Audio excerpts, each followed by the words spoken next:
Chapter 901. The pinnacle of the immortal Tao. The gentle breeze caressed the surface of the lake, as Xiaolan and an Xian listened to Guan narrate the future of the fire-red crow.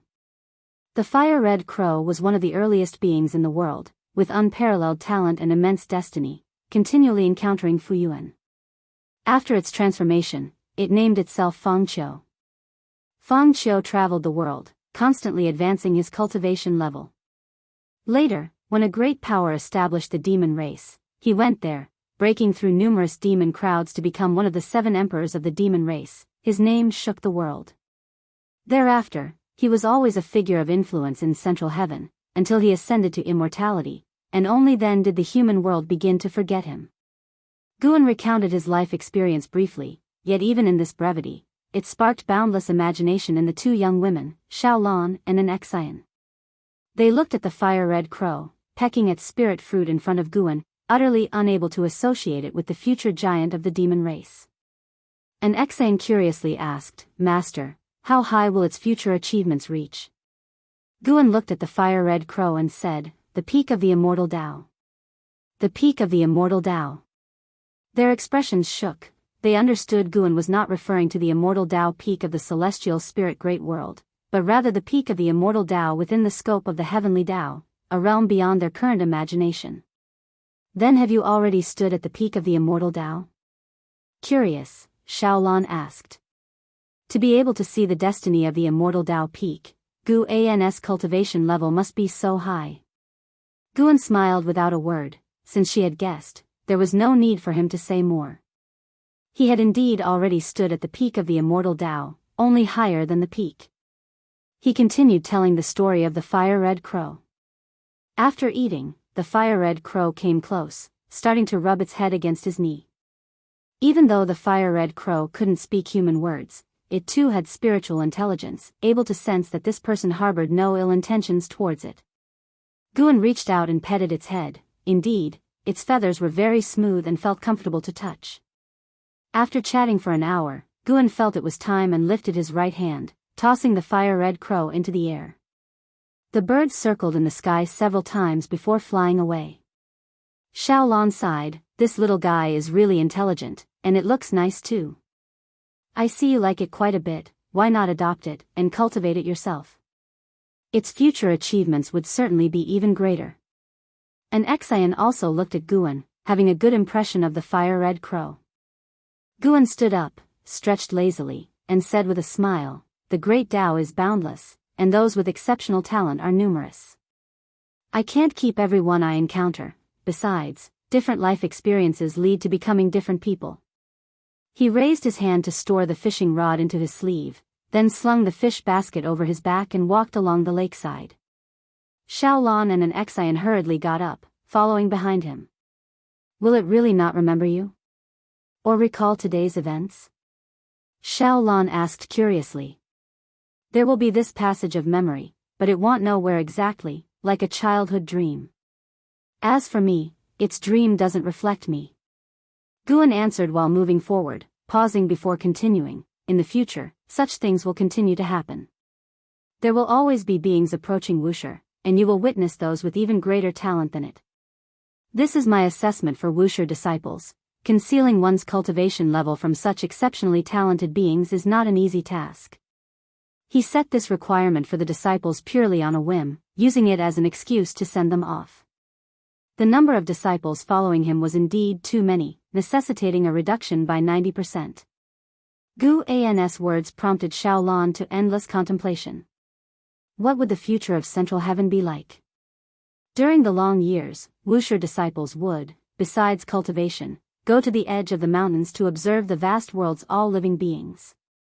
Every time they emerged from seclusion, they could feel tremendous changes in the world outside their dojo, letting them understand what it meant for things to change rapidly.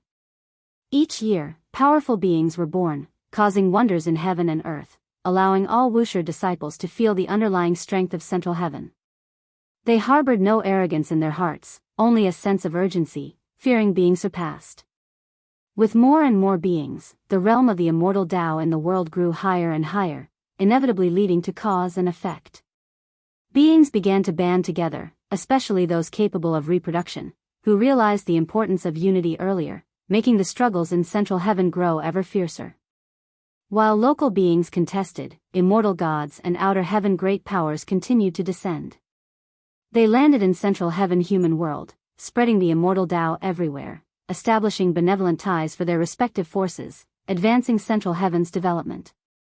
The legend of Central Heaven spread through the 3,000 great worlds, more and more cultivators becoming aware of Central Heaven, a place above the 3,000 great worlds, an immortal realm that captivated the hearts. Celestial Spirit Great World.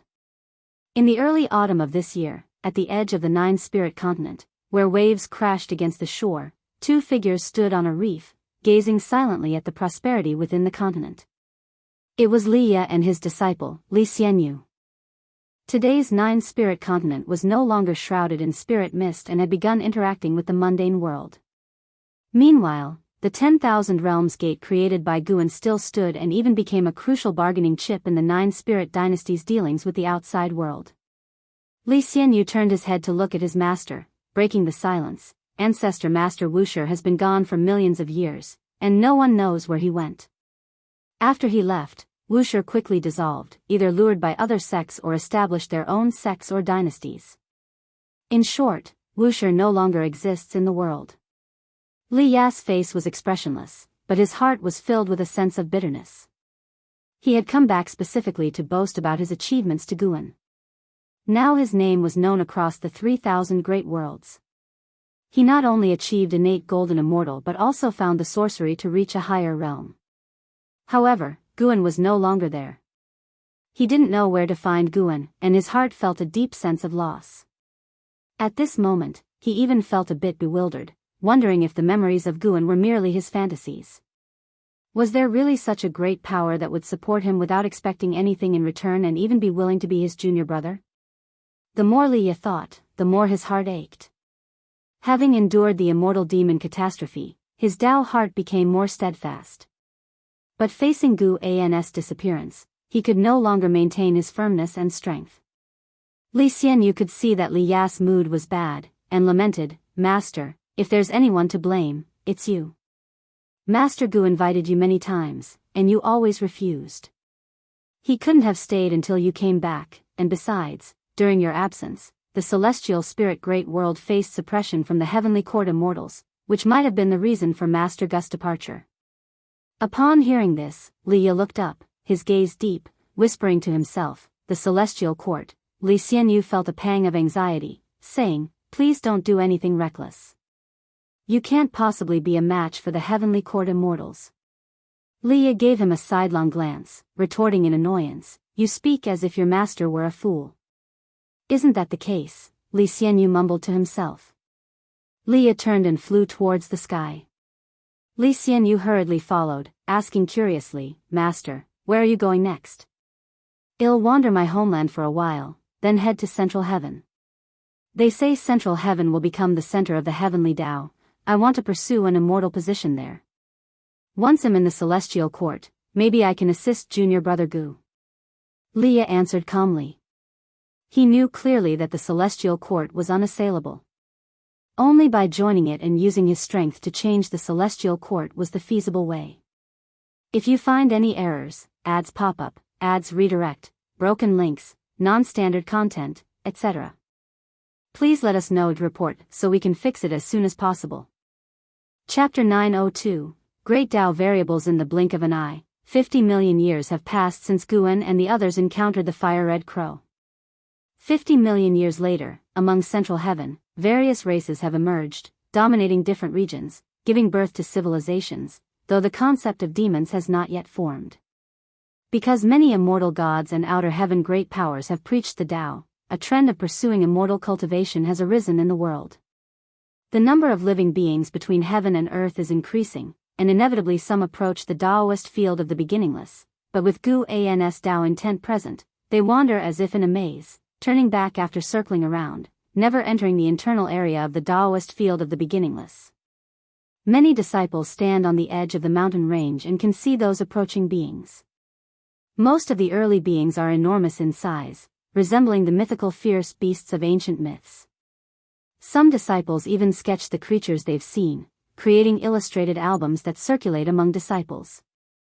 The current Daoist field of the beginningless is vast, with 2 million disciples living here, forming small circles, resembling an imperial dynasty. Disciples also begin to search for suitable mortal identities, because one day the barriers of the beginningless will lift, and beings will come intruding. Given the prowess of the beings of Central Heaven, how will they disguise themselves as mortal spirits? This question has become a perplexing issue for all Wuxia disciples. They fear being expelled from the beginningless. No one doubts that the ancestor is merely frightening them. If the ancestor says such words, he will surely follow through. Although the second-generation disciples are not afraid, they also don't want to be outdone. If they expose their cultivation levels before the juniors, it would be an embarrassment to Guan. At least, that's what they think, and they also communicate privately about it. The scorching sun hangs high, and Guan lies asleep on a tree, with a large leaf covering his face. He is undergoing the holy tribulation, experiencing another lifetime, this time in the future of Central Heaven. As this lifetime ends, a slight dissatisfaction crosses his lips. Although it's a different world, the experiences don't seem much different. Guan silently muses, wanting to experience a drastically different life to comprehend the holy Tao. He moves the leaf from his face, revealing an eye, and his gaze travels through the gaps in the leaves above, where he sees someone ascending. Though there were outer heaven visitors before, they had always come with the celestial court's consent, bearing missions. Ascending, however, is due to sufficient realm and merits, breaking the restrictions of heaven and earth, guided by celestial destiny, beyond the celestial court's control. When the celestial emperor granted Sainthood this authority, it became the vitality of all beings. Even if the celestial emperor harbors ambition, within the limited lifespan of beings, it is a significant opportunity for them. Central Heaven possesses the potential to cultivate existences surpassing immortal gods. The Celestial Emperor not only hopes Central Heaven can become a breeding ground for youthful forces for the Celestial Court but also intends for Central Heaven to be a check on the Celestial Court. The stronger the Celestial Court is, it doesn't mean the Heavenly Tao is equally strong. The strength of the Heavenly Tao depends on the development of all beings, yet human hearts are unpredictable and the hearts of immortals are as deep as the abyss. In their own world, invincible and dominant, ascending to Central Heaven, contending for great destiny, then ascending to immortality, this will be the future path for cultivators. Guan sees some of his old acquaintances will also ascend to Central Heaven, leading their own splendid lives. Suddenly, an idea occurs to him. He has experienced many lifetimes, but never the life of an immortal god. What would it feel like to be a heavenly court immortal god? This thought quickly flashes in his mind. Beyond the heavenly court immortal gods, there are also ghost gods, human world demons, and numerous other identities he has not experienced. Guan turns his gaze to Jianghu. Jianghu is hiding in the underworld cultivating. The Emperor Bone Profound Venerable and 9 Nether Emperor have been exterminated by the Celestial Emperor, leaving only a sliver of remnant souls. Restoring them would take countless years, and Jianghu and Suyu have temporarily gained freedom. They cultivate in the 9 Netherworld Death Realm, rapidly increasing their cultivation levels, especially Jianghu. In the future, Jianghu would ascend to Central Heaven, sweeping the world with his Hongmeng golden body. Unfortunately, he resists ascending to immortality, eventually clashing with the Celestial Court until being subdued by them. Guan is unconcerned about such an outcome, he can change it. However, seeing Jianghu cultivate while divinely traveling reincarnation to find the cause and effect of his father, fills him with comfort. In over 200 million years, Jianghu is no longer the pure youth he once was. He bears tremendous karmic burdens and has established immense merits. Yet, he maintains his original intent of searching for his father, which is what moves Guan the most. Senior brother, in your myriad lifetimes, this life may not be deeply etched in your heart, but he constantly thinks of you. If you knew that, what would you feel? Guan silently contemplates. With his cultivation level, he can easily trace Jiang Chunkius' reincarnation. Jiang Xianxia has already reincarnated many times. With Gu An's assistance, his destiny strengthens with each life, currently a renowned prodigy in a great thousand world, spirited and lively. In this life, Jiang Xianxia lives freely, and Guan has no reason to have him bear the past lives' cause and effect again, much less renew the father-son bond with Zhang Buku. To him, it is not favorable. Zhang Buku's obsession should be pursued by himself. Guan flips down from the tree, landing on the grass, and walks towards the depths of the forest. After 3 steps, his surroundings suddenly change. He arrives in a valley full of green grass and tree vines, where sunlight sheds an enchanted light across the valley. Crossing the grassy land, his robe flutters, and with the immortal king crown under his mane swaying, his gaze fixes on the depths of the valley. Deep in the valley lies a small, shallow lake, with a faint green hue, and at the center stands a gigantic egg, 3 zhang high. The eggshell is semi-transparent, interspersed with red veins resembling meridians, within which a human-like figure is curled up. Reaching the lake, he examines this giant egg intently, his eyes filled with curiosity. This giant egg, unlike other beings birthed from celestial destiny, is formed from the source of the great Tao. Though the heavenly Tao is potent, standing upon the great Tao, it will always be infiltrated by the great Tao, and even the high and mighty heavenly court immortal gods cannot comprehend all worldly causes and effects, because there are great Tao opportunities. Just like Guan, able to grow within the heavenly Tao. Similarly, this giant egg doesn't belong to the heavenly Tao, yet it can also grow. The reason Guan has noticed it is because his holy tribulation in the future encountered the being gestating from this egg, sparking his interest, leading to his pursuit. Only after sweeping central heaven several times with his sacred will did he determine its location. This valley lacks powerful innate restrictions, just that the aura of this egg merges seamlessly with the surroundings, rendering it unremarkable. Even from a close distance, he cannot discern the ultimate fate of the giant egg, seeing it reaching the perfect realm of integration into the Supreme Emperor of ultimate merging Tao. He sees it challenging celestial gods. He even sees the heavenly Tao shattering because of it.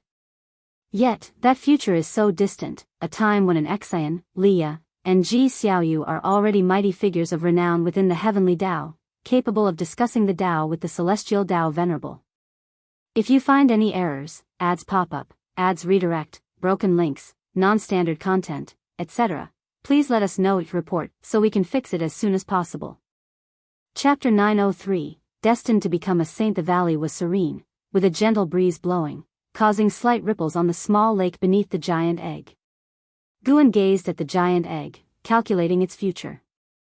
Such a destiny, no matter how one looks at it, this creature has the hope of surpassing the Supreme Emperor of ultimate merging Tao, in other words, to become a saint. Before he becomes a saint, seeing the celestial emperor, seeing the heavenly Tao, made it feel as if sainthood was unattainable, hard to achieve. Now, seeing the destiny of the giant egg, it felt absurd. Is it possible that someone is really destined to become a saint from birth? Reflecting on the difference between immortals and mortals, mortals cannot comprehend the feeling of being an immortal spirit from birth. Yet thinking again, Guan felt becoming a saint isn't that simple. The creature within the egg might have the potential to become a saint, but sainthood is not achieved by talent alone. Just like now, he has already detected the existence of this egg.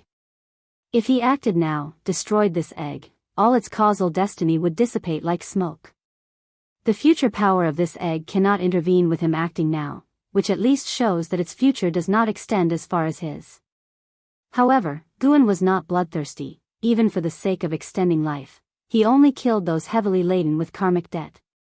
Although Guan was amazed by the egg's future, he had no intention of destroying it. He simply couldn't see a promising younger generation and think of obliteration. Without grievances or enmity, why do so? Moreover, precisely because there exist other beings with stronger talents, he could ascertain that he still has a long way to go.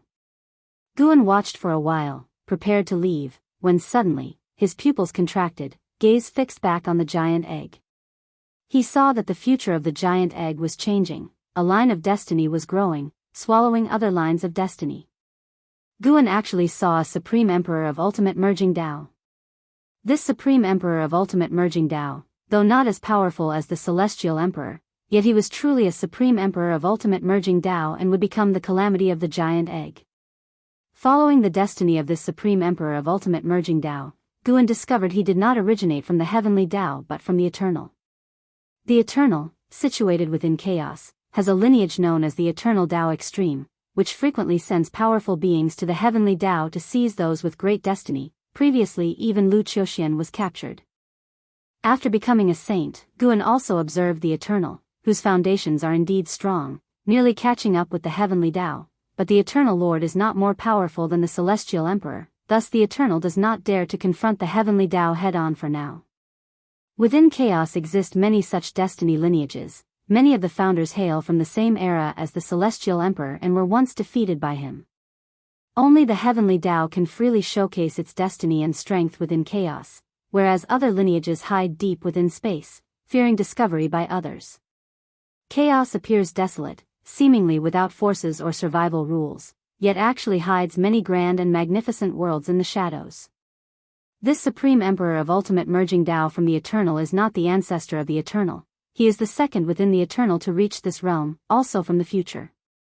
Realizing the threat of the giant egg, he wants to cross time to annihilate it. Guan hesitated for a moment but eventually used his Tao intent to help conceal the egg's cause and effect. In a sense, this is a great providence granted by the great Tao to the heavenly Tao. In the future, this egg will also merge into the heavenly Tao, cultivating the immortal Tao techniques under it. Its growth will strengthen the heavenly Tao. Guan in this life was born within the heavenly Tao. Even if the celestial cord is somewhat flawed, he still hopes for the heavenly Tao to become better. The stronger the heavenly Tao, the more Fuyuan it gives back to all beings. As Guan's Tao intent enveloped the giant egg, its fate changed once again. In an incredibly distant future, the Supreme Emperor of Ultimate Merging Tao was shocked, no longer daring to cross time, while also realizing the depth of the heavenly Tao. Henceforth, he was even more vigilant and cautious toward the heavenly Tao. In just a fleeting moment, Guan saw the change in the Supreme Emperor of Ultimate Merging Tao. Time also has a long river, with Guan looking from one end to the other from a overlooking perspective. After becoming a saint, he transcended the past, present, and future, able to go anywhere. As long as he doesn't wish to, he won't leave any cause and effect nor be rejected. He simply chose to stay here. As of now, he undoubtedly qualifies as an immortal existence. Lifespan only serves to undergo evolution and enhance his cultivation level.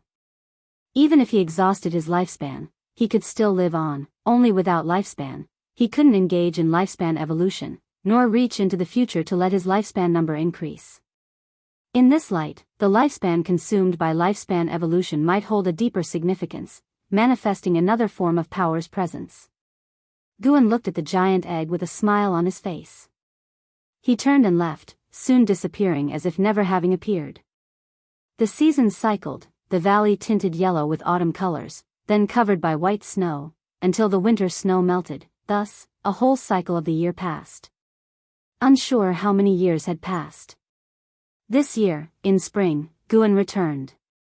He approached the lakeside, gazing at the giant egg. Now, the surface of the egg had numerous cracks, and the creature inside seemed to be breaking out. Under Guan's gaze, wisps of white steam emerged from the crevices of the egg, an aura surpassing the heaven-balancing golden immortal emanated from it. Many are born as innate golden immortals, yet currently, in central heaven, no existence has been born as a heaven-balancing golden immortal. And the creature inside this egg is set to shatter that historical limit, as upon its birth, it will be a Tai Ching golden immortal. Absorbing the essence of the sun and moon over the years, the egg has become a being of the heavenly Tao, its great Tao vitality hidden deep within its soul, making it difficult even for heavenly court immortals to detect. Once it hatches, it will trigger phenomena that astound heaven and earth, causing the heavenly Tao to announce its birth. Guan raised his hand, isolating the land, preventing the attention of all beings in heaven and earth from falling upon the creature inside the giant egg. Now central heaven thrives with immortal spirits and fierce beasts. If he didn't intervene, even a creature with Tai Ching golden immortal's cultivation would suffer hardship until bowing to a great power from outer heaven to gain protection.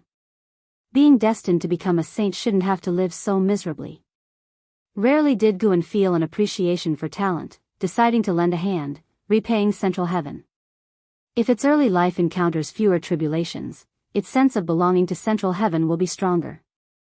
Guan, along with his disciples, had come to central heaven and felt he should give back as a gesture of reciprocity. Crack, the giant egg emitted a sound, the cracks on its shell rapidly multiplying, the figure inside slowly stretching its body. Rolling thunderclouds surged, covering the celestial vault above the valley. The thunder rumbling suppressed, as if celestial gods were roaring, gusty winds whipped up, stirring all the vegetation within the valley, and waves rippled across the lake below the giant egg. A formidable aura belonging to the Tai Ching Golden Immortal erupted from within the giant egg. Accompanying the creature inside fully stretching its body, the giant egg suddenly exploded, its shattered shell scattering like fragments of crystal, some skimming past Gu An's cheek, reflecting his handsome visage. If you find any errors, ads pop up, ads redirect, broken links, non-standard content, etc., please let us know it report so we can fix it as soon as possible. Chapter 904, Guan and Hong Yi. Gu An's eyes didn't blink as he calmly stared at the small lake ahead. After the eggshell shattered, a graceful figure appeared on the lake's surface. It was a girl who looked about 16 or 17 years old, her long hair reaching her calves. Her skin was as white as snow, with delicate features perfectly harmonious, yet her expression remained cold. Her feet submerged in the lake water, she slowly turned around and looked at Guan, her gaze unchanging. Guan nodded slightly. To be able to undergo transformation right after being born, her talent far surpassed the first batch of beings in central heaven.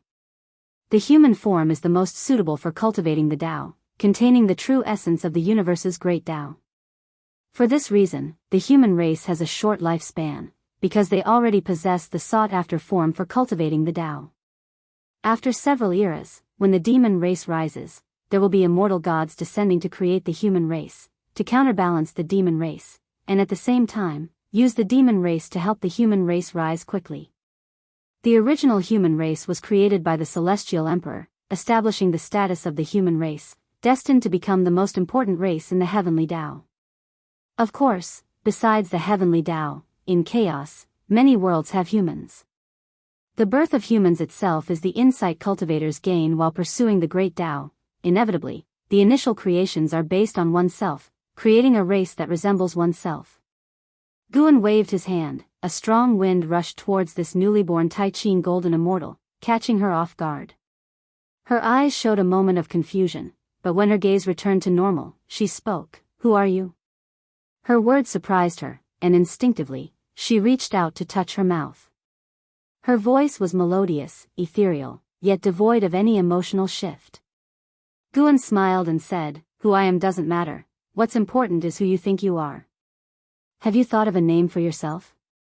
He had just given her some memories, helping her establish the language system of the heavenly Tao. After her transformation, she could now speak human language, but having never communicated with others, she hadn't established a cognitive framework. Upon hearing this, the long-haired girl frowned, deep in thought, as Guan patiently waited without disturbing her. After a long while, the long-haired girl spoke, "My name is Hong Yi." Hong Yi? Guan immediately saw the deeper cause and effect surrounding her. It turned out that her great Tao opportunity came from that place. Guan asked, "Do you want to follow me in cultivation?" Hong Yi understood what cultivation was, but she didn't feel an impulse to cultivate just yet. However, she was curious about Guan, so she nodded subconsciously in agreement. Guan turned around, and after a moment of hesitation, Hong Yi followed his steps. As they walked, Guan waved his hand, and pieces of crystal flew from the grass. These were transformed from Hong Yi's accompanying eggshell, and under his manipulation, these crystals quickly gathered together and ignited with a cyan flame. This scene finally brought a spark of expression to Hong Yi's eyes as she stared intently at the cyan flame in midair. Soon, the cyan flame flew towards her. She didn't dodge it, instead, she watched it curiously. The cyan flame landed on her, enveloping her body from the neck down. As she looked down, she felt warm all over, remarkably comfortable. When the cyan flame dissipated, a white garment appeared on Hong Yi. The robe was bright white, with silver crystal inlays at the waist and wrists. The hem was long, resembling a skirt's edge, and even without shoes, wearing this garment dramatically changed her aura. Hong Yi continued forward, feeling the garment on her body, feeling uncomfortable and wanting to take it off. Don't take it off. This is a form of cultivation as well. You must get used to it. Gu An's voice came from ahead. Hearing this, Hong Yi stopped her actions, looking at Gu An's back, confused but refrained from asking. For some reason, in front of Guan, she instinctively chose to obey. An hour later, Guan led Hong Yi to a vast, boundless mountain. When they stopped, as far as the eye could see, it seemed like they were on a grassland. He turned to face Hong Yi, then lifted his robe and sat in meditation, gesturing for Hong Yi to sit down as well. Hong Yi mimicked his posture and sat down, but once seated, she couldn't help but squirm. Before cultivation, let's first help you understand the kind of world you are in, Guan said. As his words fell, Hong Yi's entire being froze, her eyes widened, pupils revealing numerous scenes, leaving her dazzled. Guan watched Hong Yi, his expression calm but inwardly filled with anticipation. Given her potential to become a saint, what heights might she reach if he were to mentor her? Guan was not afraid of Hong Yi surpassing him. Having someone to chase him would be quite delightful. Not only he felt this way, but the celestial emperor also shared this thought. The wind in the world blew across the mountain plain, where Guan and Hong Yi appeared insignificant. As seen from high above the clouds, they were insignificant amidst the green ocean. Since deciding to mentor Hong Yi, Guan frequently left the dojo. The disciples either didn't notice his departure, and even if they knew, they dared not ask. Time flows quickly. 1,000,000 years passed in the blink of an eye. On this particular morning, Guan arrived in the depths of the mountain forest, a stretch millions of billions of miles long. Even some powerful cultivation-level beings who ventured there would lose their way, as the true essence of the great Tao was very strong there. Deep in the forest, there was a pavilion in front of an ancient tree. Hong Yi, in her white robe, was standing in front of a water tank, gazing at her reflection, lost in thought. Guan walked up to her and with a smile, asked, "What are you looking at?" Hong Yi turned her head to look at him and replied, "I'm pondering who I truly am, why I was born, and what goal I should have for cultivation." Even after following Guan in cultivation for 1,000,000 years, Hong Yi's temperament remained cold and indifferent. She was curious about everything, but that curiosity evaporated once she understood. If you can't find it yet, just continue to cultivate. Sooner or later, you'll find out, Guan said casually. Indeed, this was a question Hong Yi had to ponder, and he could only guide, not decide. Guan did not wish to limit Hong Yi's existence. More variables might add more interest. Who are you, really, and how should I address you? Are we considered master and disciple? Hong Yi asked, staring at Guan. A few years ago, a group of cultivators flew over this forest, and Hong Yi overheard their conversations. Some people, with intertwined cause and effect, interacted as master and disciple, which piqued her curiosity about such relationships. Guan said, "If you truly wish to know, maybe you can take it as your cultivation goal. If one day, you can defeat me, I will tell you who I am. As for whether we are master and disciple, it does not matter. I am teaching you because, like you, I am curious." After hearing this, Hong Yi's expression remained unchanged, only murmuring softly, "Is it also out of curiosity?" With those words, she suddenly raised her palm and struck towards Guan, the attack swift and fierce. This chapter is updated by Fro E. Novel. COM if you find any errors, ads pop up, ads redirect, broken links, non-standard content, etc. Please let us know to report, so we can fix it as soon as possible. Chapter 905, Daoist Momentum. Faced with Hong Yi's palm strike, Guan was indifferent, and just as Hong Yi struck, her expression changed, for her palm stopped before Guan, unable to advance. Her palm was less than 10 centimeters from Gu An's chest, yet this short distance felt immovable to her. Hong Yi withdrew her palm and looked at her own hand, then at Guan, a puzzled expression crossing her face. "Is this a divine skill? But why do I not sense your mana?" Hong Yi asked. Having followed Guan in cultivation for 1,000,000 years, she had mastered many divine skills, but this was her first time confronting Guan directly, having never even sparred before. Guan smiled. Your perception is quite good indeed, but this is not a divine skill. It is a kind of Daoist momentum, and once your realm is high enough, you can cultivate such momentum. The so-called Daoist momentum is a unique ability of a saint, impervious to all evils, indestructible by any law.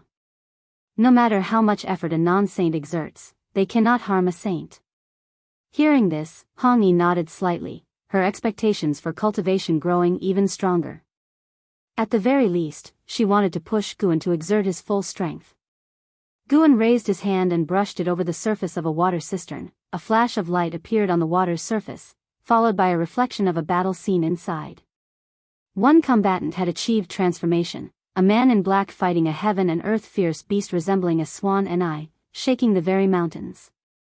I've taught you enough, now, you must cultivate the path of battle. Guan said, not angry at Hong Yi's surprise attack. Instead, he felt gratified. For tens of thousands of years, he had encouraged her to attack him, but she never had the fighting spirit. Later, he promised she could strike him anytime. After waiting for tens of thousands of years, Hong Yi's attack signified her nascent sense of competitiveness, vital for her growth. Sooner or later, she would leave Guan and venture into the heavenly Tao alone. And that day would not be far off. Hong Yi intently watched the battle, observing the two beings in the cistern image displaying divine skills, her eyes flashing with interest. In the following days, Guan taught Hong Yi the path of battle. Hong Yi's comprehension was incredibly high, and with Guan's guidance, her understanding of battle deepened. Guan would mold clay figures of equal realm to spar with her, and her fighting ability advanced rapidly. Returning to the Daoist field of the beginningless, Guan began harvesting medicinal herbs. Now, he exclusively harvested herbs within the Daoist field of the beginningless, saving much trouble. Guan had also moved the hidden spirit palace to the underground of this field, a profound subterranean sea, while the deep-sea dragon Carp had established a dragon palace in the celestial spirit great world, considered his graduation. Upon arriving in central heaven, Guan severed many ties, but this was a necessary path. More than regret, he looked forward to a new future. After harvesting the herbs, Guan headed towards the mountain of no end. Along the way, he encountered woodcutters, fishermen, farmers, and even martial artists and building laborers. It was as if all Wuxia disciples were rehearsing mundane life. Their cultivation levels were not low, and they could sense the increasingly powerful aura outside the dojo, always feeling that their forefather might release the outside beings any moment. Seeing Guan, they merely glanced without saluting, as Guan had instructed beforehand. If everyone saluted him when they saw him, that would definitely lead to exposure. Returning to the courtyard on the mountain of no end, Shenzhen turned to look at him and asked, "Is there someone outside for you? You've been acting strangely for the past 100,000 years." Guan stopped, looked at her, and asked, "What did you see?" Shenzhen cultivated the path of cause and effect. For her to say such a thing, she must have seen something. "I see a woman cultivating with a man whose cause and effect is hidden. It should be you," Shenzhen said, her eyes on Guan, with a hint of anticipation. What she anticipated was not the woman but her ability to deduce Guan's figure. Guan smiled, praising, "You've been making great progress in cultivation recently, to discover my whereabouts." This pleased Shenzhen greatly. She feigned modesty, coughing lightly. Guan also thought it amusing. Though Shenzhen's comprehension of the path of cause and effect was strong, it couldn't anticipate a saint's cause and effect. Her success was due to his deliberate actions. Guan had deeper intentions besides motivating Shenzhen. "By the way, who is that woman? What is her name?" "I cannot fully discern her cause and effect," Shenzhen asked curiously. The fact that Guan personally guided her meant she must have a significant background. Guan did not conceal it, explaining Hong Yi's general background. As for her great destiny from the great Tao, he did not mention it. Hong Yi, born as a Tai-Ching golden immortal, Shenzhen appeared in a daze. She had achieved the realm of an innate golden immortal, but the heaven-balancing golden immortal remained far off. Currently, not one had emerged in the beginningless. Comparing herself to Hong Yi, born surpassing the heaven-balancing golden immortal, it was inevitably shocking. No wonder Guan personally taught her, if Shenzhen had the qualification to take Hong Yi as a disciple, she would surely do the same. She and I are not master and disciple yet, I'm merely guiding her into the Tao. Her future does not belong to the beginningless. Currently, only you know her relationship with me. Keep it to yourself, Guan said seriously. Shenzhen felt awkward upon hearing this. He doesn't want Xiaolan to know, but doesn't care how I feel knowing. While she thought so, she replied, rest assured, I won't tell anyone. Hearing you say this, I'm also looking forward to her future achievements. Guan laughed, finding her candid thoughts interesting. They chatted briefly before Guan returned to his room to be alone, while Shenzhen meditated before the artifact refining cauldron, seeing nothing but Hong Yi's cultivating figure. Celestial Court, Palace of the Polestar. The palace was bright, shrouded in clouds and mist. Its edges seemed to have no palace walls, allowing views of the blue sky and even the stars. A man dressed in a golden robe, the Heavenly Emperor, stood atop the grand hall, his gaze fixed on the figure sitting atop the supreme dragon throne.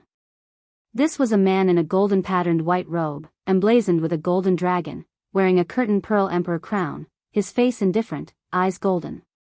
He lay lazily against the chair back, two true golden dragons crouched on his shoulders, one napping, the other raising its head, scrutinizing the Heavenly Emperor. Even without movement, he exuded an air of dominance over all of creation, as if the phrase, one alone is supreme, was invented for him. He was the Lord of Heaven, the supreme entity within the Heavenly Tao, the Celestial Emperor. The Celestial Emperor gazed down at the Heavenly Emperor, his cold eyes inscrutable. Under the Celestial Emperor's scrutiny, the Heavenly Emperor met his gaze calmly, unflinching, even confrontational. You have lost your cultivation level. The Celestial Emperor's words left the Heavenly Emperor's expression changed, eyes briefly flickering with terror. If you find any errors, ads pop up, ads redirect, broken links, non-standard content, etc., please let us know each report so we can fix it as soon as possible. Chapter 906. The position of the Celestial Emperor. The Heavenly Emperor appeared flustered for a brief moment, but quickly regained his composure. He narrowed his eyes and sneered, Father, do you wish to test my 9 heavens true dragon chi again? He wore an unruly smile, as if he were the Celestial Emperor. However, faced with his aggression, the Celestial Emperor remained indifferent, simply watching him quietly. The Celestial Emperor's gaze made the Heavenly Emperor's skin crawl, his heart sinking into despair. He became increasingly certain that the Celestial Emperor was not testing him, which led him to hopelessness. Previously, he had gained control over the Celestial Court by coercing the Celestial Emperor, an affair that ended on bad terms. Now that he had lost his cultivation level, how could the Celestial Emperor spare him? Their relationship had long surpassed the bond of father and son, becoming that of enemies, but not mortal enemies, rather, adversaries under the power struggles of the Heavenly Tao. How long the Celestial Emperor had lived, even he, the Heavenly Emperor, did not know. But he could be sure that even when confronting his own son, the enraged Celestial Emperor would not show mercy. He wouldn't regret a single execution. Some sons of heaven were cast down to the mortal world, some exiled to chaos, some fell into the underworld, never to return. There were even those whose beings were utterly obliterated.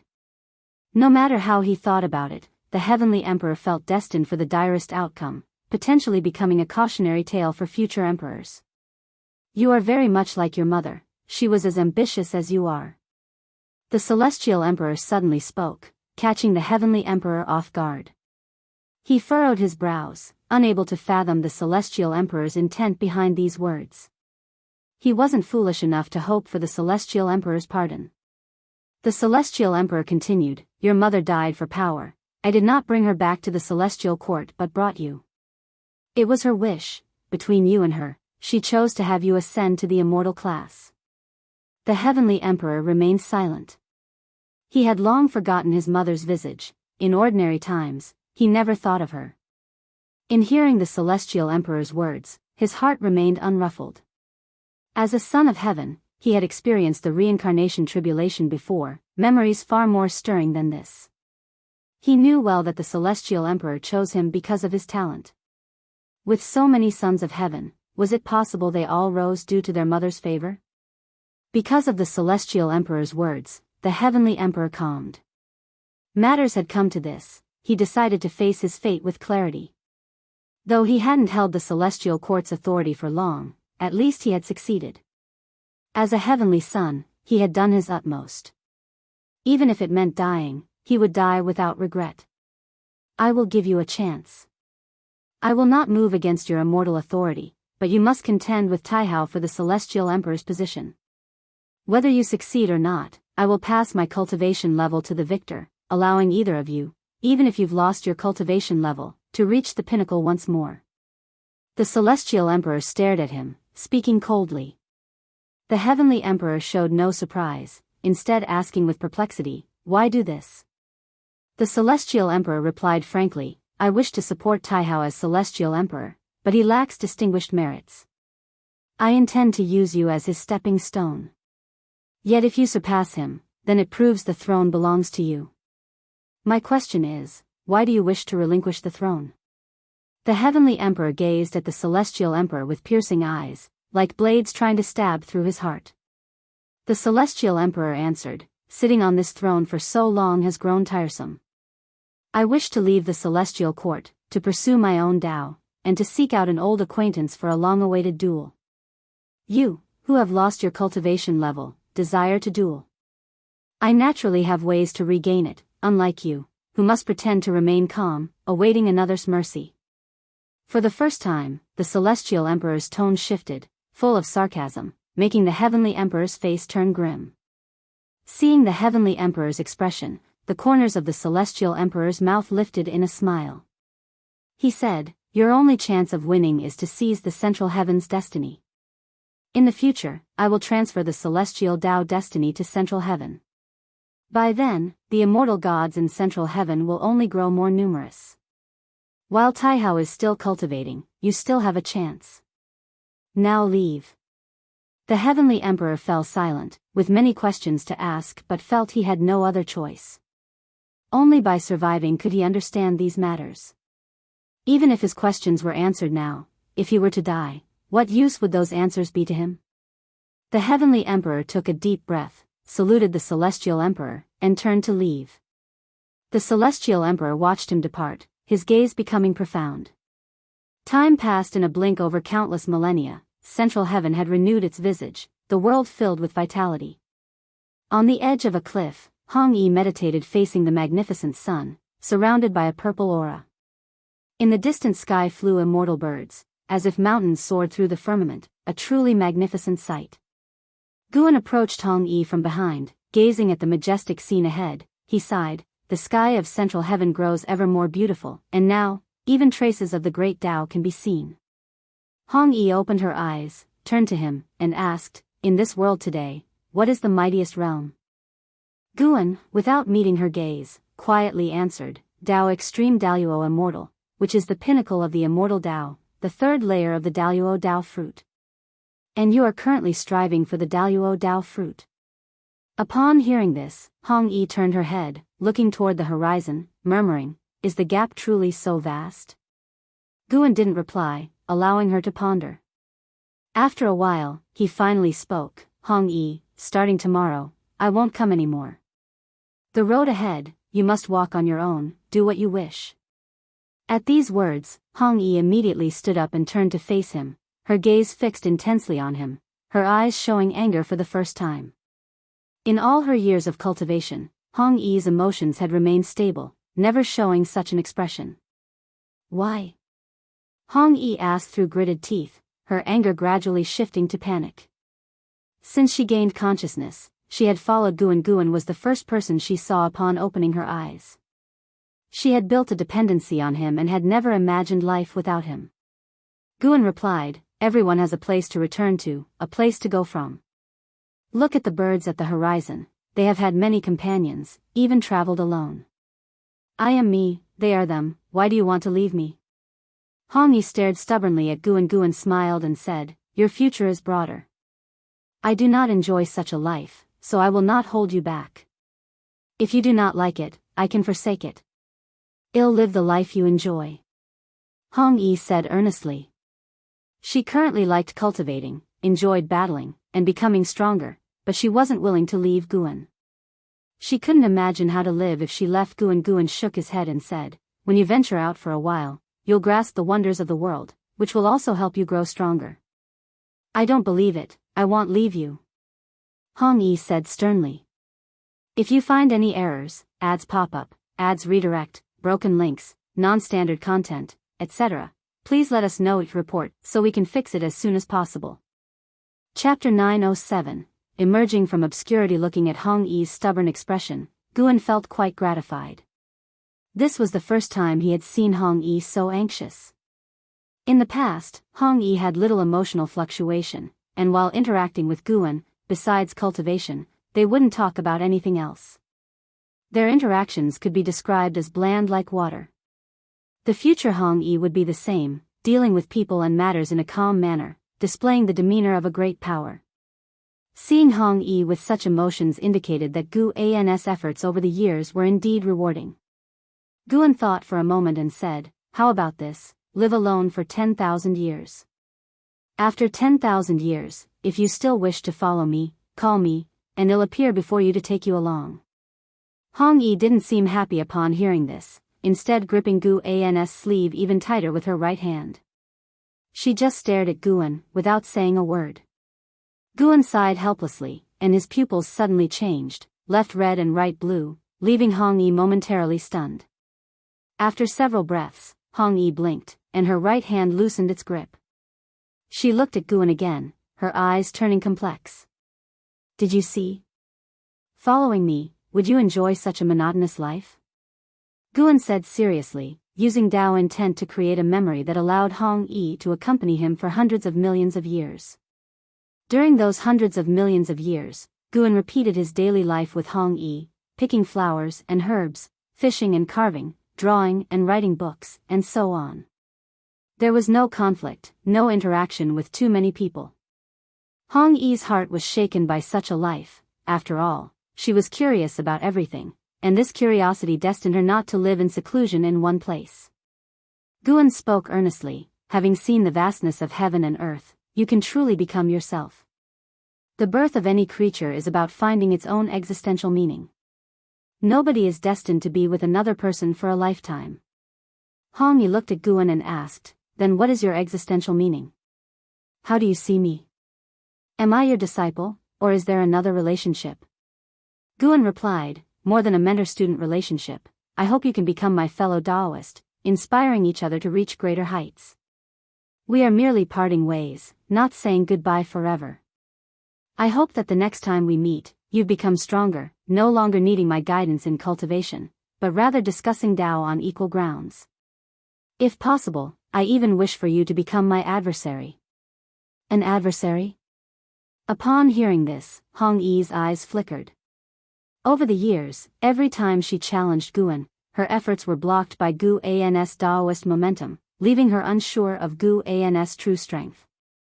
Thinking about being able to become Guan's adversary and having a heart-racing, earth-shattering battle with him, a flood of expectation filled her heart. This was the first time since her birth she felt such intense anticipation for something yet to happen. Hong Yi looked at Guan and asked, "Is the pact of 10,000 years still valid?" Guan laughed and said, "Not just 10,000 years. In the future, whenever you think of me or need me, you can call for me.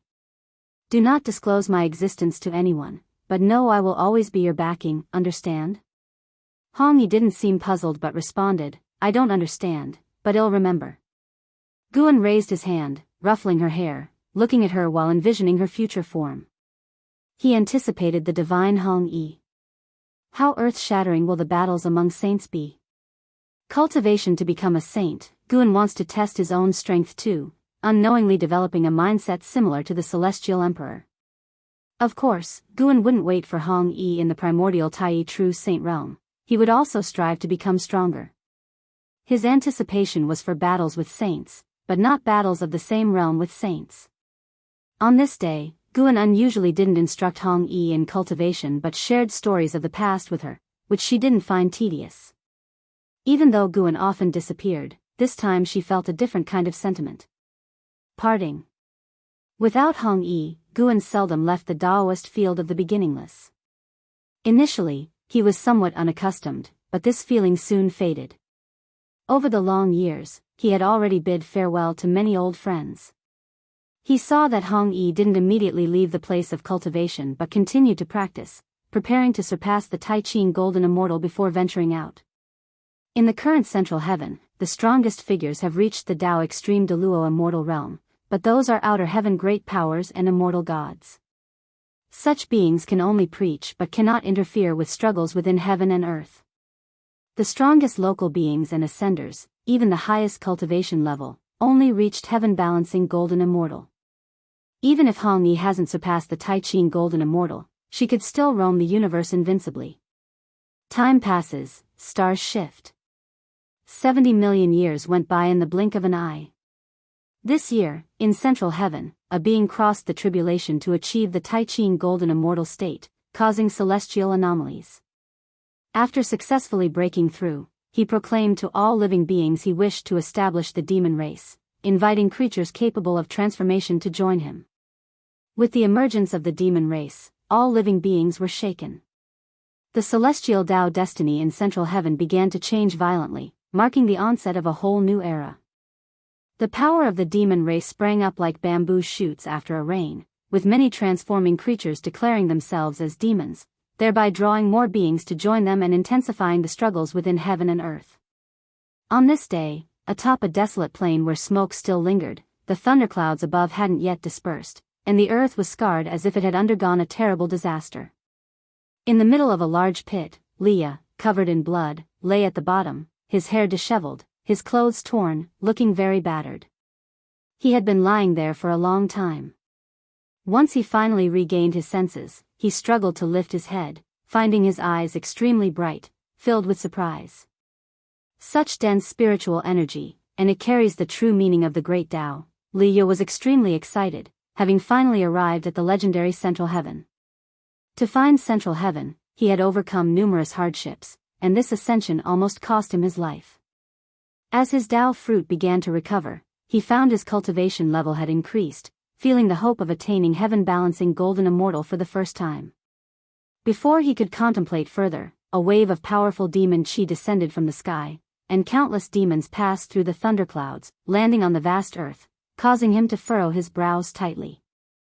The demons in Central Heaven each emitted an ancient and fierce aura, and even though many of them were far weaker in cultivation than him, gathered together they still made him uncomfortable. He struggled to rise, stood shakily, and looked up, only to see a figure appearing at the edge of the pit. It was a man in red robes, with black hair dancing, and a handsome face that made him somewhat confused. The red-robed man emitted strong demon chi all over, clearly not a human race cultivator, and his cultivation was unfathomable to Leah. "Are you an ascender?" The red-robed man spoke, his voice indifferent, yet imposing. Leah took a deep breath and said, "I am Leah, from the 3,000 great worlds. How should I address you, fellow Daoist?" The red-robed man examined him and replied, "I am Feng Qiu, a local being of Central Heaven. Why did you ascend? If you find any errors, ads pop up, ads redirect, broken links, non-standard content, etc., please let us know to report so we can fix it as soon as possible." Chapter 908, Wuxia's Enlightenment. Why ascend? Leah didn't expect the first question he faced after arriving in Central Heaven to be so direct. He was silent for a moment and then said, "For immortal fate, for the great Tao." The man in the red robe, who called himself Feng Qiu, looked down at him and said, "Immortal fate? You ascenders all say there is an opportunity to ascend to immortality in this world, but we who were born and raised here, have heard lectures from the great powers, yet have never seen this so-called immortal fate." Figures appeared on the edge of the great pit, all were transformed demons, with the weakest cultivation level being innate golden immortals. Leah was secretly shocked. During the immortal and demon chaos in the 3,000 great worlds, Central Heaven was just founded. How many years has it been, and Central Heaven has already cultivated such a foundation? No wonder this world could become the heavenly Tao center. After the shock, Leah felt an infinite longing in his heart. Only such a world is worthy of all his efforts to come here. "It's your first time here, do you have a place to go?" Feng Qiu asked as he stared at Leah. Seeing that he had no malice, Leah answered, "No, I still need to learn about Central Heaven." For some reason, Leah inexplicably felt a good impression of Feng Qiu. He now understood that Feng Qiu's figure was too much like his junior brother Gu. He even suspected that junior brother Gu was in Central Heaven and this demon had transformed by imitating junior brother Gu's image. Thus, he decided to spend some time with Feng Qiu. Feng Qiu immediately extended an invitation and said, "Why not come to my mountain and sit for a while?" "Thank you for the invitation, fellow Daoist." Leah smiled, raised his hand, and saluted Feng Qiu. His ascension was naturally noticed by Guan. Far away in the Daoist field of the beginningless, Guan heard Li Ya's heartfelt voice and secretly admired senior brother Li for being smart. He had guessed it correctly. However, it's a pity that such a guess will soon be abandoned by Leah. After talking with Feng Qiu, Leah learned that Feng Qiu's transformation did not reference anyone, and Feng Qiu had no master, forcing him to abandon this speculation. It seems to be a coincidence. Perhaps he missed junior brother Gu too much, which is why such speculation arose. Thinking about it carefully, the image of junior brother Gu in his mind had already become blurred. Meeting Feng Qiu after his ascension was not a good thing for Leah. The reason Feng Qiu invited him was due to hidden ambitions. Feng Qiu wanted to learn about other realms, and later there would be conflicts, even enmity, between the two, marking Li Ya's first tribulation upon arriving in Central Heaven. Guan would not intervene because Leah would be able to escape unharmed. As for Feng Qiu, he wouldn't care either, as he and Feng Qiu had only met once, with no relationship between them. Throughout the long years, Guan had touched and seen countless beings. Very few of them had walked into his heart. Li Ya's arrival indicated that the heavenly Tao had opened the path of ascension from the 3,000 great worlds to Central Heaven. Ascenders experienced the red dust and were deeply shrewd. They would intensify the development of Central Heaven, making the situation in Central Heaven even more chaotic. The immortal gods, who oversaw Central Heaven, established a court in the heavens. They looked down upon the evolution of all worldly matters, finding the actions of the Ascenders merely amusing. The heavenly Tao also had requirements for the Ascenders. It would not allow an existence that could disrupt the balance of Central Heaven to ascend. Therefore, Ascenders could influence Central Heaven but could not dominate its affairs. Even when on the same realm, the beings of Central Heaven could still distance themselves from the Ascenders, making them recognize reality and the difference between immortals and mortals.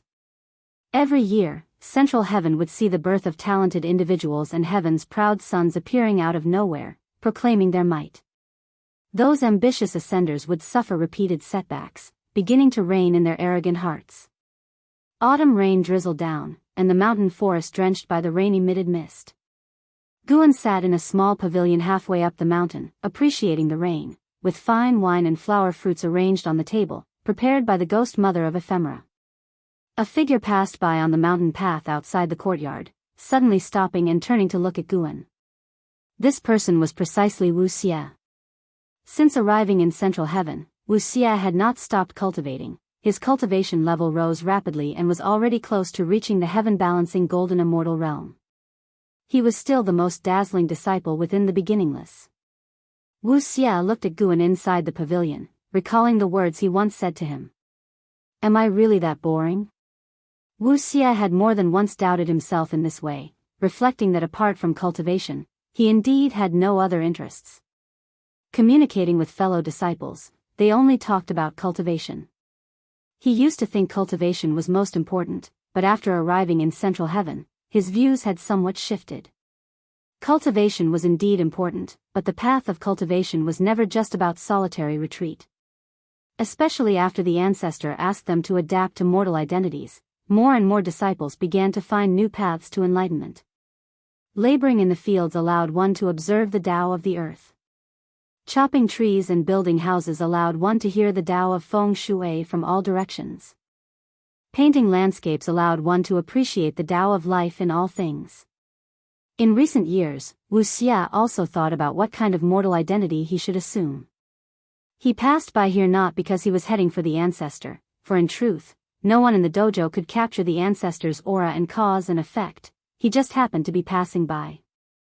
However, upon seeing the ancestor's figure, he suddenly wanted to chat with the ancestor and ask for guidance. The ancestor seemed to have no opinion of him, only that he wasn't interesting enough. If he had doubts and actively asked the ancestor might not refuse, right? As Wuxia hesitated, Gu An's voice came through. If you want to ask, then come on. Wuxia was shocked. How could his thoughts be guessed? But thinking of the legends about the ancestor, he quickly became relieved. The ancestor was an existence even more formidable than immortal gods. Seeing through people's hearts was nothing extraordinary. Wuxia immediately walked to the small pavilion, directly to Gu An's side, and bowed.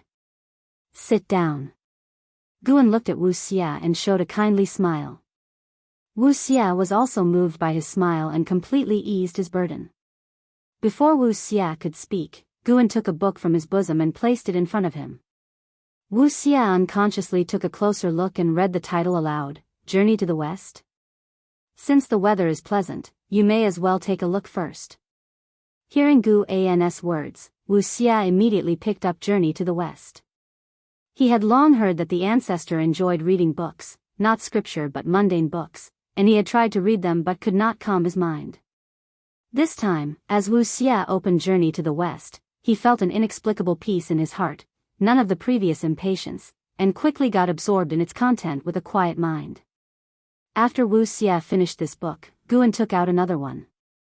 Without asking, Wuxia picked it up and read. So it went, repeatedly. Guan kept changing books, and Wuxia kept reading diligently, just at an incredibly fast pace. The autumn rain continued, and white streaks of lightning appeared in the thunderclouds at the horizon, illuminating distant mountains, with red lights seeming to flash at the edge of the world. Guan turned his head to look, muttering softly to himself. In the end, couldn't refrain, could he? He saw the Celestial Emperor descending into the mortal world.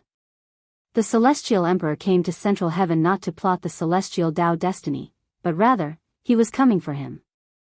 The Celestial Emperor seemed to have calculated that Guan would come to Central Heaven. If you find any errors, ads pop up, ads redirect, broken links, non-standard content, etc., please let us know each report so we can fix it as soon as possible. Chapter 909, Anticipation regarding the descent of the Celestial Emperor. Guan did not take it too seriously. Before his sainthood, he wanted to compete with the Celestial Emperor, but after becoming a saint, this thought faded. Let's talk about it when the Celestial Emperor becomes a saint.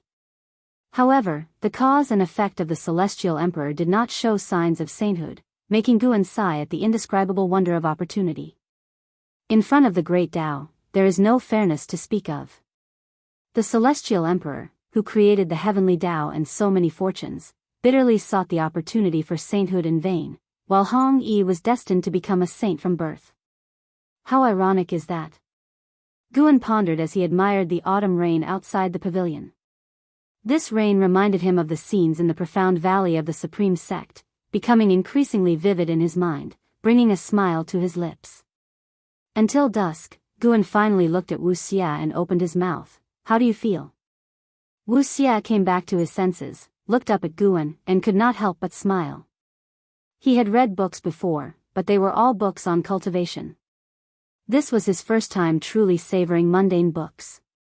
Although he had previously observed the myriad states of the human world and knew of various worldly affairs, reading mundane books today gave him a different experience. For the first time, he could feel the emotions and thoughts of mortals. Previously, he couldn't calm his heart, but today, he was inexplicably at peace, knowing that this was definitely not a coincidence. It must be the doings of the ancestral master. Wuxia's eyes showed gratitude. He suppressed his excitement and said, I think I have found the answer. Having read so many books, he became interested in the identities of some protagonists and also wanted to experience their lives. Then let's head back, Guan said with a smile. Upon hearing this, Wuxia immediately stood up, bowed to him, and then turned to leave. The rain had stopped, and as he walked on the muddy mountain road, he suddenly realized something and paused to turn his head back. This time, he also did not say much to the ancestral master. After mustering the courage today to chat with the ancestral master, he was excited, but from the ancestral master's perspective, he did not bring any amusement today. It seems I really am an uninteresting person. Wuxia gave a wry smile, not feeling disappointed, and quickly left. The everyday lives depicted in the books gave him many insights, sparking interests beyond cultivation. Sitting in the pavilion, Guan, instead, felt that Wuxia had become lively. Although Wuxia considered himself uninteresting, it made him appear intriguing. Of course, Guan only found Wuxia to be somewhat interesting. It wasn't enough for him to always keep Wuxia around. Moreover, he was the ancestral master. How could he actively seek out disciples to play with? Su Han could often accompany him because Su Han was proactive enough. Guan stood up and walked out of the courtyard. The wine jars on the table would naturally be tidied by someone else. The night quickly descended, with stars lighting up one by one across the night sky, adorning the galaxy. Central Heaven's night was utterly beautiful, often graced by the sight of meteors streaking across. The descent of the celestial emperor did not stir up any commotion in the human world. No human or immortal knew he had come. In the years that followed, when immortal gods and outer heaven great powers preached, they began to praise the celestial court, allowing the celestial court to formally enter the hearts of the living beings in central heaven.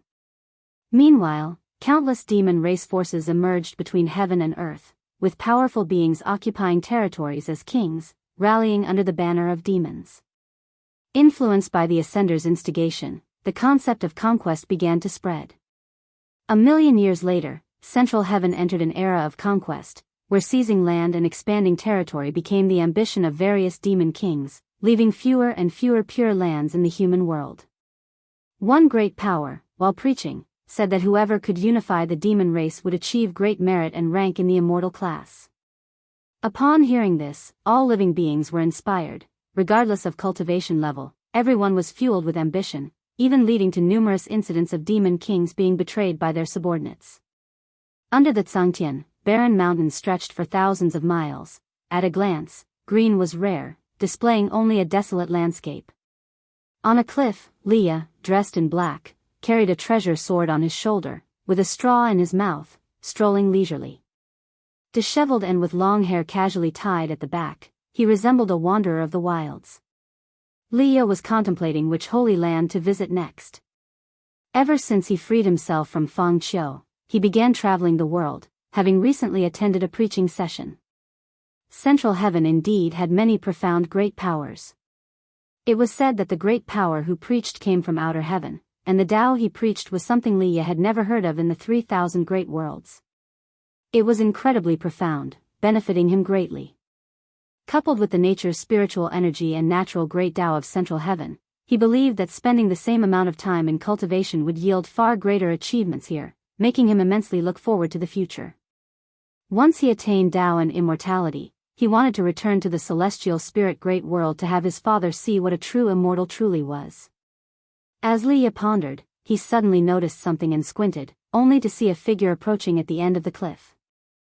It was a woman in white, possessing an immortal aura and peerless beauty, yet her expression was aloof, as if she did not partake in worldly affairs, akin to a female immortal. The visitor was none other than Hong Yi. Since parting with Guan, Hong Yi had been in closed cultivation, never summoning Guan even when the 10,000-year period arrived. Not long ago, she found the opportunity to break through to become a heaven-opening Daoist immortal. Aware that her upcoming crossing the tribulation would be earth-shattering, she intentionally suppressed it, preparing to find a secluded place to undergo the tribulation. She was not in a hurry. If she couldn't find such a place, she would summon Guan, believing that he would protect her. When Leah looked at her, she paid him no mind. In her eyes, an innate golden immortal was no different than an ant. Neither stopped, maintaining their pace forward. Even as they passed each other, they did not pause. For some reason, once Leah was sure the other party had no intention of acting, he felt a sense of relief. His intuition told him that this woman's cultivation level was unfathomable and not to be provoked. There are indeed many great powers in central heaven. Even junior brother Gu would act cautiously here, wouldn't he?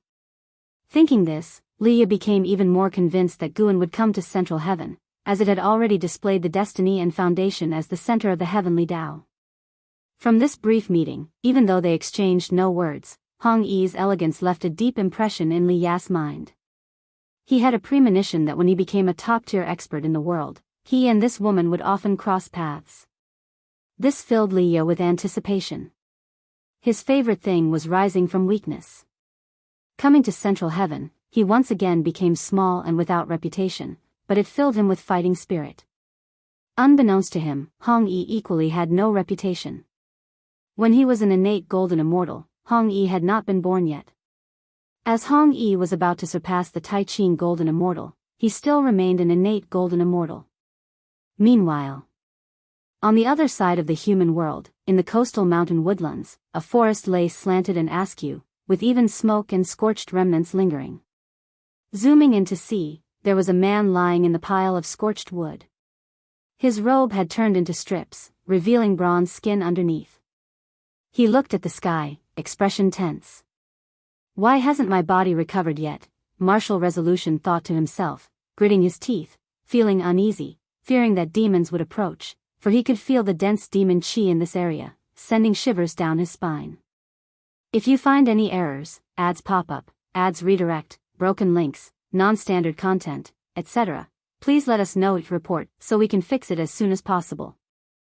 Chapter 9-10, The Birth of the Human Race. Martial Resolution struggled to calm his mind and steady himself. He began to wonder about the origins of this world.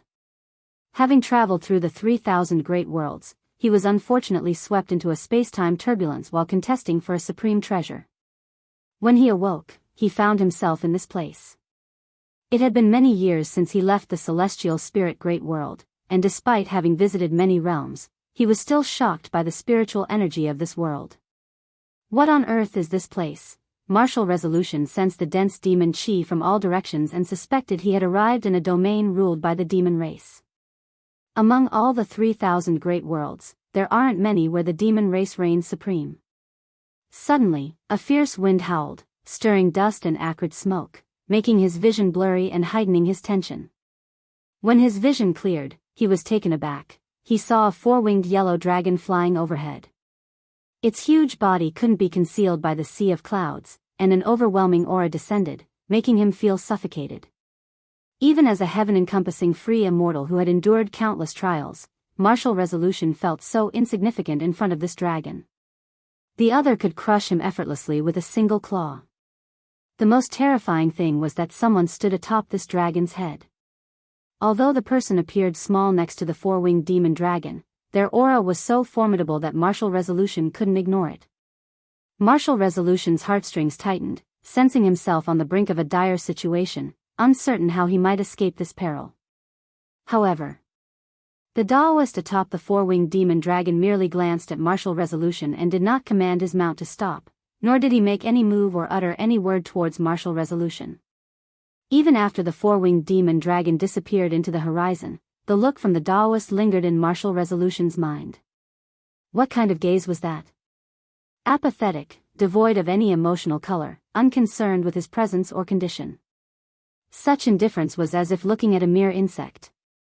No, even less than an insect. As if regarding the flowers and grass by the roadside. Martial Resolution felt a deep sense of insult, though his anger faded quickly, replaced by relief. Though humiliated, at least he survived. He suddenly realized that this world was different from any he had visited before. Despite the dense demon chi, no demon has come to trouble him, perhaps not because they haven't noticed him, but because they have and simply don't care. Thinking of this, Martial Resolution's composure returned, and he began to anticipate the sights that lay ahead. Not until a full day and night passed did Martial Resolution return to his normal state. When dawn broke, he leapt into the air, proceeding with caution. He flew towards the direction with the most living auras. That direction held not only demon chi but other energies, even containing immortal chi. His instinct told him that flying that way, great opportunities awaited. Guan, while picking medicinal herbs, watched Martial Resolution as he went to listen to the Tao. He still missed this old friend. In the past, when he was yet weak, he became acquainted with Martial Resolution. At that time, both were nobodies in the Supreme Sect. Martial Resolution's intense grief and sorrow could strangely prolong his lifespan, aiding him to reach his current heights. Martial Resolution's arrival in Central Heaven was naturally orchestrated by Gu, and Central Heaven would eventually become the ultimate destination for cultivators of the 3,000 Great Worlds. Guan merely helped Martial Resolution arrive early. Without his intervention, Martial Resolution would have been torn to ashes by space-time turbulence. Now, when Guan looked at Martial Resolution, he perceived many things. Martial Resolution's soul contained a true meaning of the Great Tao. Although it was far from Hong Yi's creation, this true meaning of the Great Tao could aid Martial Resolution to travel further. Upon arriving in Central Heaven, Martial Resolution immediately encountered countless new threads of destiny. Guan quietly extinguished some of the destiny lines that ended prematurely, so that when Martial Resolution faced choices in the future, he would be inexplicably led to make different decisions and avoid early demise. After gathering herbs, Guan stretched lazily, exchanged a few brief words with the Ghost Mother of Ephemera, and left. The Ghost Mother of Ephemera watched him depart, unaware that he had just altered another's fate during the process. Finished with collecting herbs, Guan walked through the fields, pondering what to do next. Along the way, Guan spotted Wuxia sparring with a disciple. The two wielded scimitars, dueling at the edge of the forest, their figures intersecting quickly but within the realm of the mundane. They had deliberately disguised themselves as martial artists. Guan did not pause his stride, yet his gaze invigorated Wuxia and the disciple, making their movements increasingly fast. Only after Guan vanished from their sight did they calm down. "Martial uncle, how many times do we have to fight like this?" the fighting disciple couldn't help but ask Wuxia. Wuxia glared at him and said, "Don't think it's tedious. One day, you'll gain enlightenment from this. Your emotions aren't adequate, it's not like facing a mortal enemy. If you encounter someone suspicious, you'll surely be seen through. Do you want to be the first disciple expelled?" Upon hearing this, the male disciple quickly shook his head, his face contorting with hatred, making his moves erratic, which pleased Wuxia. "Now that's more like it." Their battle was just a glimpse of events within the Daoist field of the beginningless. More and more disciples were attempting to practice mortal interactions to immerse themselves fully. Their instincts told them that the day for the Daoist field of the beginningless to open was approaching. Guan was also waiting. He was waiting for the human race to be established, for the Celestial Emperor to leave. In the years that followed, watching the experiences of Liya, Martial Resolution, and Hong Yi became Guan's pastime.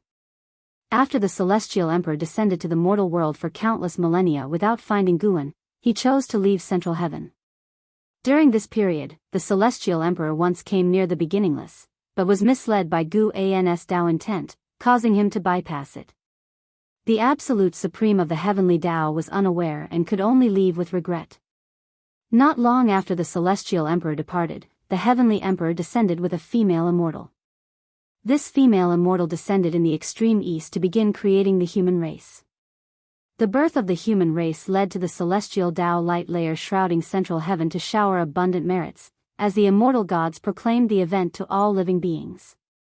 Creating a race could earn celestial Tao merits and ascend to immortality, which stirred a great uproar in the world, as the term human race etched itself into the awareness of all living beings. What kind of race could their mere birth elevate their creator to the immortal class? Learning of the human race's birth, the Wuxia disciples grew more anxious, as they were disguising themselves as mortals. Now that the human race was born, it clearly determined the opening of the beginningless. That day, in a bamboo forest, Guan sat on the steps, guiding an Xian and Zoe in cultivating the immortal emperor's eye, as the two disciples meditated beside him, each staring into the other's eyes with their own immortal emperor's eye. They were using the immortal emperor's eye to engage in combat. Suddenly, an Xian and Zoe's expressions changed dramatically as they were simultaneously repelled, falling to the ground. They sat up, clutching their chests, looking at Guan filled with a palpable sense of dread.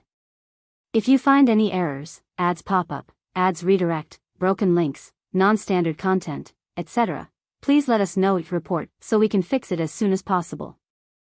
Chapter 9:11. Central Heaven's strongest in Xian turned her head to look at Guan, trying to calm her emotions. She said, "Master, in Central Heaven, a pair of immortal emperor's eyes has been born." For the first time, Sin felt the malice from another pair of immortal emperor's eyes, which made him uneasy, even though he was already an innate golden immortal. Guan sat on the steps, holding a book in his hands. He casually replied, "If the 3,000 great worlds can bring forth an immortal emperor's eye, why not Central Heaven? Even so, this pair of immortal emperor's eyes feels very sinister to me. It might bring disaster to Central Heaven," an Xian said worriedly. Having been in Central Heaven for so many years, she had gotten used to life here. Although battles occurred frequently, it was more harmonious compared to the Great Thousand World. She didn't want that pair of immortal emperor's eyes to destroy the current peace. Guan glanced at her, saying, "Central Heaven does not belong to you or me, nor even to all living beings. You should understand that, at least for now, all living beings have no autonomy." Hearing this, an Xian fell silent. She understood the implication of her master's words. Central Heaven was created by the Celestial Court, and its evolution is certainly orchestrated by the Celestial Court. Having gone through so many tribulations, an Xian could confirm that the Celestial Court was the supreme ruler of the heavenly Tao. No one could shake it, not even her master. Sin asked, "Master, could the immortal emperor's eye be related to the Celestial Court? I remember you said that the Celestial Court does not tolerate the existence of immortal emperor's eyes." Guan replied, "That's right, the immortal emperor's eyes are derived from the Celestial Emperor's bloodline. However, with the fall of the Son of Heaven, its destiny was scattered across the heavens, making the immortal emperor's eyes into acquired divine power. Compared to the Son of Heaven's immortal emperor's eyes, there is a substantial gap." An Xian and Sin exchanged a glance, both furrowing their brows. Sin pressed on, "Can't our immortal emperor's eyes surpass the Son of Heaven's? Under normal circumstances, no. But through my creation, the immortal emperor's eyes can evolve into another type of eye." Guan said with a smile, which immediately made an Xian and Sin's eyes light up. They promptly asked what kind of eye was above the immortal emperor's eyes. Guan opened his eyes, and his pupils transformed into a golden red color. When the absolute void eye appeared, both an Xian and Sin felt a chill down their spines, their bodies stiffened, unable to move, with an unprecedented feeling of suffocation and fear. What kind of eyes are these? Looking at the absolute void eye, their minds went blank, losing the ability to think. Guan's pupils then changed back to normal, allowing the two to breathe a sigh of relief. Though it was just an instant, the absolute void eye made them feel like they'd walked on the edge of death, unforgettable and leaving them in shock. This is the absolute void eye, its marvels beyond your imagination. It will take you a long time of effort to master it. Guan cast his glance on the book in his hands, giving a brief introduction to the absolute void eye. His eyes had already evolved into the extreme demon and immortal pupil, but he could freely transform into the immortal emperor's eye or the absolute void, retaining the abilities of both. Absolute void eye, an Xian murmured the name, her eyes filled with excitement. Having studied the immortal emperor's eyes for so many years, she always felt that this divine skill had no upper limit. Upon learning that the acquired immortal emperor's eyes couldn't compare to the innate ones, she was deeply affected. Now that her master had created even stronger immortal emperor's eyes, how could she not be excited?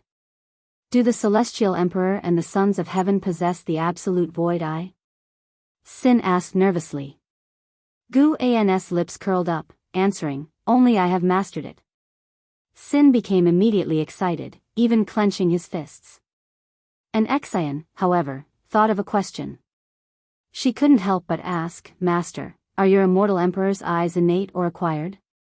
Hearing this, Sin also looked curiously at Guan. Guan rolled his eyes, responding in exasperation, "I'm no son of heaven, I can be called a fellow Daoist with the Celestial Emperor." Sin stared, asking, "If that's the case, why do you hide here, and why dare those immortal gods attack you?" "Because I'm boasting, must you ask so persistently? Can't you give your master a little dignity?" Guan huffed, causing Sin to scratch his head awkwardly. An Xian didn't think too much about it. She asked Guan, "Master, to what realm must I cultivate to practice the absolute void eye?" "Reach Dao Extreme Daluo Immortal first, and well see." Guan said casually, his words like a cold bucket of water dousing their excitement. An Xian and Sin exchanged a look, then each sat down in meditation, continuing their cultivation. They no longer used the immortal emperor's eyes to spar but recalled the sensations that the absolute void eye had brought them. When I master the absolute void eye, perhaps I'll be able to catch up with master, at least glimpse his realm. An Xian thought, her heart filled with determination. She admired and respected master the most, and catching up with him was her greatest wish. For this, she would remain unwavering, not confused, nor swayed by others or affairs. Sin, on the other hand, did not think that deeply, he simply desired the power of the absolute void eye. An Xian and Sin's premonition was correct. Thousands of years later, while the living beings of the world were still vying for dominance, the immortal emperor's eye emerged out of nowhere. This pair of eyes consumed the mana of living beings, rapidly growing stronger, causing fear among all. The immortal emperor's eye originated from the human race. Shortly after their emergence, they struck terror into all beings, casting a shadow over this land. As dusk fell upon the world, the hills and fields were covered with red flowers. Martial Resolution walked through the sea of flowers, captivated by the breathtaking scenery surrounding him. The spiritual energy here is so unique, Martial Resolution muttered to himself, his steps never ceasing. He had been in Central Heaven for some time. He had listened to great powers preaching, and upon hearing that he had arrived at the future Heavenly Tao Center, he was thrilled, seeing it as a massive opportunity. Perhaps when he returned to the 3,000 great worlds, he would surpass all his old acquaintances, including that once unrecognizable old friend. For this reason, he aimed to grow stronger, seizing every chance. This time, he had come to this place seeking an ancient true immortal. It was said that an immortal god lived in this area, holding a high position in the celestial court, having given many sermons in Central Heaven, with his sacred name widely celebrated. This immortal was known as the white-haired ancestor. Rumor had it that the white-haired ancestor was waiting for a destined person. If chosen, they would be taken as an inheriting disciple and could eventually be ranked among the immortal class. Martial Resolution had no great desire for immortality, he simply wanted to become stronger. And the white-haired ancestor was the strongest individual he had heard of thus far. Filled with anticipation, Martial Resolution quickened his pace. Just then, an aura approached rapidly from behind, startling Martial Resolution to turn and look. He saw a figure clad in white continuously appearing closer, arousing his vigilance. Judging by the other's aura, their cultivation level was not inferior to his. If they intended to attack, their speed would surely be faster.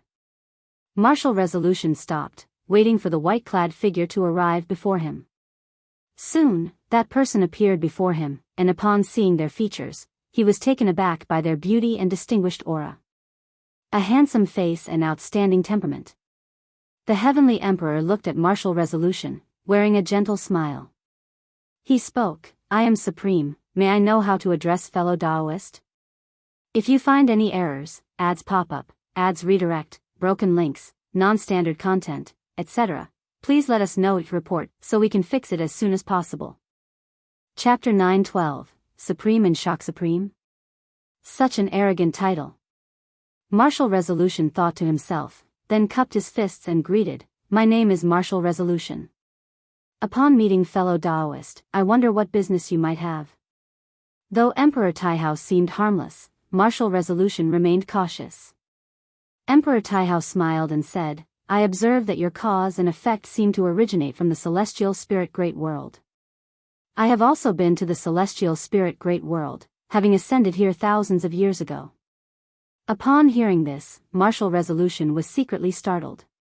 The fact that the other could see through his cause and effect indicated a cultivation level stronger than his own. Feigning surprise, he asked, "Fellow Daoist has actually been to the Celestial Spirit Great World.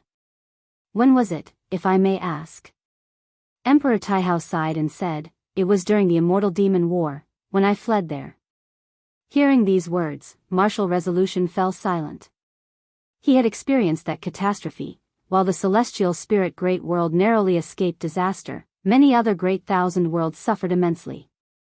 In this sense, the person wasn't lying, for during that time the Celestial Spirit Great World was indeed a rare sanctuary. "Are you also seeking the white-haired ancestor?" Emperor Taihao shifted the subject and asked curiously.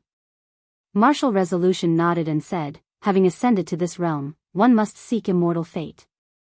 I heard the white-haired ancestor awaits a destined one, so I thought I might try. Emperor Taihao laughed, how coincidental, so am I. Why don't we partner up and journey together, and chat along the way?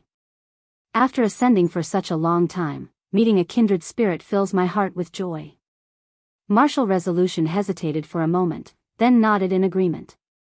Thus, the two set off together. Emperor Taihao was adept at conversation.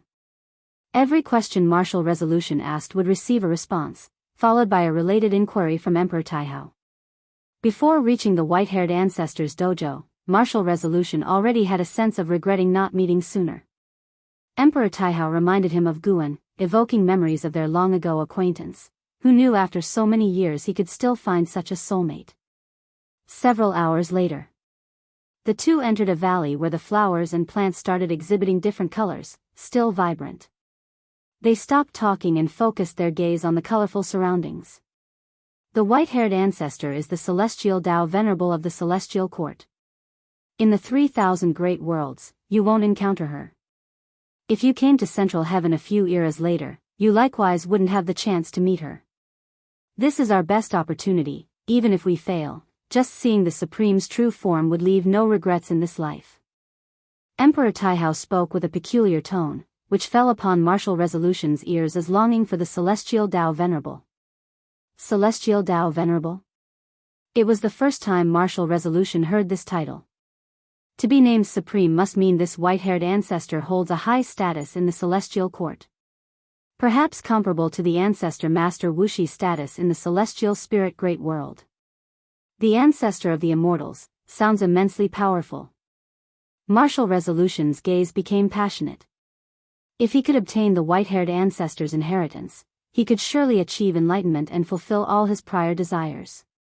Meanwhile, at the top of a nearby mountain, Guan, clad in an azure robe, was gazing down upon them.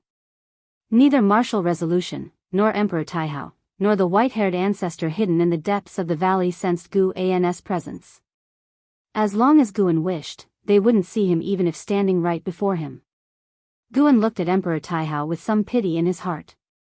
This son of heaven, possessing the greatest talent, would die in Central Heaven. An Xian and the Sin sensed the immortal emperor's eye that originated from Emperor Taihao's immortal emperor's eye. The celestial emperor helped him restore the power of the immortal emperor's eye, allowing him to absorb mana from every living being to grow stronger. Later, he would engage in a decisive battle with Emperor Taihao in this realm. Before that, he needed to become the most wicked being so that Emperor Taihao could become the savior.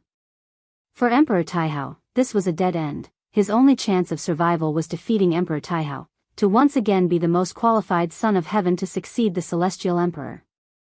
It was a very tragic path, gambling on the fact that the celestial emperor wasn't deceiving him. In truth, Emperor Taihao didn't trust the celestial emperor, hence he wished to enjoy his last moments. Guan turned to look towards the valley. He saw the white-haired ancestor sitting under a peach tree, playing the zither, yet no sound emanated. The first time seeing the white-haired ancestor was at the Endless Dao Mountain, where Guan went to listen to the Dao. Now meeting the white-haired ancestor again, Guan felt a different sentiment in his heart. After several 100 million years, the white-haired ancestor was still at the late-stage Daoist Great Luo immortal realm in cultivation. This was the true situation of immortal cultivation. Seeing her increased Guan's appreciation for what he currently possessed. Having cultivated to this realm, is escape still impossible? Celestial Dao Venerable. Guan thought to himself, observing how the white-haired ancestor had become embroiled in the struggle between Emperor Taihao and the Celestial Emperor. The white-haired ancestor chose to support Emperor Taihao solely because Emperor Taihao's master was her grand disciple. Over the long years, Emperor Taihao's master had already fallen into chaos, yet this sentiment remained. Unfortunately, the white-haired ancestor would never have imagined that the so-called Emperor Taihao was actually the true body of the Celestial Emperor. It's not just her, all immortal gods in the Celestial Court wouldn't imagine. Every time the Celestial Emperor changes identity, he leaves no traces. Those immortal gods who knew the truth no longer exist. Guan came this time intending to assist Martial Resolution. Since the white-haired ancestor was destined to die, he chose to strengthen his old friend. According to the original fate, martial resolution did not earn the white-haired ancestor's trust. Instead, it was Emperor Taihao who stayed. Many years later, when martial resolution, along with great powers worldwide, campaigned against the human race led by Emperor Taihao, seeing him again shocked martial resolution. He never expected such a close friend would tread such an intensely wicked path. Under Gu An's watchful eyes, martial resolution and Emperor Taihao entered the valley and met the white-haired ancestor. Facing this celestial Dao venerable, martial resolution was quite nervous, whereas Emperor Taihao appeared very composed. The white-haired ancestor was indeed waiting for Emperor Taihao. However, since martial resolution came, she symbolically issued a test, asking both to comprehend a great cauldron. Guan silently aided martial resolution with Dao intent, enabling him to first comprehend the secret technique within the cauldron, surprising the white-haired ancestor. Though surprised inwardly, the white-haired ancestor remained outwardly calm, as if she had predicted this outcome. Before Emperor Taihao awoke, she accepted martial resolution as a disciple. The process was clean and swift, making martial resolution believe the legends were indeed true. He was immensely excited and immediately bowed to the white-haired ancestor. After a long while, Emperor Taihao also awakened. He successfully comprehended the secret technique, but upon learning martial resolution had achieved enlightenment quicker, he was shocked. He gave martial resolution a deep look. His astonishment surpassed even that of the white-haired ancestor. So the talent of a mortal spirit can surpass that of the Son of Heaven? Thus, martial resolution and Emperor Taihao both apprenticed under the white-haired ancestor, to henceforth cultivate supreme Dao technique in this valley. The white-haired ancestor watched martial resolution, engrossed in discussion with Emperor Taihao, feeling a mix of emotions. She merely sought to wait for Emperor Taihao, unexpectedly encountering such a prodigy. His talent was average, but deep within his soul lay a peculiar true meaning of the great Tao. Coupled with his incredible comprehension, after her initial shock, the white-haired ancestor suddenly had an idea. If you find any errors, ads pop up, ads redirect, broken links, non-standard content, etc., please let us know each report so we can fix it as soon as possible. Chapter 913, Hongmeng Creation. After 3,000 years of cultivation at the white-haired ancestor's dojo, the heavenly emperor roamed the world once more, wildly absorbing living beings' cultivation levels. Those beings did not die after being deprived, but without cultivation in the middle heaven world, it was almost equivalent to a death sentence. As the heavenly emperor grew stronger, the various overlords of the world began to feel uneasy. They joined forces in an attempt to eliminate the heavenly emperor, but were repeatedly defeated. Meanwhile, the heavenly emperor cemented his fearsome reputation. Supreme Demon God. His demonic might engulfed the world, leaving all beings anxious. With this great battle, even the Wuxia disciples learned of the Supreme Demon God's existence. The Wuxia disciples never expected that the human race in Central Heaven would be the first to initiate catastrophe in this world. In the celestial spirit great world, the human race was always the protagonist and savior in their understanding. In private, they discussed this matter, feeling that Central Heaven had become more dangerous than the celestial spirit great world. Time flew by. 7,000 years quickly passed. That year, within the valley dojo of the white-haired ancestor, Wu Ju, dressed in blue, bowed to the white-haired ancestor, knocking his head 3 times on the ground. The white-haired ancestor sat under the peach tree, her expression indifferent, her gaze falling upon Wu Ju without a ripple. Once Wu Ju stood up, the white-haired ancestor finally spoke. The Daoist technique I have imparted to you originates from chaos. My ancestor traveled through chaos and received a legacy. The cultivation technique and divine skills you have learned are imbued with the creations of the great Tao. In the future, you may surpass me. Central Heaven is a new world, the order has yet to be established. I hope you think carefully about your actions lest you find yourself in an irreparable situation. I will not lend you a hand. Wu Ju immediately replied, Master, rest assured, I will not cause trouble for you in the future. The white-haired ancestor closed her eyes, indicating that it was time for Wu Ju to leave. Wu Ju hesitated for a moment, then asked, Master, does the Supreme have some mission? Why did he leave so hastily before? You seemed somewhat displeased with him. The white-haired ancestor, eyes still closed, answered, from now on, pretend you don't know him. His identity is special, his path is fraught with peril, and no one else can interfere. Hearing this, Wu Ju felt confused but suppressed his speculations, turning and leaving. He looked towards the celestial vault beyond the valley, feeling that everything had changed. Perhaps I can really make a name for myself in this world, Wu Ju thought of his abilities, feeling exhilarated. He was already looking forward to the journey ahead. Unbeknownst to him, the white-haired ancestor was watching him from behind. Comprehension even greater than the heavenly emperors. Could you be the variable the ancestor mentioned? The white-haired ancestor's eyes sparkled with unusual luster, filled with expectations for Wu Ju's future. She originally planned to fully support the heavenly emperor, but Wu Ju's appearance made her reconsider. At the very least, there was no need to risk everything. The struggle for the singular position of the heavenly emperor was too dangerous. Unless there was no other choice, it was best not to get involved. Elsewhere, Guan, fishing by the lake, smiled. He saw that the white-haired ancestor's fate had changed, indicating she no longer intended to support the heavenly emperor. This was reciprocation for the teachings she once imparted. Guan thought while looking at the lake. His intention was to help Wu Ju, and by doing so, he incidentally also helped the white-haired ancestor. This was a win-win situation, and he didn't mind the trouble, nor did he fear future changes. As for the heavenly emperor, he had no intention of involving himself with him. Setting down his fishing rod, he stretched his neck, the reflection in his eyes showing scenes of the underworld. Zhang Buku and Suyu were advancing, intending to utilize reincarnation to travel to Central Heaven. With more old friends coming to Central Heaven, Guan grew more eager for the future.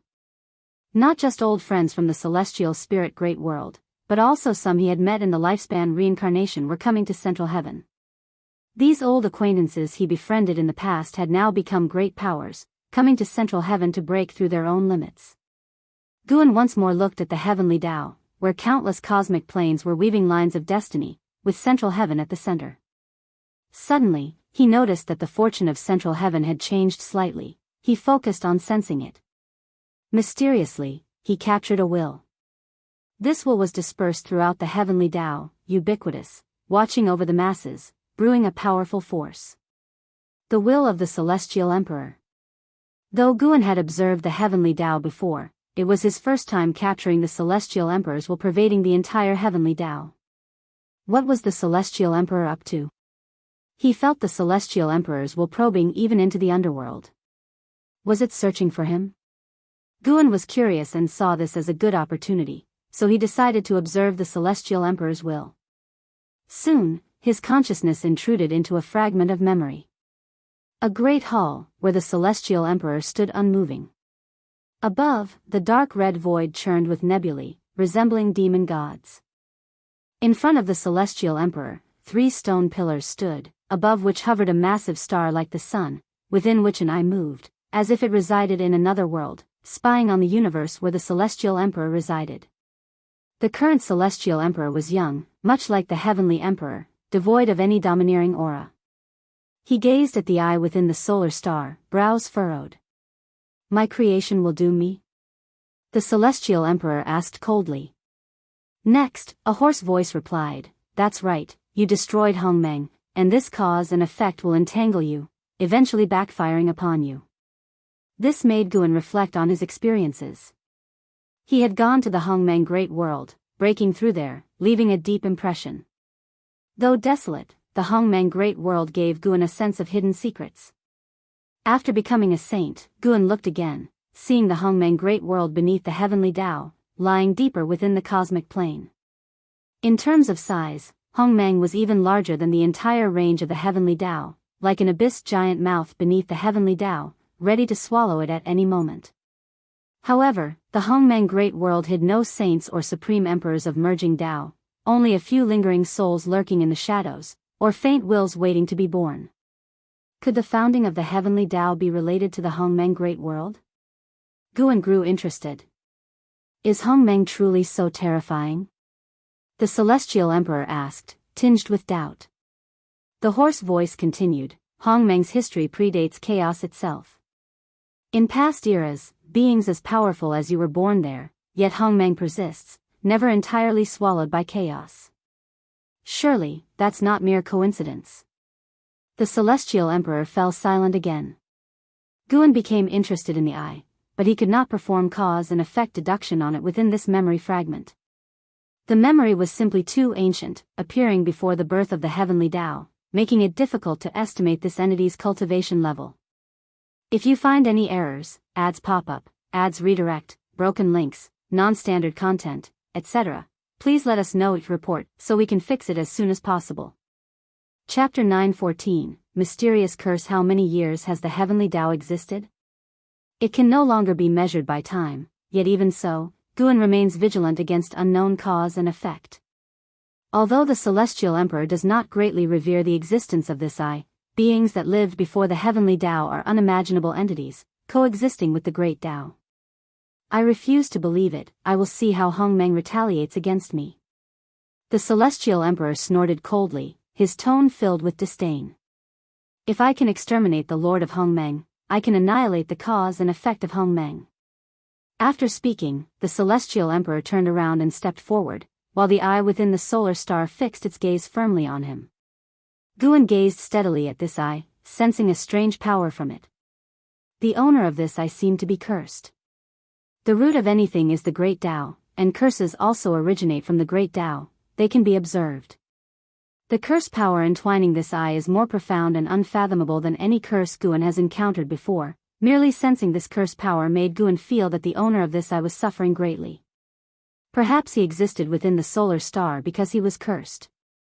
As the Celestial Emperor departed, the scene suddenly changed. The Celestial Emperor appeared above the vast bright light of the heavenly Tao. His aura had already changed, 7/10 similar to the Celestial Emperor Guan observed before. Now it was the early creation period of the heavenly Tao. The Celestial Emperor was immersed in his creation, his face full of satisfaction. The heavenly Tao was newly established, with no living beings yet, but he could already see the future of the heavenly Tao. Gradually, the smile on the Celestial Emperor's face disappeared. He seemed to see something. Anger flashed in his eyes. However, from Guan's perspective, a shadow appeared behind the Celestial Emperor. The figure of that shadow was identical to the Celestial Emperor, only its movements did not match, as if the shadow was about to come alive. And the Celestial Emperor did not notice the anomaly behind him. When the Celestial Emperor bent down to rush downward, that shadow lingered in the void. Guan saw clearly that the Celestial Emperor was unable to perceive it because the shadow's realm was far above his. At that time, the Celestial Emperor had not yet achieved the Supreme Emperor of Ultimate Merging Tao, while that shadow was already at the Supreme Emperor Perfect Cultivation level. The memory fragment shattered again, and Guan entered another memory. A long time passed. Guan opened his eyes, his fishing rod unchanged. No fish had yet taken the bait, but it was already near dusk. From the Celestial Emperor's will, Guan glimpsed many beings. These beings appeared in the Celestial Emperor's memories because the Celestial Emperor was currently puzzled. Just like that shadow, the Celestial Emperor did not notice at first, but as he reached the Supreme Emperor of Ultimate Merging Tao, he became aware of its existence, though he could not trace its whereabouts. This time, the Celestial Emperor used his will to search the entire heavenly Tao, not targeting Guan, but the cause and effect of Hongmeng. As for why the Celestial Emperor conducted the search at this time, perhaps he sensed something.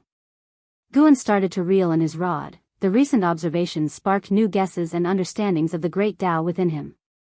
He was now very interested in Hongmeng, for the Celestial Emperor ironically could create the heavenly Tao seemingly by leveraging the cause and effect of the Hongmeng Great World.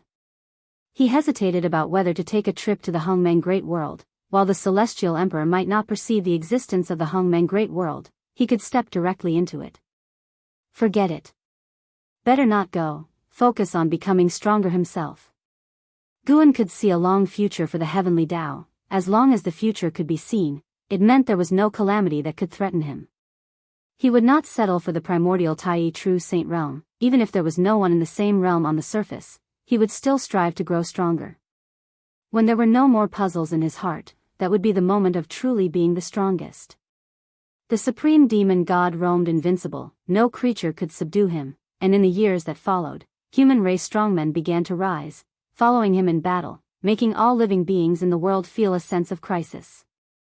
Thus, the one who established the concept of the demon race, a figure of great power, called upon all the demon race of the world to gather and select a demon emperor together, to unite the demon race of the world, and jointly resist the supreme demon god.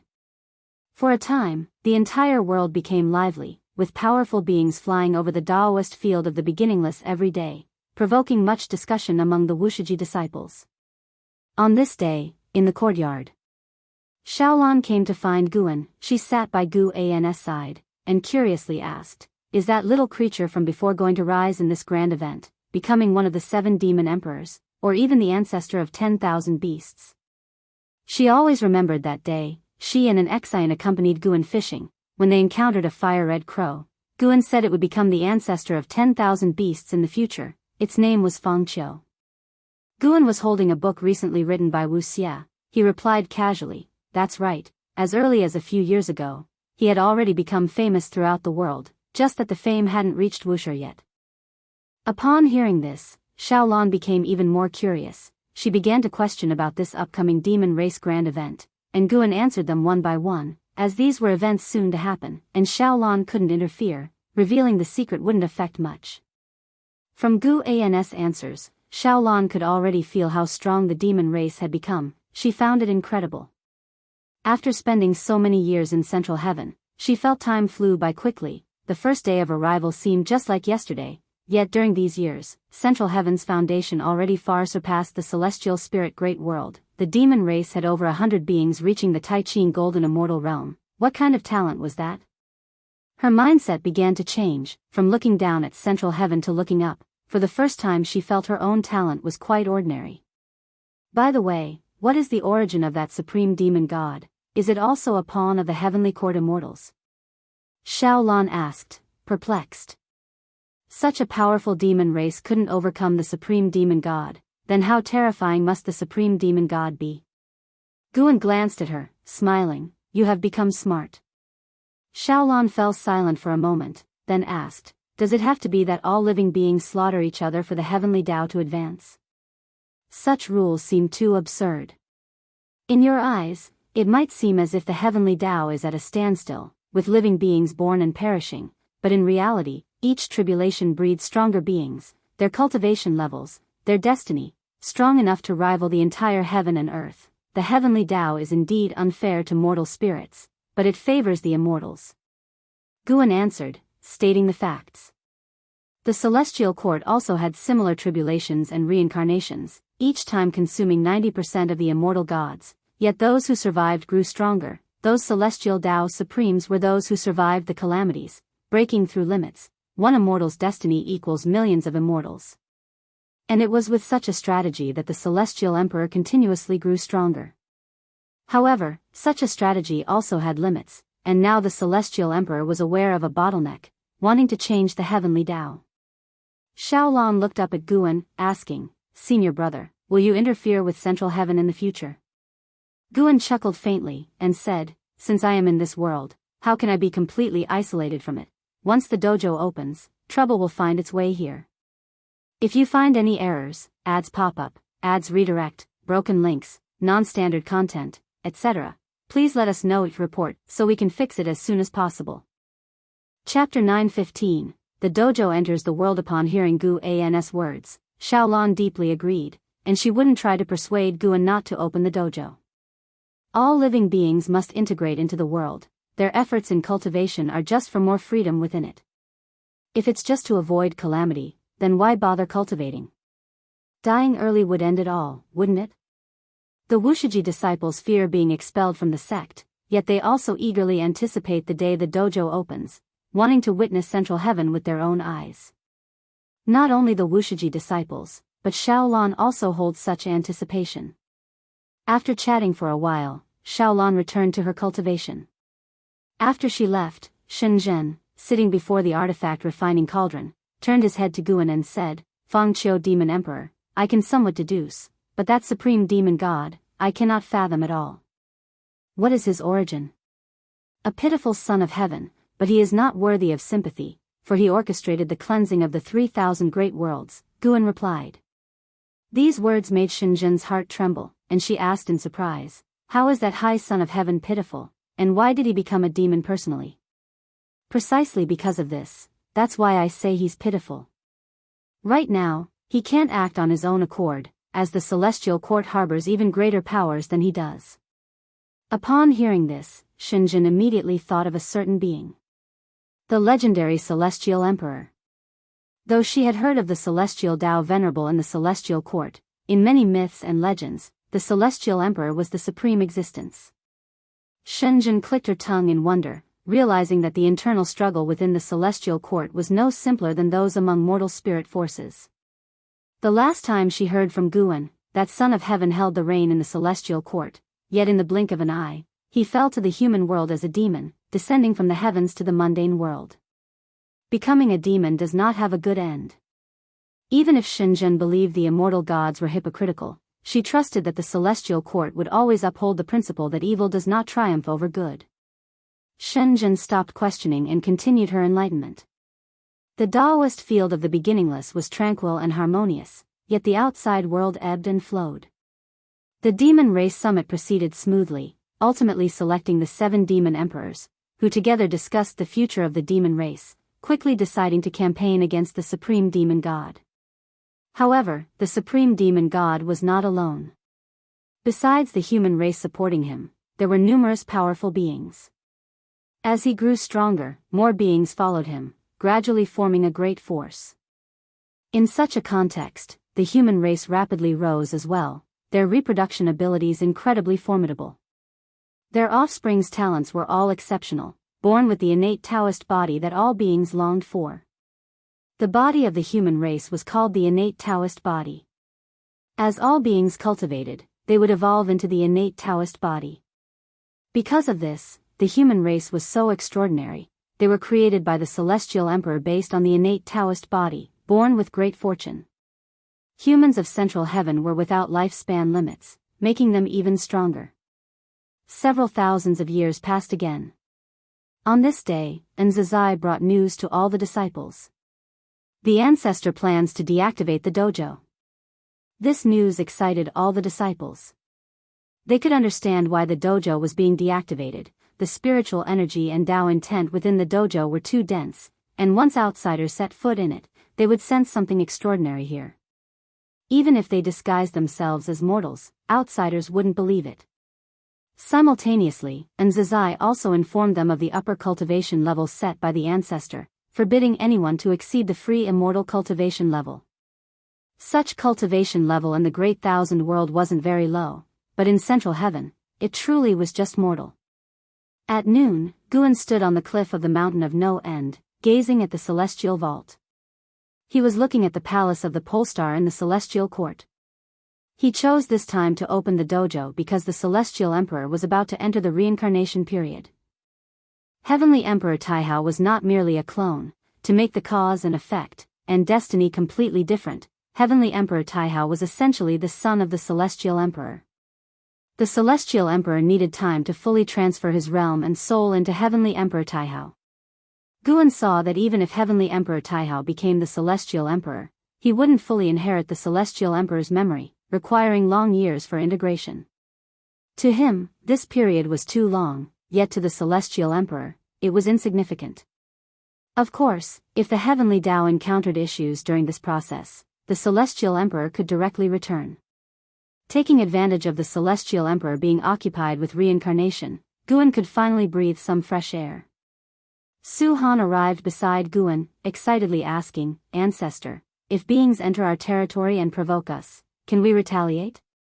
Guan kept his eyes fixed on the celestial vault and softly replied, "Of course you can.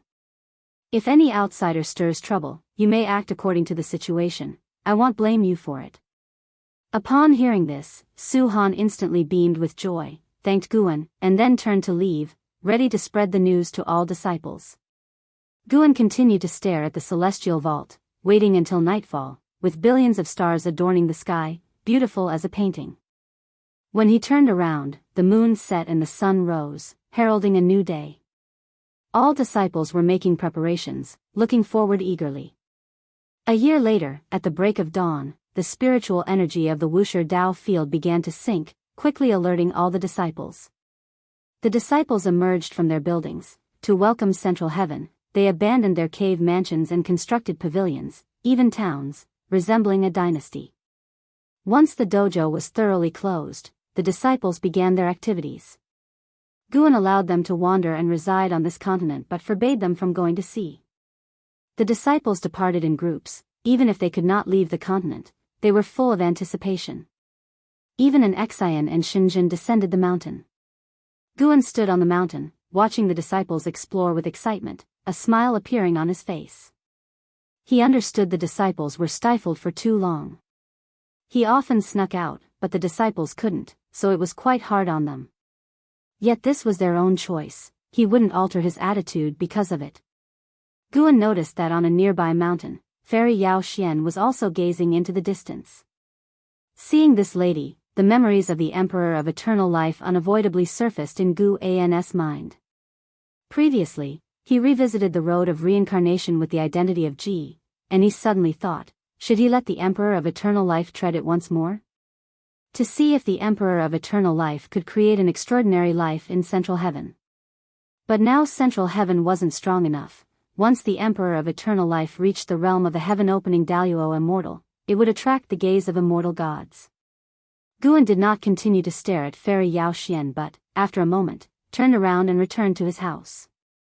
Even Shenzhen had left, allowing him to enjoy some solitude. After the dojo closed, no spirits from Central Heaven rushed over, because Central Heaven was indeed too vast. During the wait, the disciples' excitement gradually subsided. After waiting for 120 years, someone finally reached this continent, a man in a Daoist robe, riding a banana leaf, crossing the sea to arrive.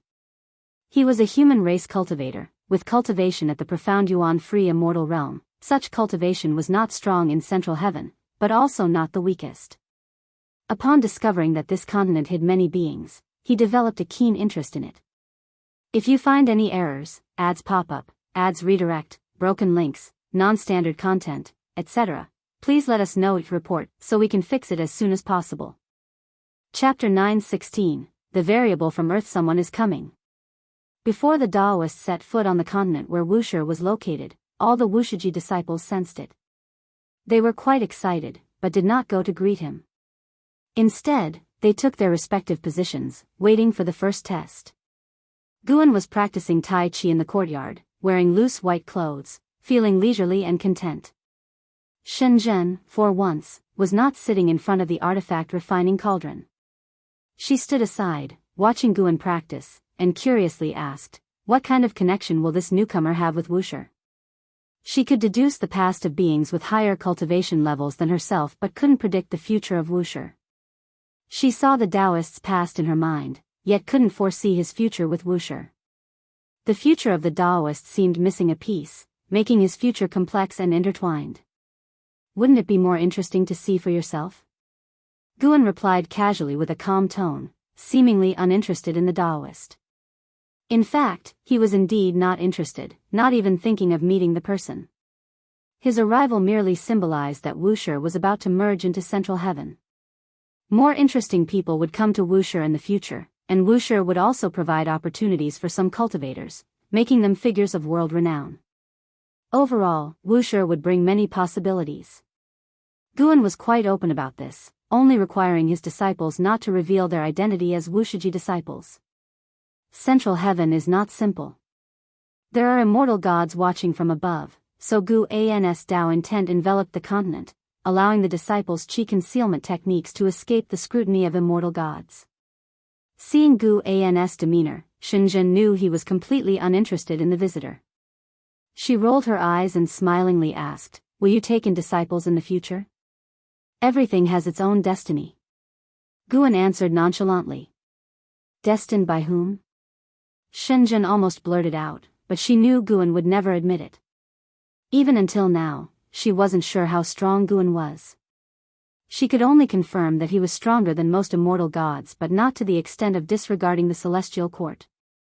While she was lost in thought, the Daoist had already arrived. He folded the banana leaf and began walking on foot. When he saw that a human race lived here, he felt relieved and began to converse warmly. Through this Daoist, the Wuxia disciples could also learn about the current situation of the human race. The human race cultivates the fastest in the world, but because it's too fast, crossing the tribulation is more challenging than for other beings. Now, with the presence of the supreme demon god, survival has become even more difficult for humanity. This Daoist disliked the actions of the supreme demon god, so he left the human race to live alone. However, wherever he went, other beings either fled in panic or hunted him. Eventually, this Daoist chose to stay on the continent, which increased the pressure on the Wuxia disciples.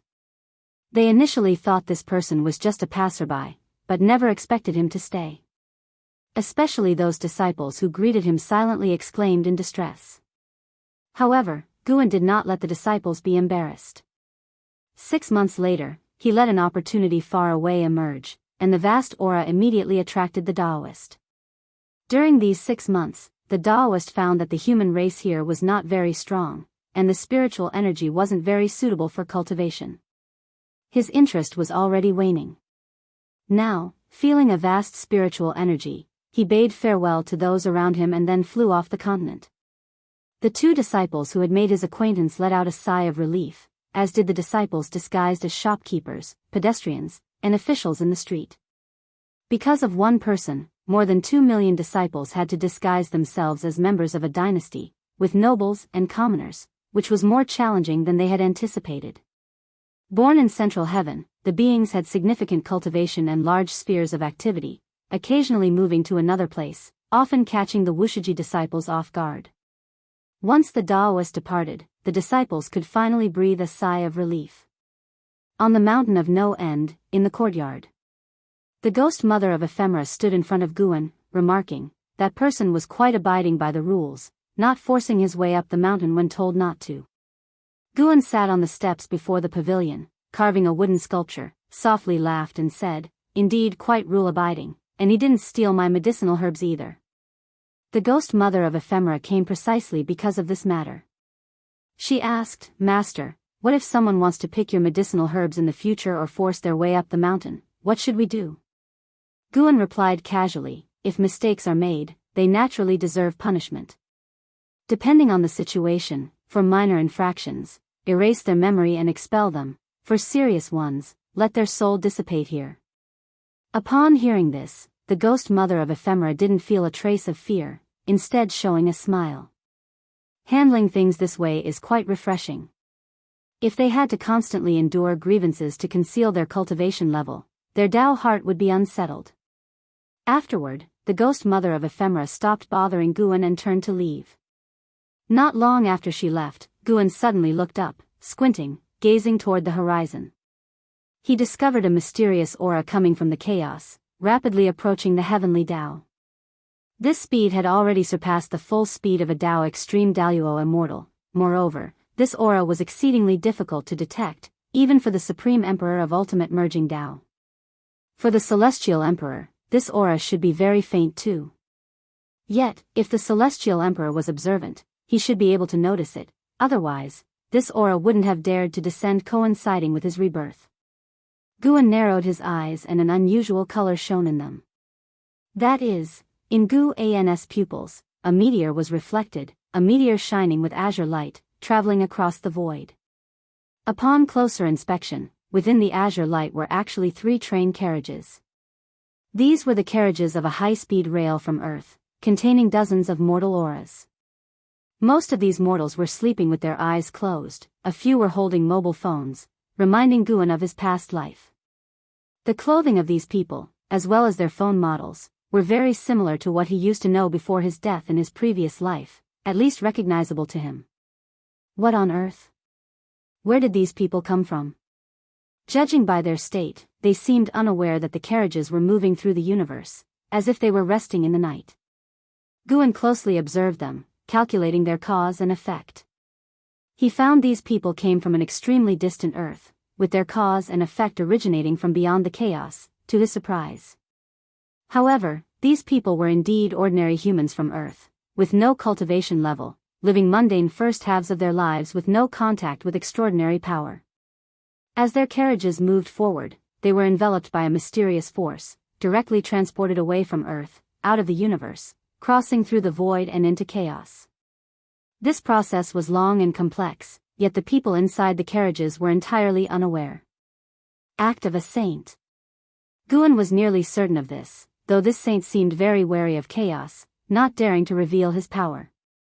The force within the carriage was very faint. If the celestial emperor could perceive it, he could exert full power to stop these 3 train carriages. He deduced these 3 carriages would silently break into the heavenly Tao and fall into the 3,000 great worlds. When the people inside the carriages awaken, the carriage would have already stopped on a desolate land. If you find any errors, ads pop up, ads redirect, broken links, non-standard content, etc., please let us know your report so we can fix it as soon as possible. Chapter 9:17. Great Infinite Demon Ancestor Guan was very interested in the mastermind behind the 3 train cars. He no longer fixed his gaze on those train cars, but instead turned his eyes towards the distant Earth. Before this, he was uncertain about how vast the chaos was, but now he could be sure that these 3 train cars flew in from somewhere outside the chaos. What kind of force orchestrated all of this, and for what purpose? In Guan's pupils, the Earth was reflected. In the cosmos, Earth was situated in a small corner, appearing so lonely. Waves stirred in Guan's eyes because he could affirm that the Earth where he lived in his previous life was this very Earth. His vision began to enlarge, and the Earth rapidly shrank in his eyes. The solar system appeared before him, and then the solar system also started to shrink. Then it was the Milky Way galaxy. The image kept contracting, and soon, the Milky Way also became smaller than dust. Ultimately, the entire universe appeared in Guan's eyes. His pupils abruptly contracted, as such a vast universe was unexpectedly held in the palm of a terrifying existence. In the dark purple boundless void, a truly immense physique floated. Its upper body was human-like, the lower half a swirling nebula changing colors, with the upper body covered in black hair, and a face marked by a black hole, devoid of features, long hair fluttering like twisting rivers.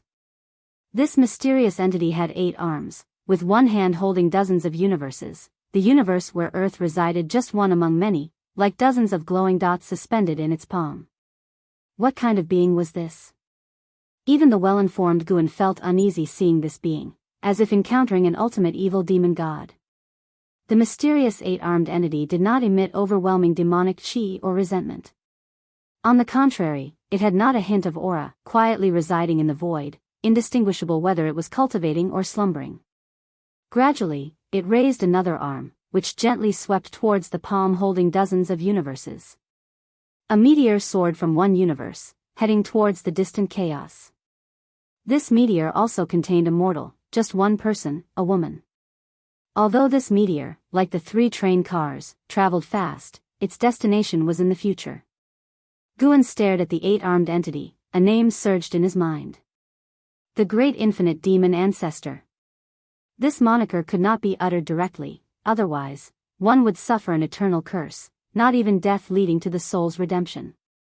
Under Guan's gaze, the Great Infinite Demon Ancestor would periodically wave his hand, selecting mortals from the universes under his control to send into chaos. Before Guan's current life began, Earthlings had descended upon the 3,000 great worlds, but all perished on the path of immortal cultivation. Guan pondered whether his birth in the celestial spirit great world was also the work of the Great Infinite Demon Ancestor. No. He reincarnated into the celestial spirit great world, whereas the mortals sent by the Great Infinite Demon Ancestor descended directly into other worlds, equivalent to transmigrators.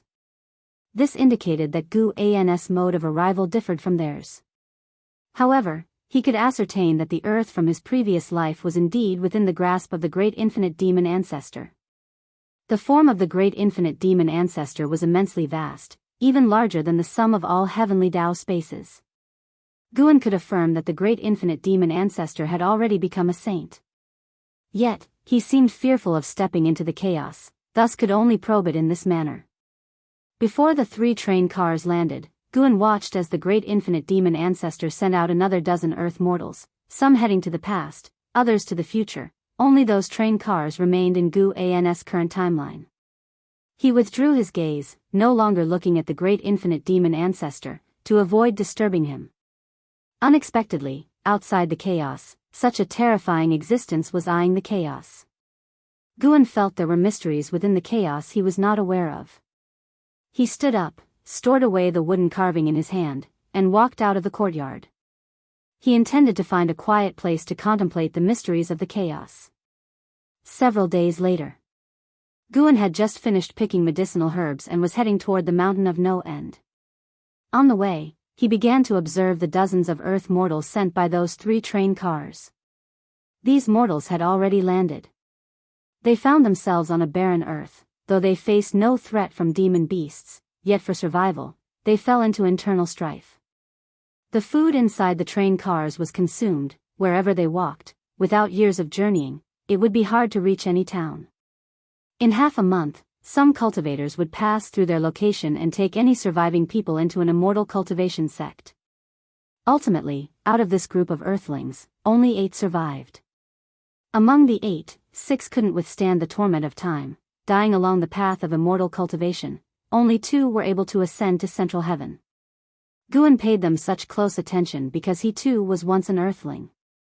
Witnessing these Earthlings' ordeal, Guan felt deeply fortunate. Had he not possessed the ability to evolve his lifespan, it would have been challenging to survive to this day. In this life, he was born into the Ji family and successfully entered the Supreme Sect. How lucky, then, to look at these people, who did nothing wrong, but experienced so many hardships. Guan raised his right hand, a bronze dagger appeared in his hand, which he then broke into a handle and a blade, throwing them casually forward. The handle and blade plummeted towards the soil, yet before touching the ground, they fell into the 3,000 great worlds. Guan had embedded divine skills within the handle and blade, and if united, they could exhibit the formidable strength of a Tao treasure. These 2 items landed in the hands of the 2 destined to ascend to central heaven. Without Gu An's intervention, they could also ascend to central heaven. Gu An's actions could enhance their achievements, while also sowing the seeds of resolving enmity.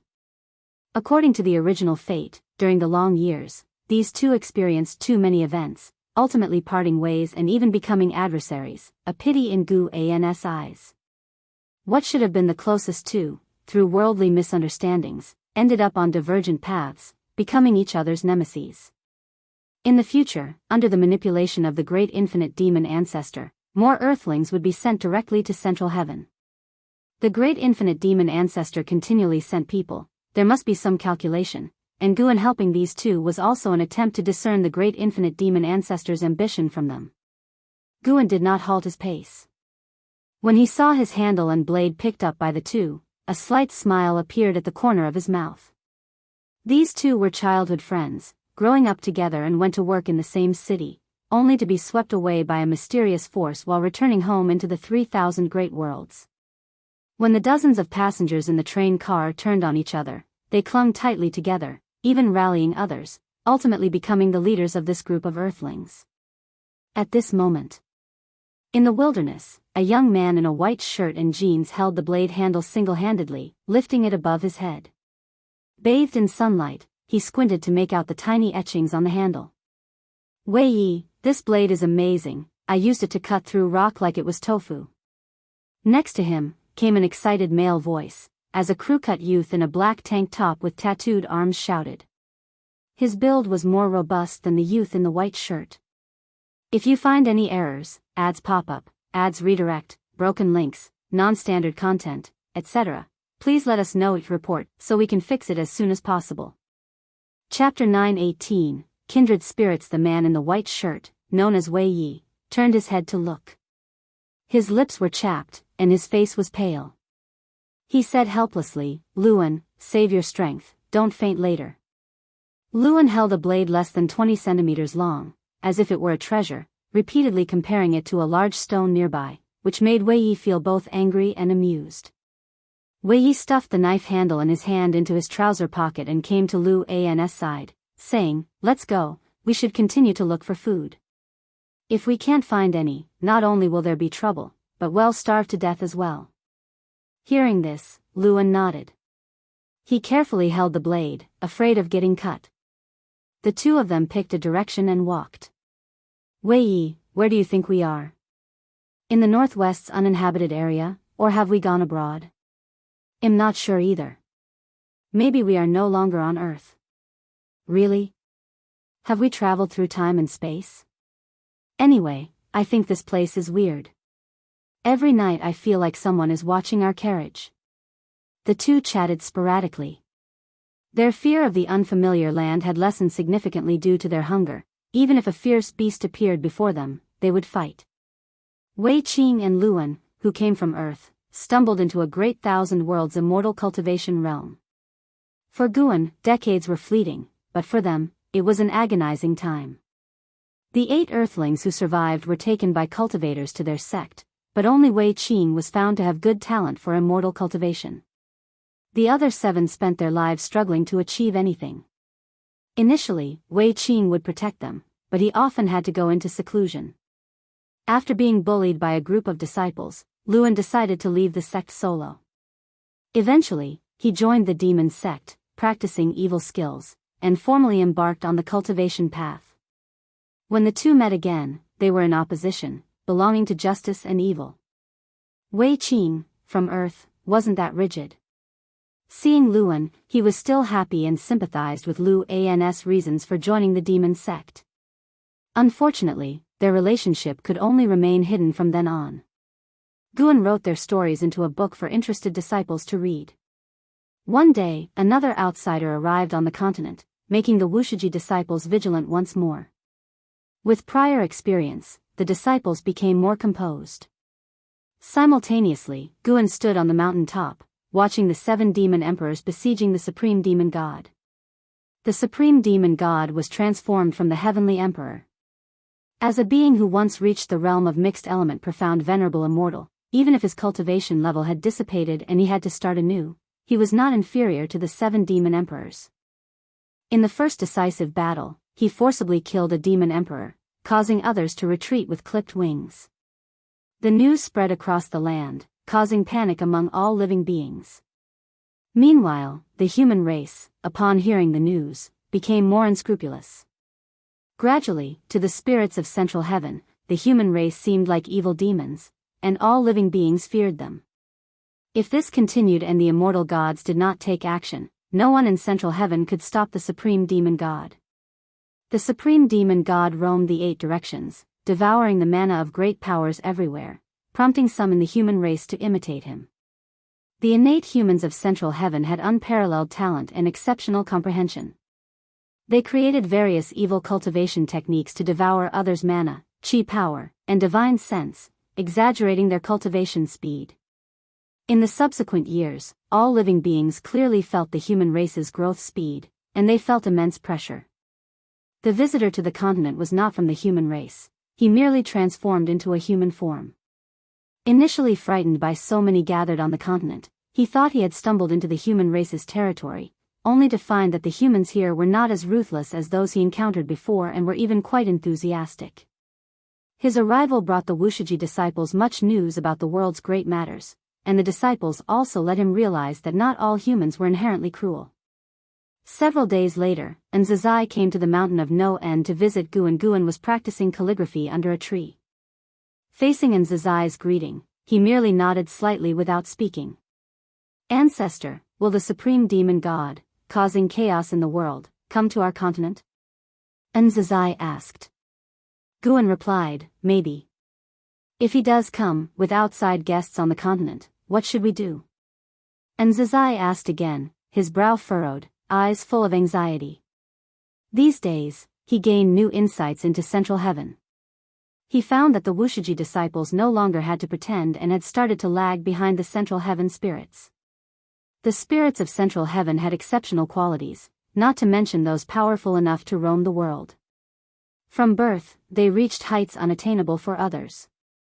"With me here, why worry?" Guan answered lightly and then paused his actions.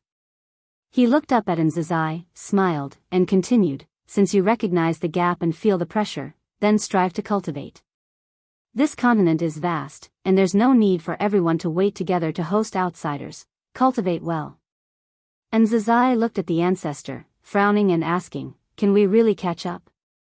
When they first arrived in Central Heaven, there were no spirits in sight. At that time, the disciples had a transcendent attitude observing all things. But now, their cultivation level was insignificant in Central Heaven. Watching those spirits be born and surpass them, the disciples were somewhat struck and felt lost. Many things, if you look at them after 10,000 years or 1,000,000 years, the situation might be different. You can only control yourself. Throughout history, there have been countless geniuses and great powers, but few can survive for long. Guan spoke earnestly. Talent wasn't something he could change. The Wuxia disciples came from the celestial spirit great world, which did not count as first class even among the 3,000 great worlds. How could their talent compare with the Central Heaven spirits, who were at the center of the heavenly Tao? Being around Guan, the disciples' insight into the great Tao continually grew. While they might not deeply feel it now, upon achieving enlightenment in the future, they would understand the importance of enlightenment. The Central Heaven spirits' talent was strong, but when they hit the bottleneck of attaining the Daoist Tao fruit, they would encounter obstacles. Enlightenment relies not only on innate comprehension but also on acquired creation. After listening to Guan, and Zizai took a deep breath, raised his hand respectfully, and said, "I understand. I will ensure they cultivate well, without slacking." Guan laughed and said, "Being surpassed by local spirits isn't necessarily a bad thing. At least when you disguise yourself, it won't be so exhausting since you are originally not as good." This remark left Zizai unsure of how to respond, so he could only smile wryly. And Zizai looked at the paper on the table before Guan and saw two names. Curiously, he asked, "Ancestor, who are Wei Qing and Luan?" Guan replied, "Two destined individuals who will come to us in the future." The reason he wrote their names was partly out of idleness and partly to probe deeper into the causes and effects between these two and the great infinite demon ancestor through repeated writing. If you find any errors, ads pop up, ads redirect, broken links, non-standard content, etc., please let us know each report so we can fix it as soon as possible. Chapter 919, The Justice of the Human Race, a Fated Person? Then they must be very formidable, right? And Zizai looked at the two names on the paper and sighed, thinking, for the ancestor to personally write their names, they must be extraordinary. Wei Yi, Luan.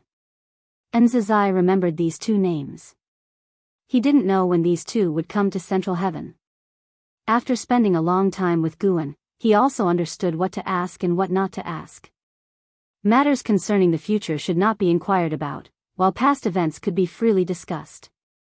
After finding solace with the ancestor, and Zizai bid farewell with a courtesy, preparing to inform the other disciples to focus on their cultivation.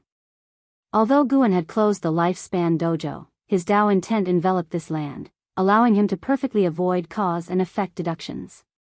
Unless the immortal gods came here personally, even then, he could erase the memories of the immortal gods. He currently still preferred this secluded life. Compared to constant fighting, life held many interesting things. Playing chess with others, traveling through mountains and waters, fishing in rivers, painting by the mountainside and waterside, and so on, each having its own unique joy. He could also find the true meaning of the great Tao and comprehend it amidst these pleasures. The saints can already harness the great Tao, but the great Tao is vast, continuously creating transformations, endlessly born. The saints' enlightenment still aids in cultivation, but their angles and perspectives of enlightenment have changed. After Zizai left, Guan continued writing names, practicing his calligraphy. The spring breeze blew by, and the river of time in Central Heaven kept extending. 1,000,000 years later, Central Heaven became silent. Above the sea of clouds, Li Xuanmiao, wearing the white robe of an immortal monarch, stood shoulder to shoulder with several other immortal monarchs. They were gazing at the mortal world, discussing. This supreme demon god has already gained momentum and cannot be stopped. Naturally, as he was once the son of heaven who held power in the celestial court. I wonder what his majesty is thinking. Could it really be that he lets him run amok? At this rate, the perfect creation by Hall Master Taihao will be destroyed. Indeed, Central Heaven possesses more creation than other realms, being able to become a significant force of the celestial court. It is said that His Majesty ceded power to Heavenly Emperor Tai Shang because Heavenly Emperor Tai Shang is stronger. One immortal monarch had barely finished speaking when he was glared at by the others, quickly silencing him. 3 feet overhead dwells the divine, and even immortal gods fear, because in their hearts, the celestial emperor is heaven, and heaven is everywhere, naturally able to see them. Although Li Xuanmiao did not participate in the discussion, he deeply despised the supreme demon god. Back then, Heavenly Emperor Tai Shang brought calamity to the 3,000 great worlds, slaughtering countless living beings. Large regions fell because of him, causing Li Xuanmiao to be filled with anger and hostility towards him.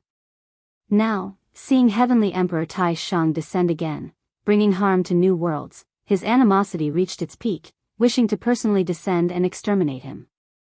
Even though this supreme demon god possessed power comparable to some immortal monarchs, Li Xuanmiao would absolutely charge at the front if ordered. The immortal monarchs, having mentioned the celestial emperor, fell into silence. When they first arrived, their anticipation dissipated, for with the mischief of the supreme demon god, their subsequent immortal positions would not be peaceful. After a while, an immortal monarch spoke, "Let's go, it's time to find a place to establish a dojo." The other immortal monarchs nodded, and Li Xuanmiao also followed them, flying away from the direction of the supreme demon god. Before descending to the lower realm, there was already a celestial order informing them not to confront the supreme demon god. Initially, they were curious as to which demon god could command Sainthood not to let them touch him. They never thought this demon god was the reincarnated son of heaven, making them realize their upcoming years would be walking on thin ice. When the immortal gods descended, no phenomena manifested, for even they did not dare give hope to all living beings. In these million years, all powerful beings who vocally opposed the supreme demon god vanished, all stripped of their cultivation by him. There were undoubtedly many great powers still existing in secret, but no one dared resist him openly. The human race took the opportunity to proliferate greatly, people spread across the world, showing signs of becoming masters of heaven and earth. News of the supreme demon god grew less, not because he paused, but because there were few opponents to make him fight with all his might. Now he could subdue opponents within 3 moves, so naturally no news would spread. But on this day, the supreme demon god faced an opponent he found hard to harm. Under the blue sky, amidst flying sand and stones, on the cliffs above a gorge stood 2 figures. One was the supreme demon god, his head full of disheveled white hair, wearing a black and red long robe, with an aura of evil condensed into blood-like energy surrounding him. His eyes carried a dark red, faintly showing blood threads, looking overwhelmingly sinister. The other was Wuxia, who once visited the white-haired ancestor with Heavenly Emperor Tai Shang. Wuxia was already an innate golden immortal. Across the world, his cultivation wasn't much, yet he still came to confront the supreme demon god. Looking at the supreme demon god, Wuxia found it difficult to associate him with that supreme Daoist friend. His eyes were complex, myriad words dissipated in his heart. At this moment, he felt no need to say anything, as the other's aura already spoke volumes. The supreme demon god indeed had many words to say, and he spoke, "You also belong to the human race, why stop me? Though all living beings see me as a demon, I am the justice the human race pursues. I have never harmed people and even helped many, leading the human race to prosperity." Wuxia said calmly, "That was the human race of Central Heaven, your deeds have not been kind to me. I cultivate in Central Heaven, benefiting from its creation, and have the responsibility to maintain the order of heaven and earth." The supreme demon god smiled and said, "My cultivation has reached the Miaojin Daluo immortal realm. Do you know the gap between us? After your breakthrough is the heaven-balancing golden immortal, above that is the Tai Ching golden immortal, and above Tai Ching golden immortal is the heaven-opening Daluo immortal. Above the heaven-opening Daluo immortal is my realm." Listening to his words, Wuju's gaze subtly changed, yet his face still showed a resolute color. The supreme demon god stared at Wuxia, coldly saying, "With just a thought, you would vanish to ashes. What gives you the courage to fight me? What are you thinking? Gambling on my mercy and nostalgia?" Boom! The cliffs on both sides instantly shattered, and the entire world darkened. Wuxia floated in midair, his entire body tense, instinctively feeling fear, his eyes widened, and his forehead covered in cold sweat. He couldn't believe how powerful the supreme demon god was. Suddenly, the supreme demon god appeared before him, striking his face with a palm. Instantly, his sight plunged into darkness. And then, Wuxia lost consciousness. What seemed like an eternity passed. Wuxia abruptly opened his eyes. He instinctively sat up, finding himself amid ruins, surrounded by debris. He reached for his body, discovering even his robe was unharmed. He looked toward the horizon, his expression turning complex. "You speak so ruthlessly, why spare my life?" Wuxia murmured to himself, sighing involuntarily. The reason he dared to confront the supreme demon god naturally was that he had his backing. He had the method of reincarnating and reviving, and could become stronger for it, intending to test the supreme demon god's might first.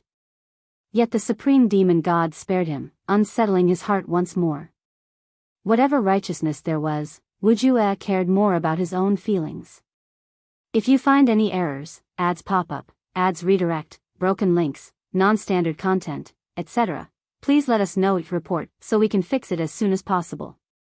Chapter 920, An Immortal Encounter on a Deserted Island. Guan observed Martial Resolution's predicament with a slight shake of his head, thinking Martial Resolution was too arrogant. Martial Resolution's method of resurrection and rebirth was insignificant in the face of absolute realm disparity, not to mention the supreme demon god was once a primordial profound venerable immortal, able to see through his Daoist technique at a glance.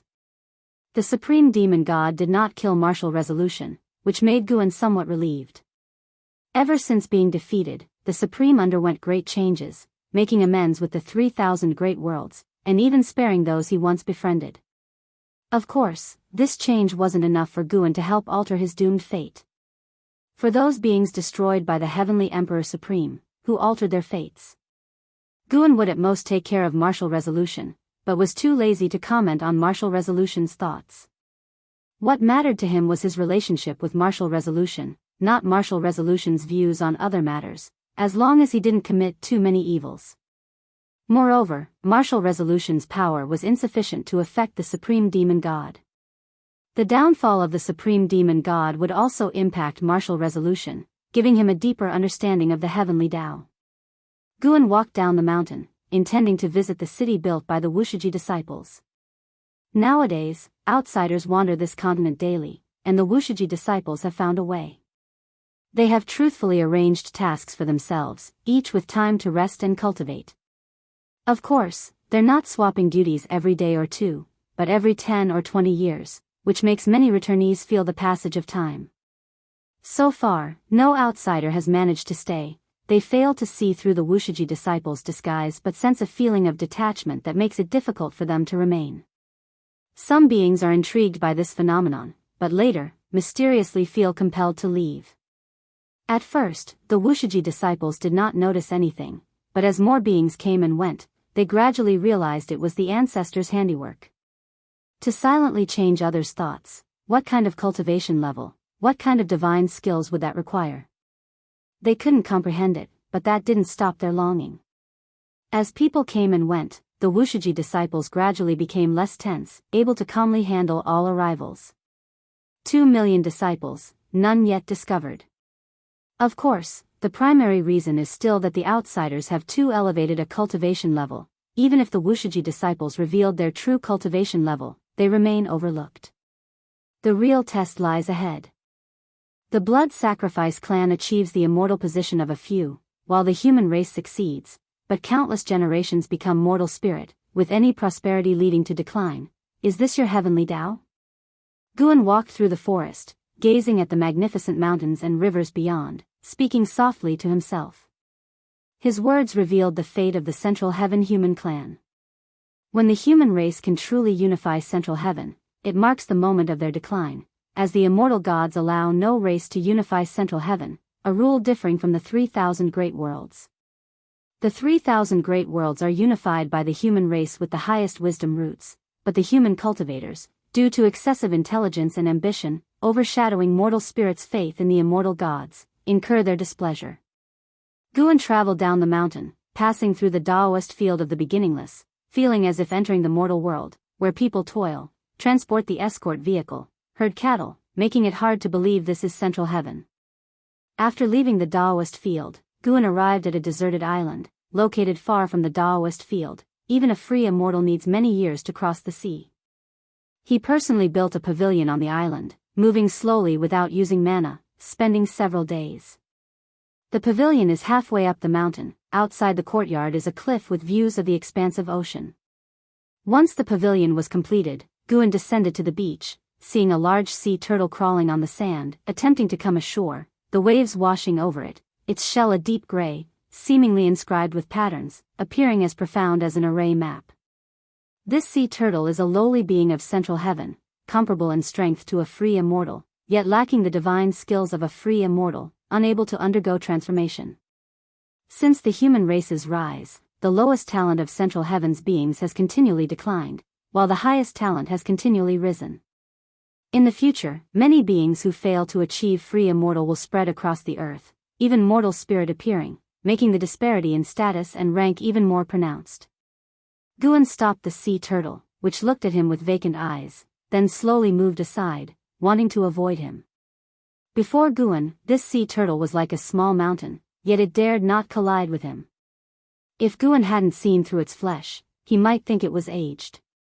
But in reality, relative to its long lifespan, it was still in its youth, and its future self could grow to be 100,000 zhang tall, supporting continents, classified as an ancient fierce beast. Guan's lips curled up, and appeared out of nowhere on the turtle's shell. Instantly, the turtle sank, its limbs struggling, but unable to advance further, growing anxious, its claws stirring up a whirl of sand, but to no avail. Finally, it stopped, as if falling asleep. Guan sat on the turtle's shell. Days passed with the sun setting and moon rising. Pressed by Guan, it struggled occasionally before succumbing to slumber, repeating the cycle. Several months later, a black fissure appeared on the beach behind Guan and a silhouette fell out, crashing onto the sand in a pitiful state. This was a bloodied man, his breath weak, lying on the ground with a slight gasp, consciousness lingering. Guan appeared oblivious to his presence, not turning, still meditating. Yet the turtle below sensed the commotion, turning to look, its neck surprisingly dragon-like, extending beyond the shell, seeing the situation behind. When it spotted the grievously injured man, it hesitated for a moment. Then it suddenly noticed someone seated on its shell, its eyes widening, and in a blink, it retreated into its shell with limbs withdrawn. This action was starkly different from its usual sluggishness, amusing Guan. He opened his eyes, stood up, turning to approach. Leaping from the turtle's shell, he reached the injured man's side. He halted before the injured man, not crouching, but gently stroking his chin, observing the injured man closely. Luan raised his head with difficulty, his face mangled with only clear eyes, lifting to look at Guan, eyes pleading.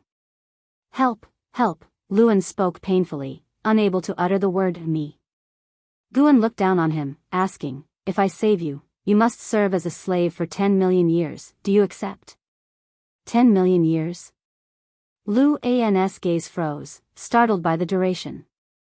"If you find any errors, ads pop up, ads redirect, broken links, non-standard content, etc., please let us know it report so we can fix it as soon as possible."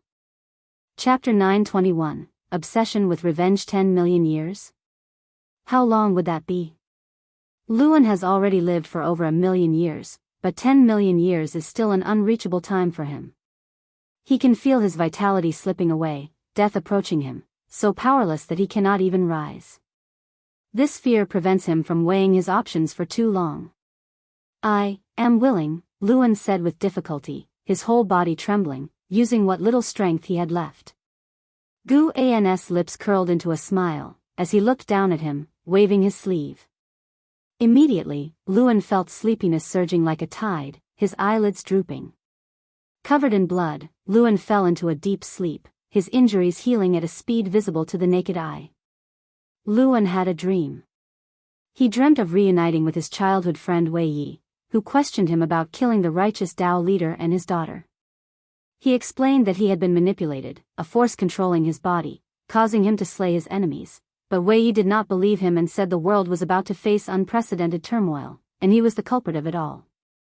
Wei Yi's look of disappointment and anger deeply hurt him, jolting him awake suddenly. He opened his eyes to a blue celestial vault, sitting up instinctively, only to see a giant turtle as large as a small mountain lying in front of him, staring at him. Startled, he jumped up, prepared for battle. However, his movements frightened the turtle, causing it to retract into its shell. Luan was taken aback, then realized his wounds were healed. He touched his body, finding it intact. The memories before he fainted surfaced in his mind, and he looked around instinctively, wanting to find the mysterious person who saved him. Soon, he noticed a pavilion halfway up the mountain. Using his divine sense to investigate, he found no signs of anyone. The spiritual energy here, how is it possible? Luan widened his eyes, breathing rapidly. He had never felt such dense spiritual energy, not even in the dojos of those holy lands. Moreover, he felt the heavens filled with majestic Tao intent, making his mind and body feel at ease. What kind of place is this, exactly? His divine sense swept outwards, seeing only an endless ocean. There wasn't even a continent, nor could he spot any other islands, as if this was the only island between heaven and earth. Thinking about being a slave for 10 million years, he couldn't help but take a deep breath, trying to adjust his mindset. After standing there for a while, he decided to climb the mountain to take a look. Soon, he walked into the courtyard halfway up the mountain. As soon as he stepped in, he stopped in his tracks, shocked to see a man in white preparing to split firewood in the courtyard. What is going on? His divine sense clearly hadn't detected this person, and even now, he couldn't sense the man's presence. Well experienced, Luan was only momentarily stunned, then bowed and cupped his fists in salute to Guan, saying in a deep voice, "Thank you, Senior, for saving my life. May I know your name?" "My name isn't important, what's important is who you are," Guan retorted casually. According to the original fate, Luan would take 1 billion years to arrive at Central Heaven. He appeared early because he met a fatal calamity. Guan rescued him, bringing him to Central Heaven. The great infinite demon ancestor continuously sent mortals to the heavenly Tao as variables, attracting the attention of the eternal Tao extreme. They were unaware of the demon ancestor's existence, but by chance, discovered Luan was a heavenly Tao variable, so they intended to possess Luan. In that battle, Luan was completely outmatched, and Guan didn't kill those beings, only rescuing Luan. Luan thought it was the divine skills tearing through time and space, inadvertently bringing him here. "I am named Luan, from the Nanjiang continent," Luan replied promptly. Seeing that Guan had no intention to introduce himself, he boldly asked, "Senior, I agreed to be your slave for 10 million years. May I avenge first? I'm afraid my enemy might reach their end by that time." He spoke sincerely, as he truly thought this way. Though 10 million years sounded arduous, following such a transcendent being, even as a slave, would surely yield benefits. Alone in that world, what hatred drives you so urgently? Guan picked up the axe, splitting wood as he answered nonchalantly. Luan gritted his teeth, "That person killed someone important to me. I must avenge them. With your current cultivation level, you can't exact revenge." Guan's tone remained indifferent, yet carried an undeniable authority. Luan fell silent. He began weighing the pros and cons, contemplating whether to forcibly escape, but doing so would violate his principles. Moreover, he might not even be able to escape. "Build yourself a place to live on the island," Guan said leisurely, hearing which Luan showed an expression of unwillingness. Even though unwilling, he didn't choose to act against Guan. He stepped forward and asked beside Guan, "Senior, may I help you first?" Guan did not refuse, handing him the axe, and instructed him to chop the wood piled up in the courtyard before turning to leave. At the courtyard gate, he stopped and seemed to remember something, turning back to Luan with a smile, "I almost forgot, live as a mortal on the island from now on." As he finished speaking, he waved his sleeve towards Luan, who couldn't avoid it. He only felt a gentle breeze on his face. The next second, his expression changed drastically as his mana dissipated. Not only that, but even his cultivation level vanished, He could no longer view his internal state, nor did he have divine sense, and even his chi power became feeble. Before he could speak, Guan left the courtyard. Luan opened his mouth but ultimately chose to continue splitting wood. Walking on the mountain path, Guan showed a look of appreciation. Though Luan had entered the demon Dao, his character was far steadier than Wei Yi's. Wei Yi remained naive and idealistic due to his experiences, whereas every choice Luan made was well considered. Thinking back to when the two first arrived at the heavenly Dao, Luan was much more lively compared to Wei Yi. As time passed, it seemed their personalities had swapped. Guan started to look forward to what waves Luan would stir upon returning to the 3,000 great worlds in 10 million years. He didn't calculate to leave himself some suspense. And so, day by day passed. Luan, having lost his cultivation level, couldn't escape even if he wanted. He hoped his demeanor would prompt Guan to release him sooner, but as time went by, even his greatest patience was wearing thin. 10 years later. On a stormy night, Luan stood before the pavilion of the courtyard, gritting his teeth. "Senior, I beseech you once more, release me to go back. After I take my revenge, I swear I will return." Boom, the sound of thunder erupted, overpowering even the noise of the rain. Gu An's voice drifted from inside the house. "With your current capability, how do you plan to take revenge? Do you know what kind of place this is, or how you'd return after going back? If you find any errors, ads pop up, ads redirect, broken links, non-standard content, etc., please let us know your report so we can fix it as soon as possible." Chapter 922, The Legend of Central Heaven. Upon hearing Gu An's words, Luan did not hesitate. He firmly said, "Even without my cultivation level, I will find a way to take revenge.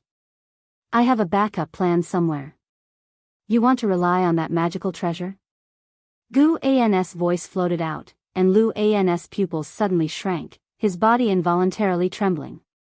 He was truly shocked. How did this senior know he was hiding a supreme treasure? Was he bluffing?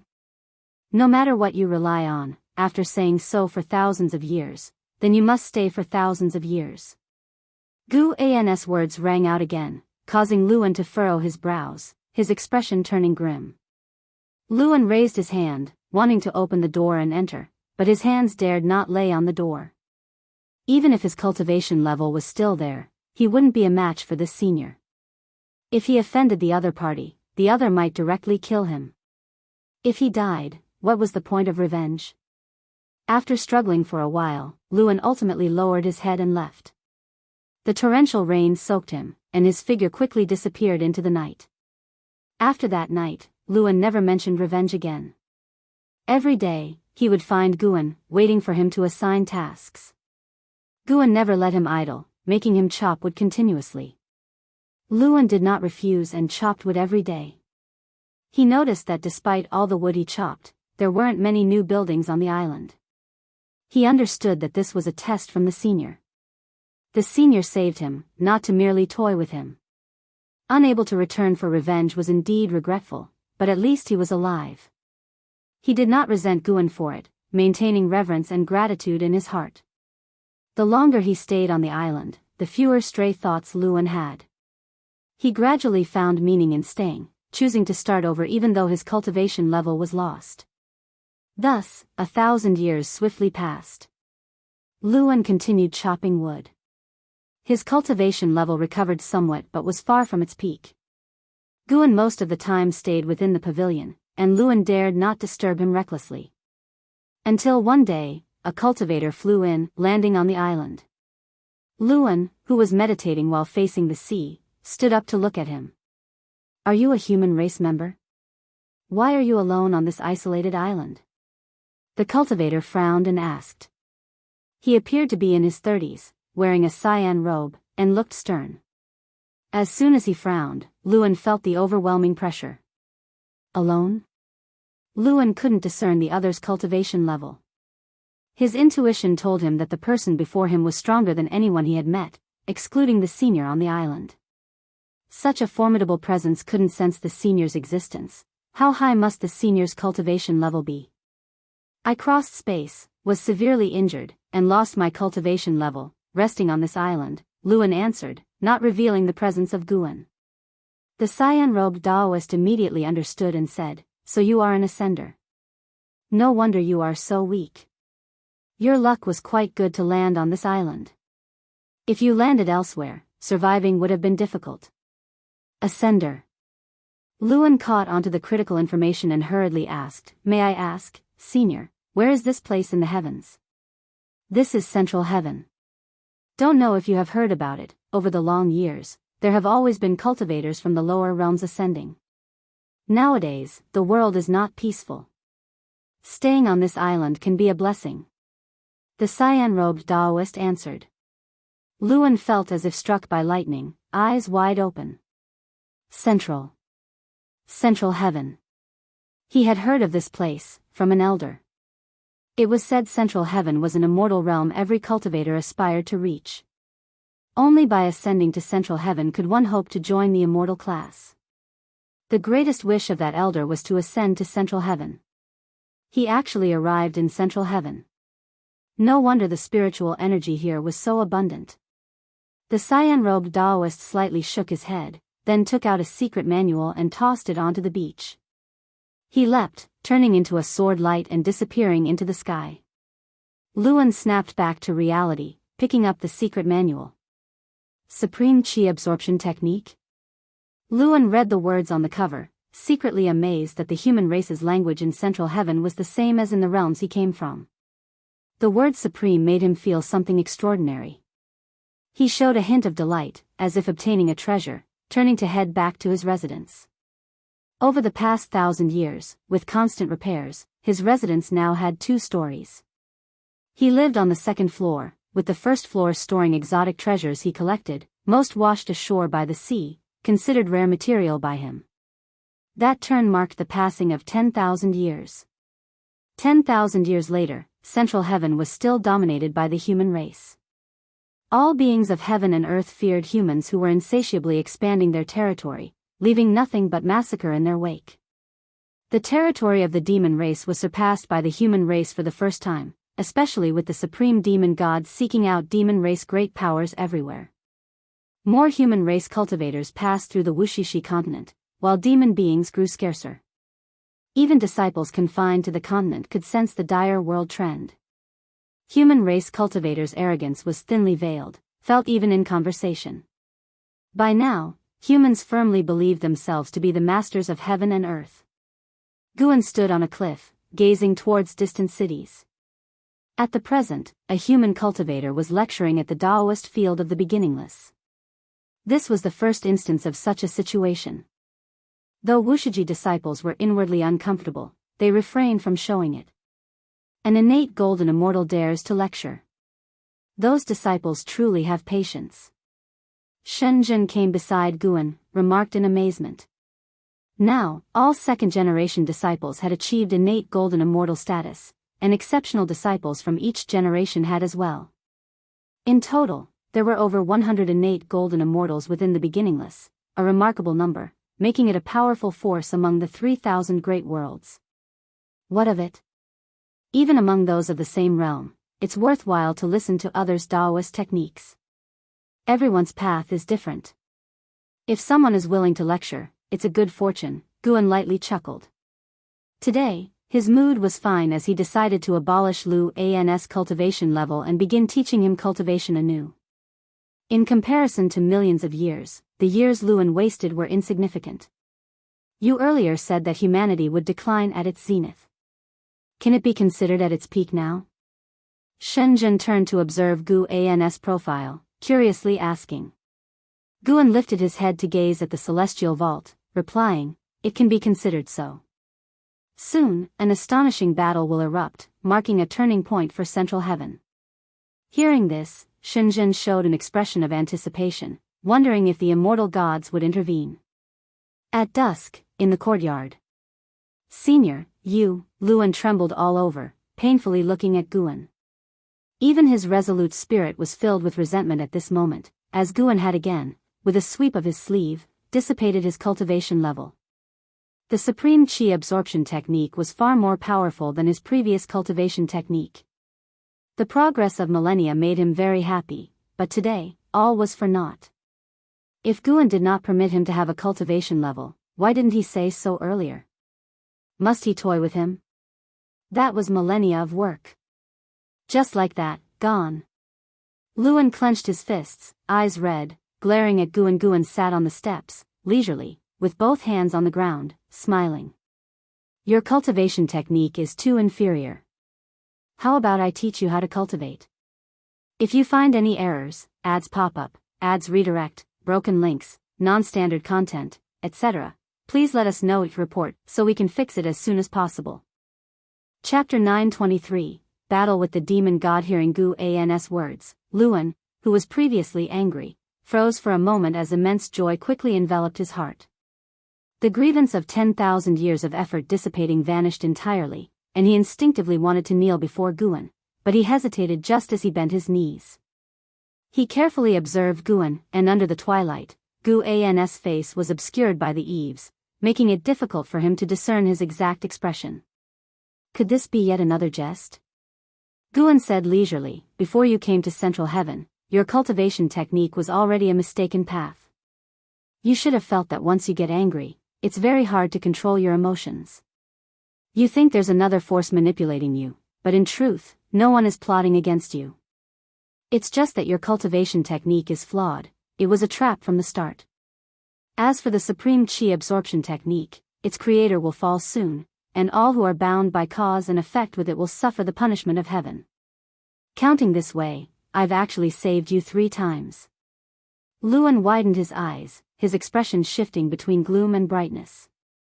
After a moment of thought, he knelt on the ground and kowtowed heavily toward Guan. The great grace of the senior, this junior will never forget. Luan bowed his head, speaking in a deep voice. Guan carelessly replied, I saved you, taught you, not for repayment, just out of interest. No matter how great your achievements will be in the future, they have nothing to do with me, and you must not reveal our relationship. Just pretend this never happened, understand? Luan lifted his head, looking at Guan with confusion. Why does this sound like a scene between Master Putti and Sun Wukong? Luan thought secretly. Even after spending so many years together, he still didn't know how to respond, as he still couldn't grasp Guan's personality and couldn't gauge Guan's likes or dislikes. In daily life, Guan always smiled gently, but when abolishing his cultivation level, he wouldn't hold back, and it was always very sudden. As Guan raised his right hand, Luan's body shrank in fear, instinctively wanting to retreat. Just as he steadied his posture, Guan pointed his index finger at him, immobilizing him entirely, with different figures manifesting and changing stances in his widened pupils. Just like that, Luan embarked on a brand new cultivation path. Guan created a set of unique cultivation techniques, divine skills, escape skills, and more for him. His days became enriched, filled with passion and vigor. Luan cultivated on the beach, accompanied by the sun and moon. Immersed in it, time flew by quickly. After receiving Guan's true teaching, Luan's cultivation speed far surpassed before, completely dispelling the dissatisfaction in his heart. Compared to his current cultivation, everything from before was not worth mentioning. In the blink of an eye, 1,000 years passed by. On this day, Luan was cultivating beside a sea turtle, facing the sea, when suddenly, he opened his eyes, frowning. He looked toward the far end of the sea horizon, seeing the celestial vault gradually turning red, and the wind between heaven and earth was intensifying, with spiritual energy becoming restless, making him feel uneasy.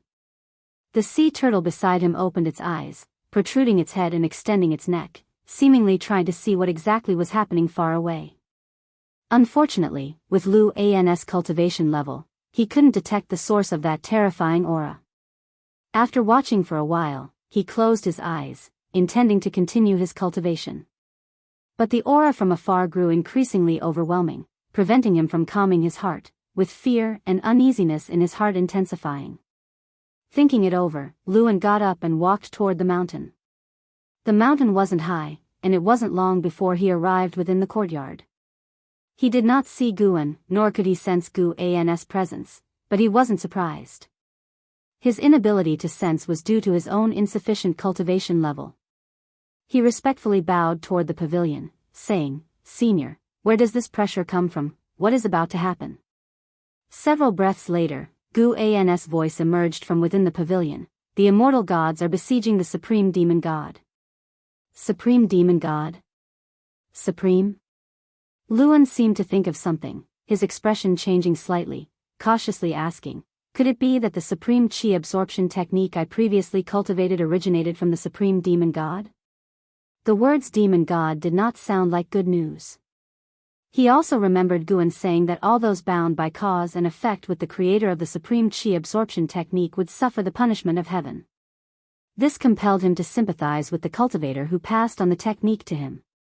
Even though they only chatted briefly, meeting at a whim, that person shared the cultivation technique with him. Such goodwill was rarely encountered. Even though he sympathized, he had no means to offer help. He certainly couldn't ask Guan to save that person. Such an act was too absurd. He was not like his old friend Wei Yi. When he thought of Wei Yi, the gloom in Lu An's heart lifted entirely. When he returned to the human world, he would show Wei Yi how formidable he had become. To this day, his relationship with Wei Yi remained good. However, with the eternal conflict between righteousness and demons, they could only maintain contact covertly. Following Gu An's cultivation, the demonic chi within him had dissipated. Now, anyone who saw him would find it hard to determine he was a demon cultivator, making him very much look forward to Wei Yi's expression upon seeing him. Luan still wished to inquire more, but thought it over, ultimately deciding to bow and take his leave. When it comes to matters involving the immortal gods, he felt it was wise to ask less to avoid inviting trouble. After he left, Guan took a step back into the Wuxia continent, where a play was about to unfold in the city. He found it very intriguing and wanted to witness it with his own eyes. Because many disciples emulated Guan by writing books, the stories circulating the continent were highly abundant. Therefore, some disciples had a spur-of-the-moment idea to enact these wonderful stories, experiencing the emotions of the characters in the process, and the viewers found it enjoyable. As a result, it became a cultural tradition, unique at least within Central Heaven, with only Wuxia having such a culture. The battle between the immortal gods and the supreme demon god was earth-shattering, with the battle's overwhelming pressure constantly spreading, eventually covering the entire Central Heaven. Above the clouds, Li Xuanmiao and a group of immortal gods gazed down at the great battle unfolding below, the land engulfed in rolling dust, with lightning intersecting everywhere, and gales howling, as if there were a great dragon whirling around. Upon closer inspection, one could vaguely see more than 10 interwoven figures. At the edge of the battlefield stood towering figures, with the celestial Tao golden light forming a grand formation, isolating this battlefield. Though the ground was sinking, it did not extend to the mountains beyond the formation. "That Prince Taihao is so powerful. I remember he's the youngest son of heaven, right?" "Yes, indeed the most junior son of heaven, but for him to earn the name Taihao reflects the emperor's high regard for him. Not only is Prince Taihao formidable, but those immortal gods are also very strong. Judging by their coordination and divine skills, they seem to come from the same immortal sect. Looks like the supreme demon god will end here." The immortal gods in the clouds discussed, while Li Xuanmiao fixated on the rolling dust below, his pupils reflecting the posture of the supreme demon god wielding the demon soldiers. For some reason, Li Xuanmiao felt a sense of unease, as if something dreadful was about to occur. At this moment, a purple light emerged from deep within the dust below, and immediately, the entire world darkened. The surprised immortal gods instinctively looked up, soon fixing their eyes on the celestial vault above. Strange eyes filled the firmament, varying in size, yet each identical, with violet pupils, cold and enigmatic. If you find any errors, ads pop up, ads redirect, broken links, non-standard content, etc., please let us know each report so we can fix it as soon as possible. Chapter 924, The Beginning of the Myth on the Beach. Luan, who had just sat down not long ago, suddenly felt something and opened his eyes abruptly. He looked up to see purple eyes all over the sky, causing him to shiver with fear. "What is this?" Luan widened his eyes, muttering to himself, his voice full of terror. When he saw the immortal emperor's eye in the sky, the mana within him froze all at once, even his soul tightened, an indescribable feeling that made him feel insignificant. Is this the power of Central Heaven? Unbelievable. Facing such power, he felt only awe in his heart. Whether it was the power of the immortal gods or that of the supreme demon god, he did not know. As he was pondering, a burst of golden light blazed across the celestial vault, causing him to squint. Immediately afterwards, he saw the purple eyes all over the sky disappear, and the vast golden light descended like heavenly might. He saw an incomparably huge golden vertical eye, far larger than the previous purple eyes, so large that the entire celestial vault couldn't contain it. Luan was deeply shocked, as if seeing a face in the outer universe spying on the middle heaven world, with the whole of Central Heaven no bigger than one eye of that existence. Just thinking about it made him shiver from head to foot. The golden vertical eye gazed upon the human world, and at this moment, all the Wuxia disciples on Wuxia continent were looking up at this vertical eye. Guan, who was watching a play within the city, saw the disciples on stage being drawn away by the heavenly might, stopping their performance. He shook his head slightly and rose to leave. His departure caught the attention of some disciples, who thought Guan was going to investigate the situation. After leaving the theater, Guan returned to the mountain of no end. Shenzhen was also watching the golden vertical eye on the celestial vault. She did not question Guan, for his return meant that the anomaly in the sky could not affect Wuxia. She stared at the golden vertical eye, beginning to deduce, but unfortunately, she couldn't see anything. The golden vertical eye surveyed all things in heaven and earth, shaking the hearts of all living beings. It seemed to scrutinize all existence on this land, making all living beings feel fear and gradually lowering their heads, not daring to meet its gaze. For a long time, the golden light dissipated, and the heavenly might suppressing all beings vanished. When all beings looked up again, the golden vertical eye had disappeared, and the terrifying aura of the supreme demon god was also gone. This battle seemed to have ended, and the entire world fell into silence. 100 years later, on a lonely island, Guan sat on a turtle shell, guiding Luan to cultivate a set of fist techniques. He repeated the punches, throwing them one by one, seemingly without any special attributes, yet he did not feel bored. While practicing, Luan turned to look at Guan and curiously asked, "Elder, was the supreme demon god killed by the immortal gods?" He had harbored this doubt for a long time and finally couldn't resist asking today. Guan was holding a book, and he replied casually, "Didn't completely die, but now it's worse than death." The supreme demon god was forcefully suppressed by Emperor Taihao, his physical form annihilated and his soul thrown into the heavenly prison, continuously tormented by endless celestial punishment. Thus, all powers of the heavenly Emperor Taihao were reclaimed, the immortal gods who had once been loyal to him began to be investigated, and each day some of them had their immortal positions stripped and were cast into the heavenly prison or reincarnation. One day in heaven equaled a year on earth, and now the celestial court remained in turmoil as the news of the supreme demon god being vanquished by the immortal gods continued to spread through central heaven. Many years later, tales of Taihao slaying the supreme would circulate in central heaven. By then, Taihao would have become the celestial emperor, while the supreme would be depicted as the demon ancestor, the most evil existence in central heaven since antiquity. And those who cultivate the supreme qi absorption technique? Luan asked further. They will die in the future celestial tribulations. This answer secretly startled Luan. Could the heavenly Tao control the celestial tribulation? Guan followed up, because of the supreme demon god, humans in this realm will be hunted by all races under heaven and earth. If any creatures pass by this island in the future, you'd best hide to avoid getting involved. Luan asked in surprise, "Elder, what about you? Aren't you part of the human race?" Guan did not answer, which made Luan's heart skip a beat. He suddenly realized that he didn't know anything about the elder, not even the elder's name, let alone his true form. Habitually, he presumed all sorts of dangerous situations. The more he thought, the more frightened he became. However, remembering that without Guan's help, he would have already been dead, he immediately let go of his burdens and focused on practicing his punches. This set of fist technique seemed ordinary, but its sorcery was profound. With each circulation of the week of energy, his physique became stronger, filling him with anticipation for mastering this fist technique. The sea turtle beneath Guan poked its head out, stretching its neck and turning to look. Upon seeing Guan, it retreated back in fright. Luan secretly marveled at this scene. This turtle had powerful chi blood, which even made Luan feel alarmed.